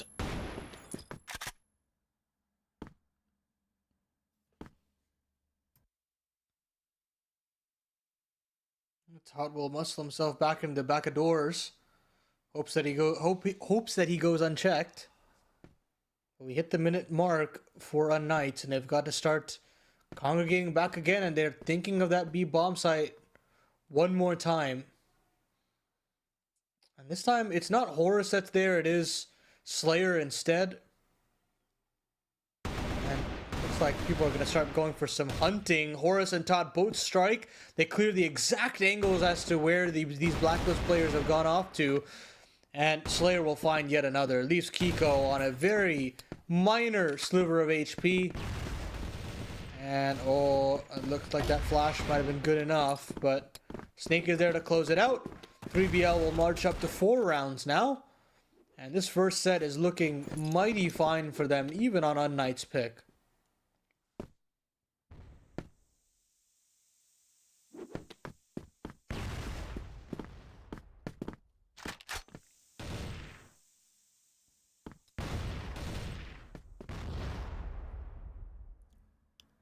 Snow will push his way forward. Maybe looking to try and get more of an advanced position, but it's a pretty stock standard one for now. Snake will be the man to take that.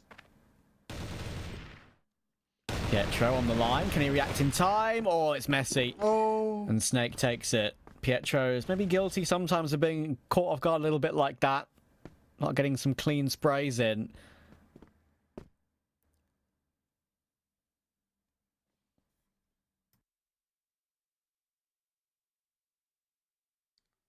Unfortunate, but 3BL, they'll be loving life with that 5v4.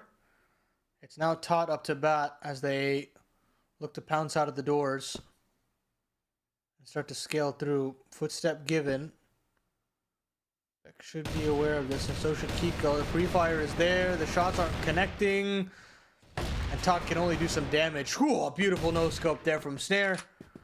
And now the A site has been lost, which means that they're going to try to have to at least deal with this cross, and they can. Horus, easy pickings, double for him. It's all up to Alucard. He finds himself the first. Can he find a second? No, not to be. And now Horus knows that he can reset the situation. Smoke is up. Colt is a little awry, and the no-scope can't get off in time. 3BL will march up to 5.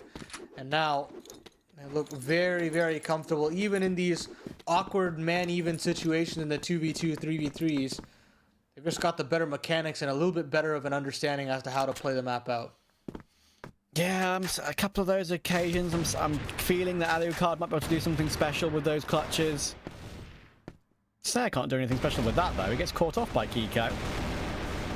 Going to go down to Slayer in the end, but that allows Leo to leap his way in for a quick fire trade. But guess what? Top's done exactly the same. Alucard will position himself, though, behind the edge of the stairs, and actually he was waiting for Beck to come in and help out. Beck tried and got instantly deleted, and the Alucard was the one to get that kill. So it's down into a 2 versus 2. 33 seconds on the clock to recover this one. Snake will get caught in midair, though. Alucard will find Horus. So that is an important round for unKnights. Here's this moment I mentioned about Alucard just ducking into that corner there, then tries to bait Beck in. Beck gets removed, and then Alucard deals with it nicely, and will be the man to finish the round. Yeah, great work from Alucard there to hold down that fort on the B bomb site as Pietro was making his way back over. That Colt singing and then some. unKnights now find themselves to battle back in with the second. Pietro's back on short. Trying to find something. Maybe Alucard could as well. Nothing offered up just yet.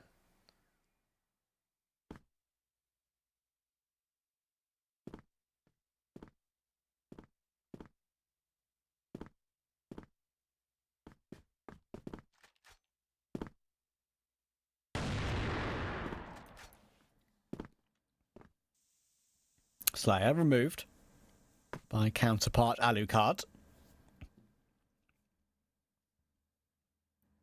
Slayer's played well so far in this game, but he has been caught out a couple of times when perhaps he wouldn't have wanted to be.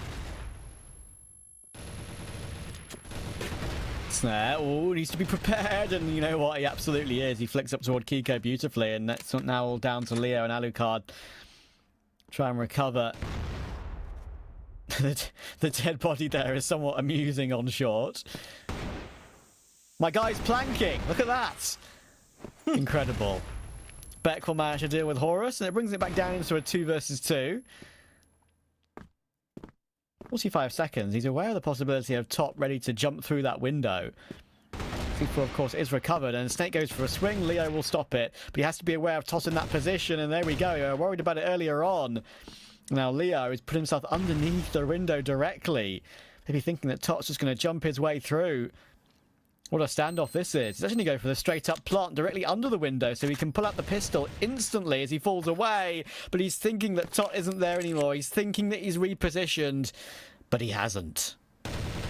Oh, well played from Tot. 4 kills found on the round, and I mean, they're all massively impactful. You get 2 on these players coming up short, and then 2 more on the actual site exchange. That is Herculean work there from him. Doing a lot of work to really mess with these unKnight players, and this time they're just going to think of an all-out brawl into that B bomb site. At least they want to at least send one player in to sow some seeds of doubt, but Horus on the other end has been putting in some serious work. Slayer and Tot will chime in as well. It's just Kiko and Alucard to try and deal with this, but they've taken a nade to the face. They've taken some significant damage. They've got to get the hell out of Dodge and try to reset this situation.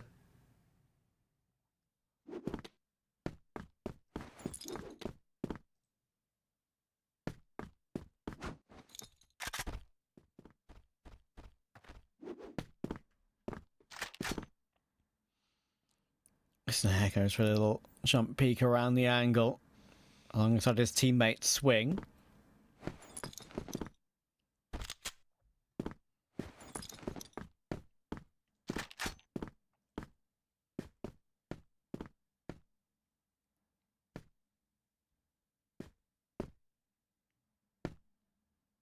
Look at the advanced angle as well from Tot in the corner toward Long.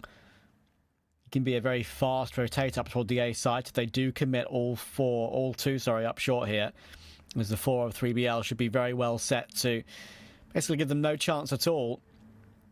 So could get caught. He's been spotted out now by Alucard. There's a chance that he could get pushed into the open. He absolutely will be. But look at the damage now done to Kiko. I think he's 1 HP. Make that 2. Doesn't make much difference. He's going to get removed by Tot, and it's all down to Alucard. He'll get found by Tot too, and Tot founds another round. 6-2. 7-2, sorry. Yeah, that's 7. 7 found for the global risk side of 3BL. They switch over to the offense. Real opportunity to just run away with this first set. Be fantastic for them to pick this up in this kind of fashion. Defense looked stellar as ever. Great work from players like Tot. And of course Slayer and Horus, they put in the hard work as well.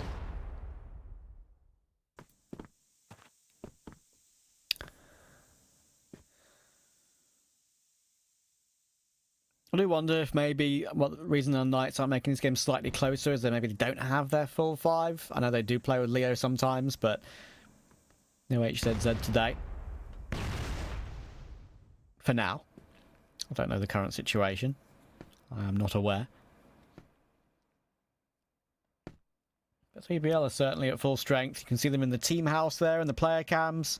RGB fans going crazy. Team logo also goes crazy. In the room at LAN. Alucard ready to defend. What can he do? Oh, actually, he takes one as soon as he does, same tick of the round, he gets taken down himself. Snare will drop down. He'll actually be dropped, Pietro, by Tot. It's all down to Slayer and Tot now, but look at the HP compared to their current opponents. C4 will get planted though, and that could give them a slight advantage. They're able to make the cross into the site, Slayer especially, and that catches Leo off guard. He goes down, but Kiko will find another. Oh, what? Was there a disconnection?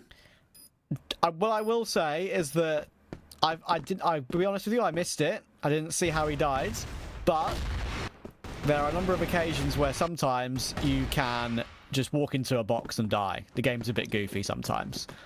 Okay. I've seen some bugs where someone will just stand on a box, walk on a box, and just perish in midair. Maybe he fell. I didn't see. I'll be honest, I don't think only they know what really would have happened there. But you know what? It gives our Knights a glimmer of hope. It looked like either way, it didn't look like they were taking it too seriously. Most of the camp was laughing it off. I think that is just a quirk of the game sometimes.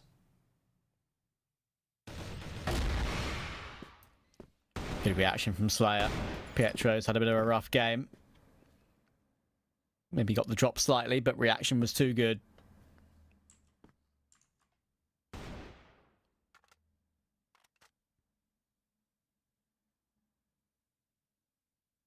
Minute 30 left on the clock now as 3BL congregate outside a number of the map on the B side as well as A. Horus will find himself one and Snare will double down. C4 is on that side, so this is all just like extra frags for Todd at this point. Kiko left up in a 1v4. Has an opportunity to try and pad his stats a little bit. But he's being watched from Tot, and he'll get absolutely eviscerated. 8 now for 3BL, and that disconnect or that bug, an unfortunate 1v1, we'll say, will not really matter in the grand scheme. Yeah, I'm going to watch the replay on stream to see if I can gauge something from the mini-map when it happens. We'll see. Delay has to catch up a little bit, of course. Ooh, near double kill there for Horus, but it's the Colts for Alucard and Beck that are putting in some serious work. Snare will also fall. And there's Kiko to chime in as well. It's just some serious aggression from 3BL. And global risk side of unKnights find a way to hold strong. Surprising that it works that easily, but okay, there's finally a punishment. Snare will arm out Kiko. 5v4 is there for 3BL. Yeah, I watched the replay. I think that is just a crossfire moment.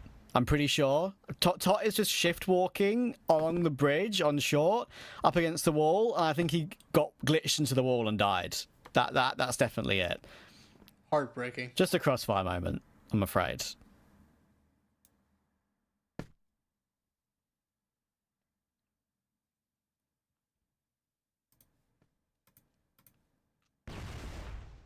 Thankfully, it looks like it's not. At least it wasn't at like 9-8 or something. That would have been more of a heartbreaker.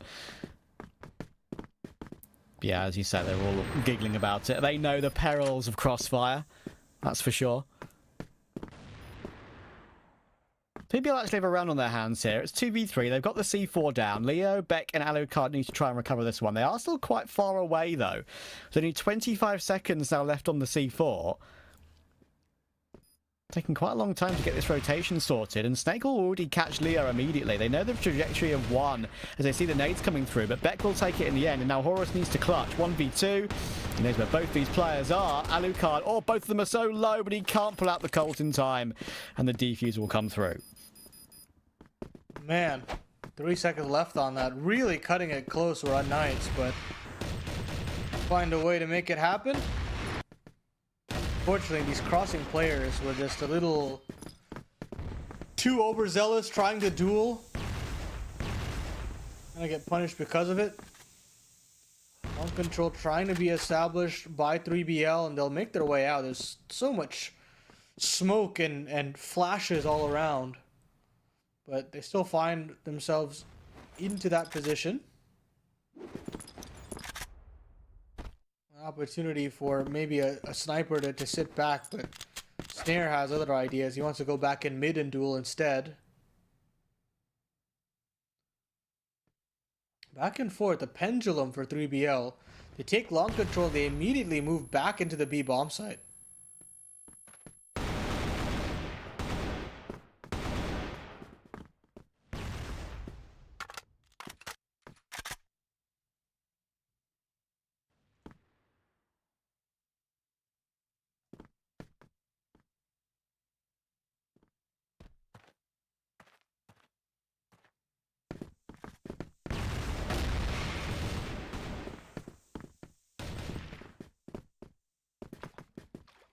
Kiko will drop thanks to Horus. Nice kill to take.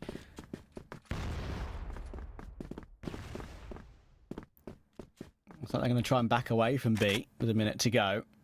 Been forced away. And then they managed to find a kill. Wanted to try and keep them guessing.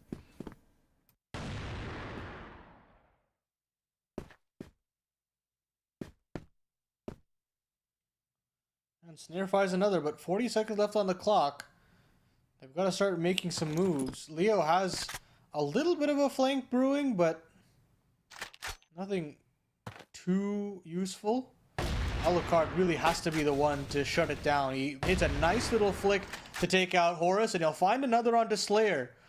But Snare does take out another, and now they're just trying to split in onto Alucard, but time continues to dwindle. 14 seconds left on the clock, and Alucard is not missing. He finds himself another, but finally Snake takes him out, and Todd is there for the second kill.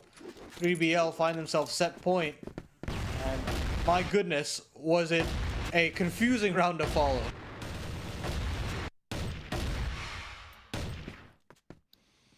Yeah, now just one away though from taking the opening set.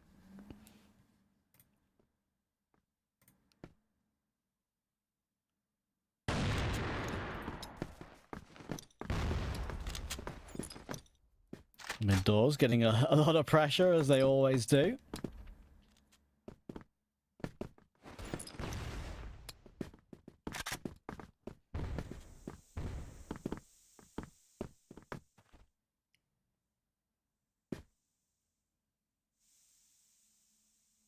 B-side, the name of the game here for 3BL. It looks like that might be the case, but the lean is coming in for unKnights to have 3 players around in the area. But here comes the attack.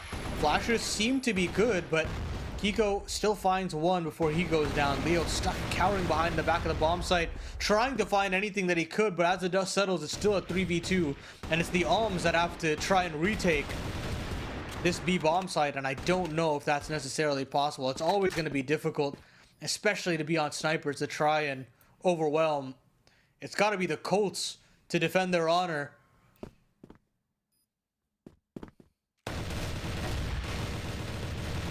Oh, too good.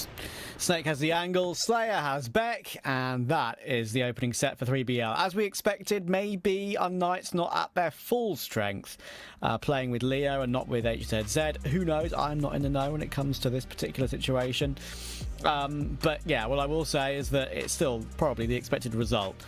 3BL will take it, and that puts them within that one next map, of course, to come, of closing into that 1 point behind LCK again. Yeah, it's a good situation for 3BL to be in, especially in the dominant fashion that they did do it in. I'm liking what I'm seeing for them. You can tell why they were the #1 seed last season, why they're gunning for the #1 seed this season as well. Of course, I am just very thrilled by watching this team play, and you can tell that LZK, 3BL, these guys are definitely a cut above the competition right now, and it's going to be a little bit needed from the rest of these teams to kind of keep up.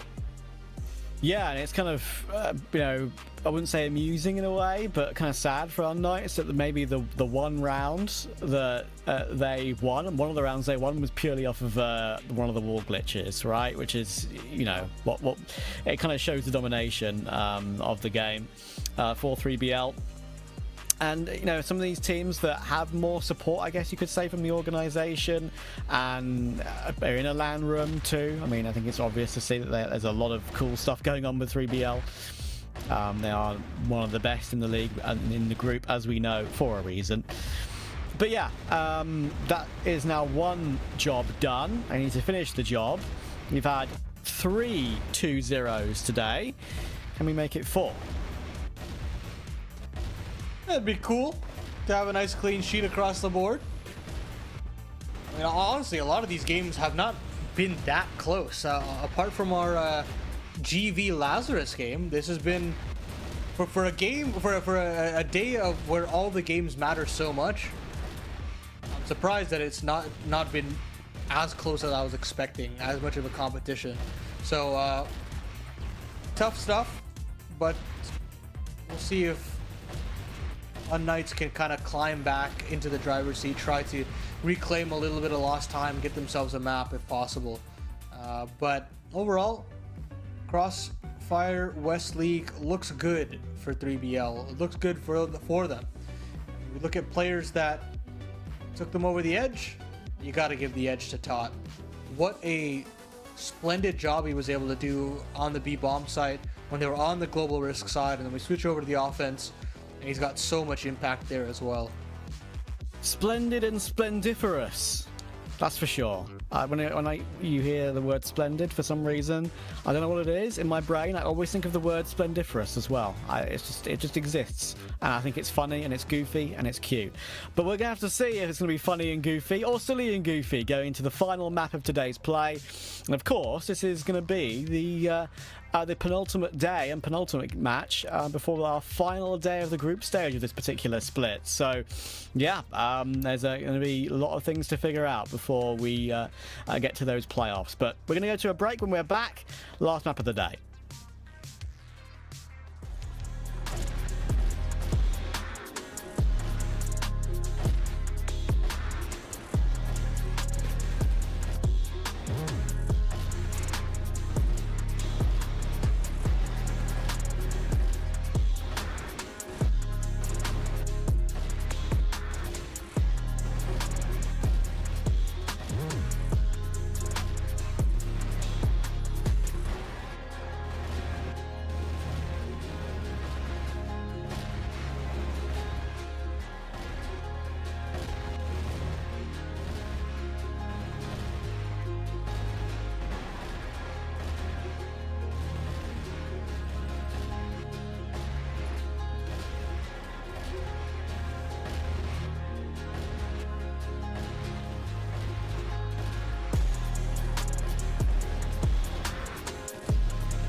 Our first check-in with Subbase today. It's one of the more, I guess, sort of less played maps of the sort of 3 or 4 main maps in the pool.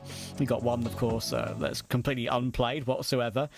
Subbase is kind of a bit of a wild card pick sometimes, and, well, we're going to have to see if 3BL can make it work for them, because I've seen them win on it once before. Let's see if they can do it again.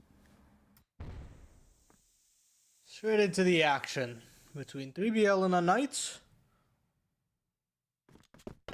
Second set of the day. They burst into that A bomb site. They find that opening kill that they're looking for.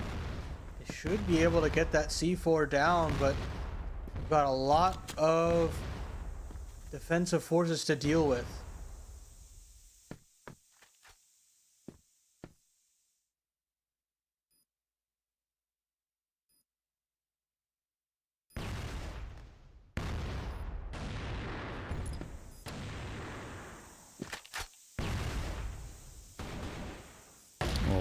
Leo is stuck and he'll get removed by Snare straight away.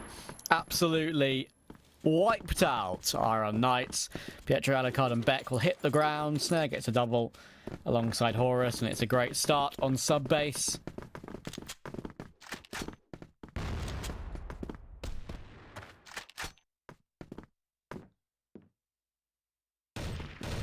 He's spotting legs, he's spotting shoulders, but he can't actually pull the trigger. And he just gotta fall away. Very interesting map layout here, Trav. I haven't seen anything like this. That A site was just so difficult to retake once a C4 went down.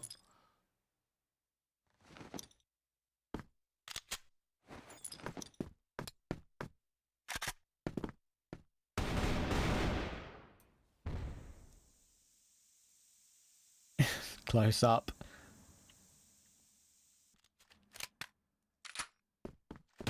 Forced away slightly, and Tot will still show some presence at the doors. Snake will now force his way through, but he's forced into Kiko, and he'll get removed straight away. Pietro, that's a tough one to deal with, though, and you've got Snare and Tot holding the line. He'll get caught. Oh. And he'll manage to find Alucard, too. That's his counterpart gone. 4v3 for 3BL.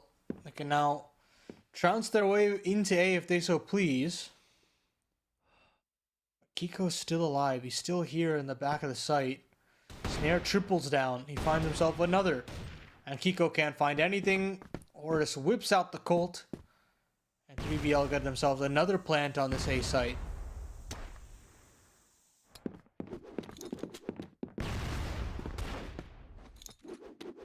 Snare's feeling himself right now.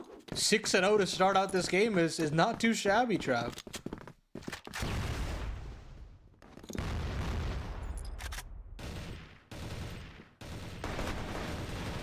Oh, Slayer.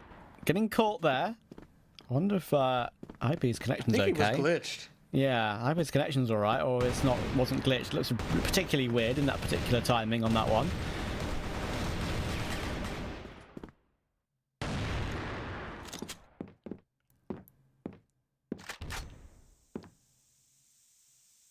And Snare's now left last alive. If he manages to clutch this one too, it would be a minor miracle.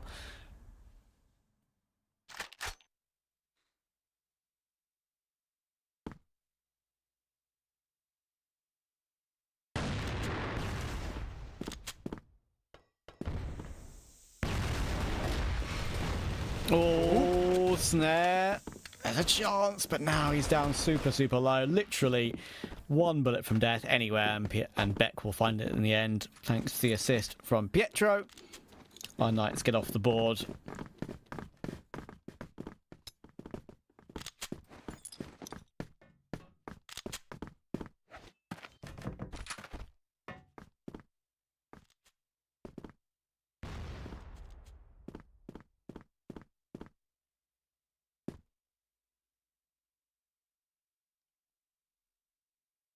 Knights feel a little bit more comfortable now that they get off the mark. 3BL want to recongregate themselves and try and find an opener. This mid position is just so tough to deal with if you're Snare. A lot of pressure put on him to find opening kills. to find space at the very least and take some important lines. Now, right after he does, they're able to walk out. Alucard does not hit the shot necessary. Todd on the other end will find one more. Leo's been spotted, and so is Alucard. They're going to try to overwhelm him, but it's actually Slayer to triple down, and it's only Slayer left up in this. 20 seconds, or sorry, 20 HP rather. Gotta pick up the bomb. He's gotta find a way to get it down. He's gotta find 2 more members to deal with as well. He's thinking of moving back over to A, but at this point, unKnights are playing this very well. Buddy system in place to make sure that they can at least just trade him out and win the round.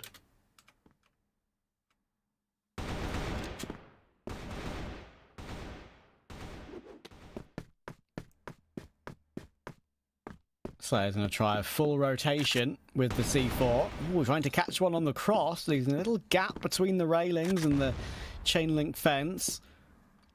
Down toward the A site. Very wide site, of course, as well, in the corner of the map. But he's got a chance to plant safely. Only 22 HP.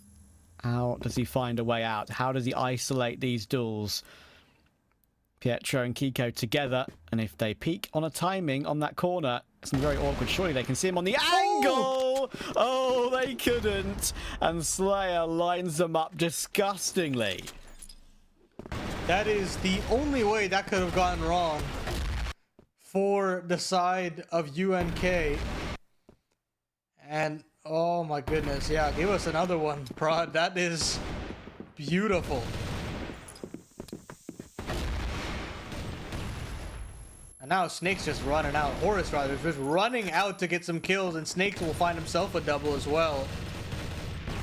Oozing confidence now, or 3BL with that win. Kiko left them in a tough clutch. He somehow finds 2 players reloading in front of him, but takes significant damage after hitting that nade. 25 health to his name, and Slayer will close it out. Quick round there from 3BL, and they'll jump up to 4 rounds now.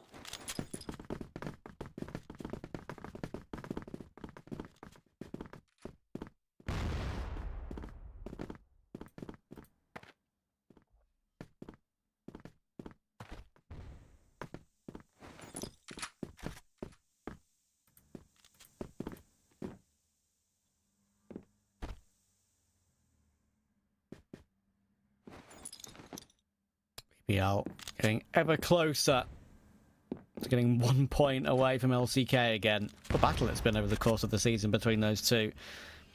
We've seen a couple of games between them, of course, as well. Been very interesting, fascinating, our best 2 teams.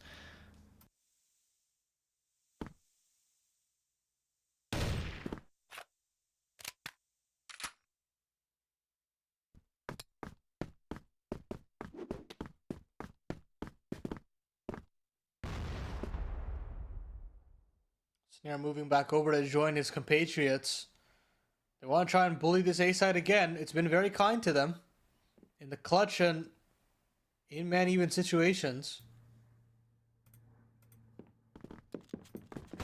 Pietro's got to go big here. He's been unchecked, and he'll find himself one more. Can he make it a second? No. Snare is there. But Beck has finally made the rotation over. He's got to live for as long as possible, and he can't. It's just Leo left up with a clutch. Unfortunately, Slayer is there for a 2-piece of his own. 3BL march up to 5, and now things got from bad to worse for the Global Risk side.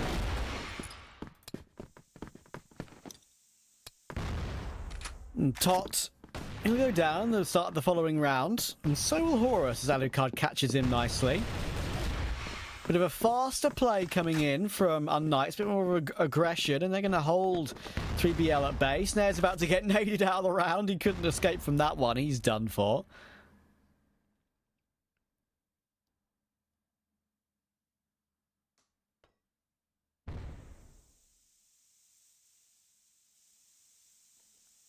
Alucard and Kiko on that A site. Peering over the window is 3BL, but they just can't find enough space or kills to move back over to a specific part of the site. Pietro is caught on a bit of an island here, and Snake is just going to continue to take control, even with all that being said. But Slayer has fallen. It is just Snake left up in the 1v4, and he can't get it done. unKnights will get back up to 2 rounds, and 3BL will have to find another answer. They cannot just frolic into that A bomb site as easy as they thought.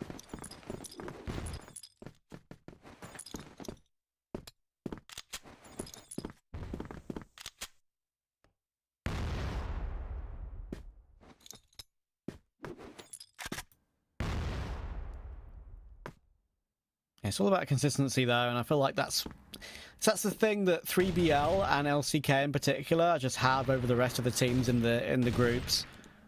They're able to keep it up for a longer period. unKnights may get around here and there, but 3BL just hit back immediately straight away on many of those occasions. Great catch from Beck, though, against Snare.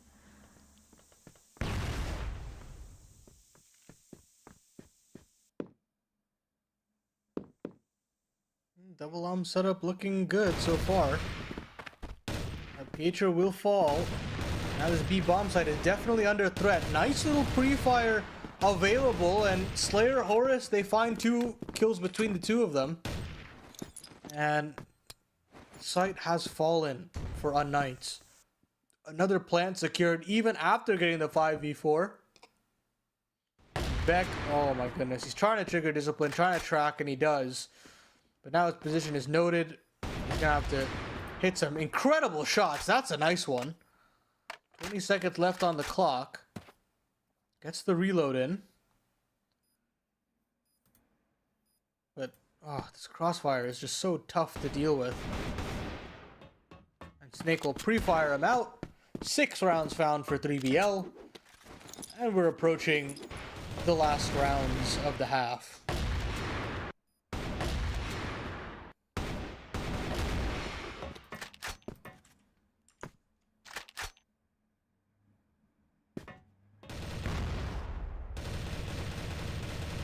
Beck creeping forward, he sees all the bullets, he sees all the tracers, not an opportunity, but didn't decide, or couldn't take it, I should say. Didn't decide to push further forward off of it, realizing that it would be a bit too risky. Horus has a 666 KD right now. Oh! Incredible. Get away from that man.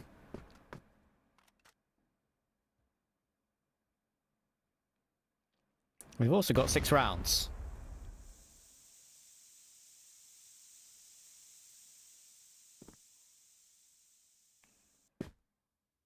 A minute 30 left on the clock. 3BL looking to pounce, and Snare absolutely will. Beck on that secondary arm will not find what he needs. Pietro hop, skipping a jump to his own death. Leo will fall. And it is just Kiko who has just completely evacuated that A bomb site. They've actually planted on B. It doesn't even matter. 3BL will get themselves 7 on the blacklist side. And man, oh man, is it going to be a tough ask for unKnights to try and battle back here and get quite a number of rounds back the other way.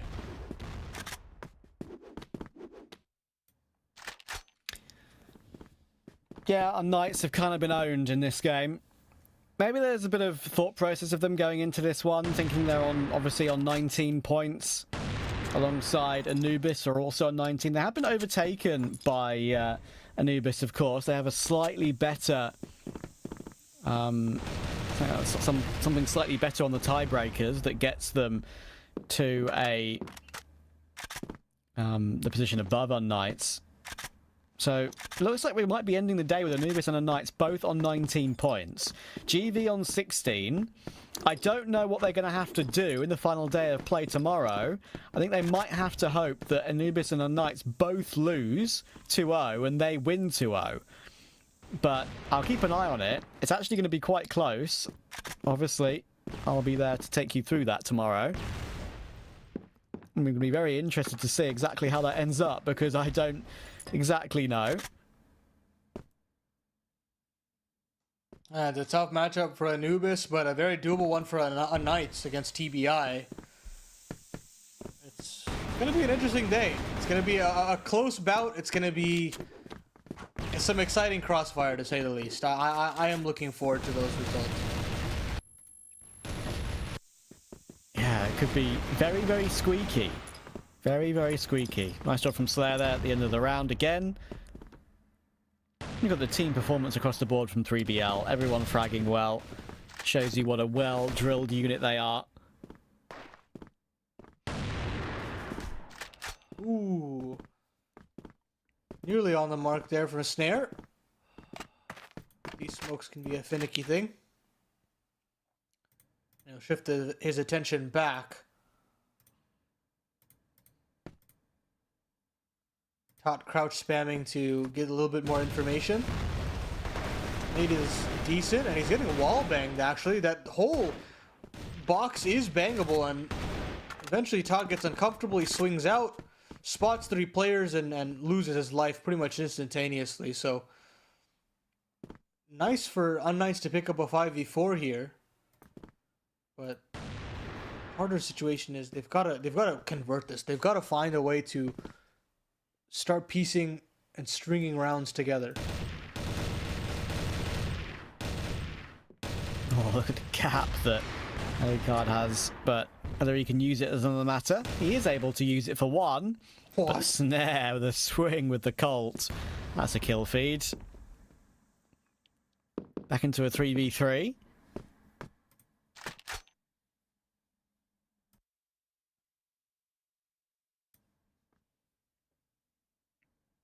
And now unKnights are worried. They've lost that man advantage. They've lost a lot of manpower as well. What do you do at this point? Walk into A seems to be the answer. They've gotten down the stairs safely, and if they're able to claim themselves a bomb plant, it should be good. The lurk from Kiko is good. Oh, but snare flicks back over. Near opportunity for him to double up, but instead he'll just let the C4 go down. And he'll try to play the round out. That nade is very solid. 7 HP on that sniper. Slayer's able to make it down the stairs. Has a duel against Alucard. Needs this one. Spots his little feet. And he's able to, nearly get through to the site itself. But now it's Snare in a very, very difficult situation. Oh, spots the foot. 9 seconds now. He's got to get on that defuse pretty much right now. He's gonna stick it all the way. Yeah. Oh, it's unfortunate. Can't actually happen at the end of it all. And Knights will find themselves a 3rd round. Yeah, Leo knew he won that round, whatever his opponent did in the end. 4 seconds left on a defuse. Look at that little gap that Snare caught as well. But yeah, the time left meant he could just swing at any point that wasn't too late. Doesn't matter if he swung too early. Would have got him off and died. It would have got him off the defuse anyway and won the round. So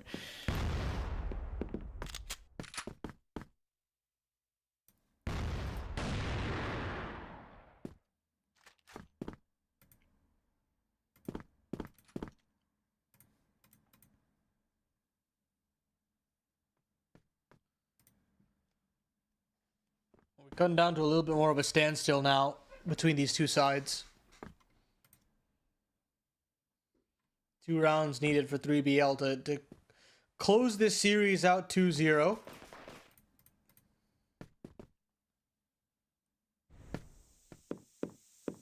They're up against an offense that seems to have a little bit more gumption left in them. Snake will find one through the doors. This spam is always very tricky to navigate on both ends, but so far 3BL have come out the better and then some. Wow. nothing you can do about that. We knew they were the better team, even though the gap in the placings in the groups isn't that big. It's the points difference. unKnights have been around for a long time. Their players have been around for a long time. Some storied veterans. But I think 3BL are the form team alongside LCK. We'll see that tomorrow. Who comes out on top in the group stage? Who goes straight to the grand final? Who has to make do with the semis out of the top 2?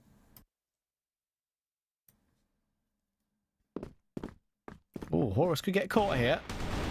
Drill just put out his gun in time, though, and in the end he will most certainly not get caught. Sees the pixel he needed to see, repositions, gets himself 2. Brilliantly done. And Alucard needs a god-tier play. Ooh. Disgusting shot on Steak, the quickest of quick scopes, but sadly it's no more than that. That's set point, match point for 3BL. Good work for them to shut down that A play, something that unKnights really struggled with on their defense. 3BL, Horus had a couple of players lined up there. Maybe Todd can finish the job. No. He only finds one, and the trades go heavily in the favor of the Blacklist side. 2v4 now for 3BL to try and close this game out. Again, more auxiliary damage dished out, but nothing being confirmed here for the Egyptian side.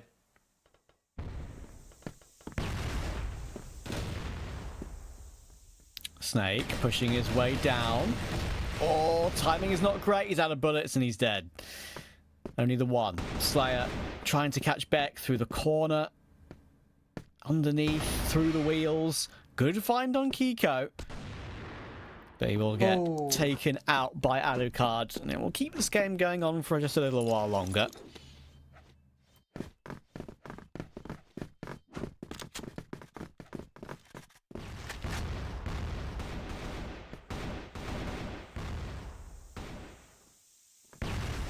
Nice hops from Pietro to get here quickly and quietly, but hasn't been able to find the necessary frag to make it worth it just yet.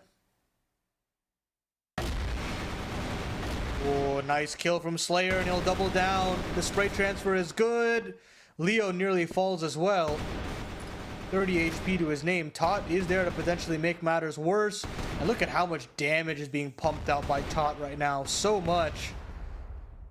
Nade nearly finds a mark onto Pietro, and this feels like the beginning of the end, Travis. It's just up to Beck in the 1v3. He finds the first, but the C4 is on the other end of the map, and he's got a minute 30 to decipher this puzzle, or fix this puzzle together. I don't think it's happening.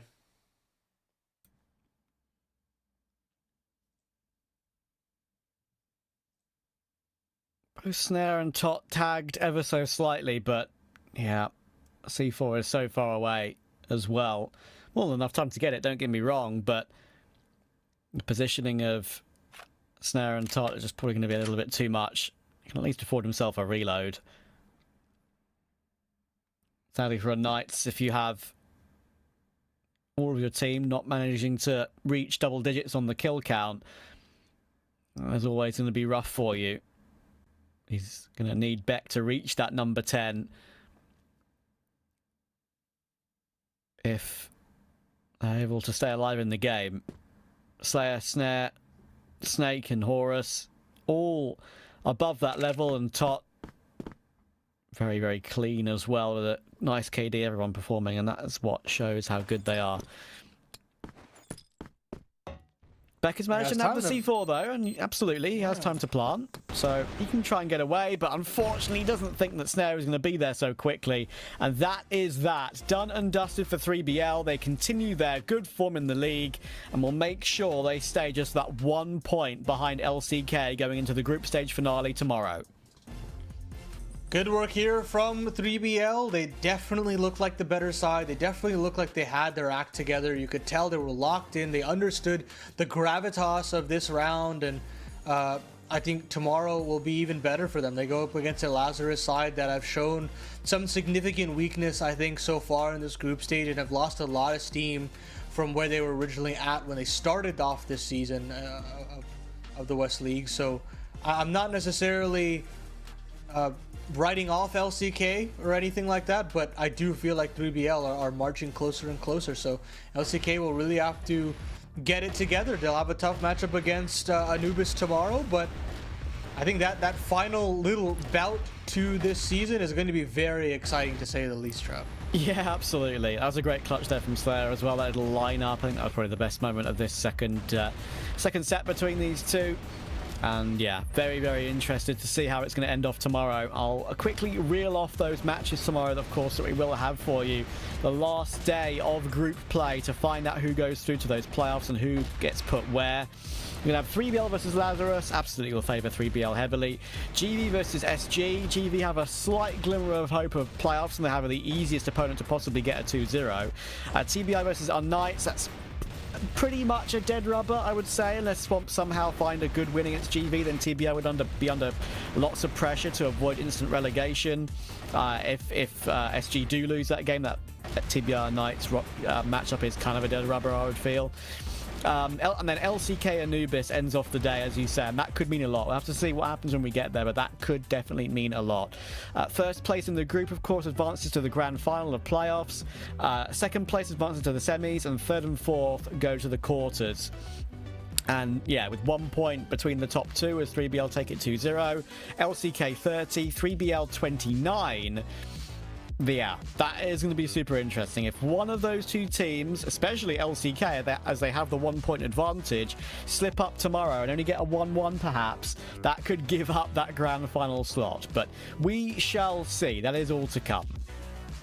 Yeah, I mean, very exciting maps today. You can see that Snare did a lot of good work here for 3BL. The snipers across the board really impressed me. I'm looking at the sniper of LCK as well. Doing a lot of work on his own. It's Spoxy, of course. And this is the standings as it is at the end of the day, the second to last day here in the West League. LCK at the top, 3BL not far behind with those last two spots, Anubis, unKnights, those 3-4 slots open for the taking, especially if they have some hiccups tomorrow alongside GV. And of course TBI and Swamp neck and neck for the spot in relegation. Very, very exciting, as you said, Travis, and I'm excited to see what comes of these final results tomorrow. But for today, that is the match. The match is all done and dusted. I hope you guys enjoyed. I certainly did, and in my debut here of sorts. And Travis, thanks for bringing me on. Yeah, absolutely. It's been a bit of a pleasure. I had a bit of a scheduling mishap to begin the day, and I was alone for a little bit, but then I had a lovely friend alongside me, which makes it all good in the hood. And I'll be back tomorrow with, I don't know who yet, I'll be real, maybe Elfish Guy. I think that's who I've got. But yeah, either way, we'll be here to bring the last day of group stage play tomorrow on Sunday. Make sure you come back and have a check. See you soon, guys. Good night.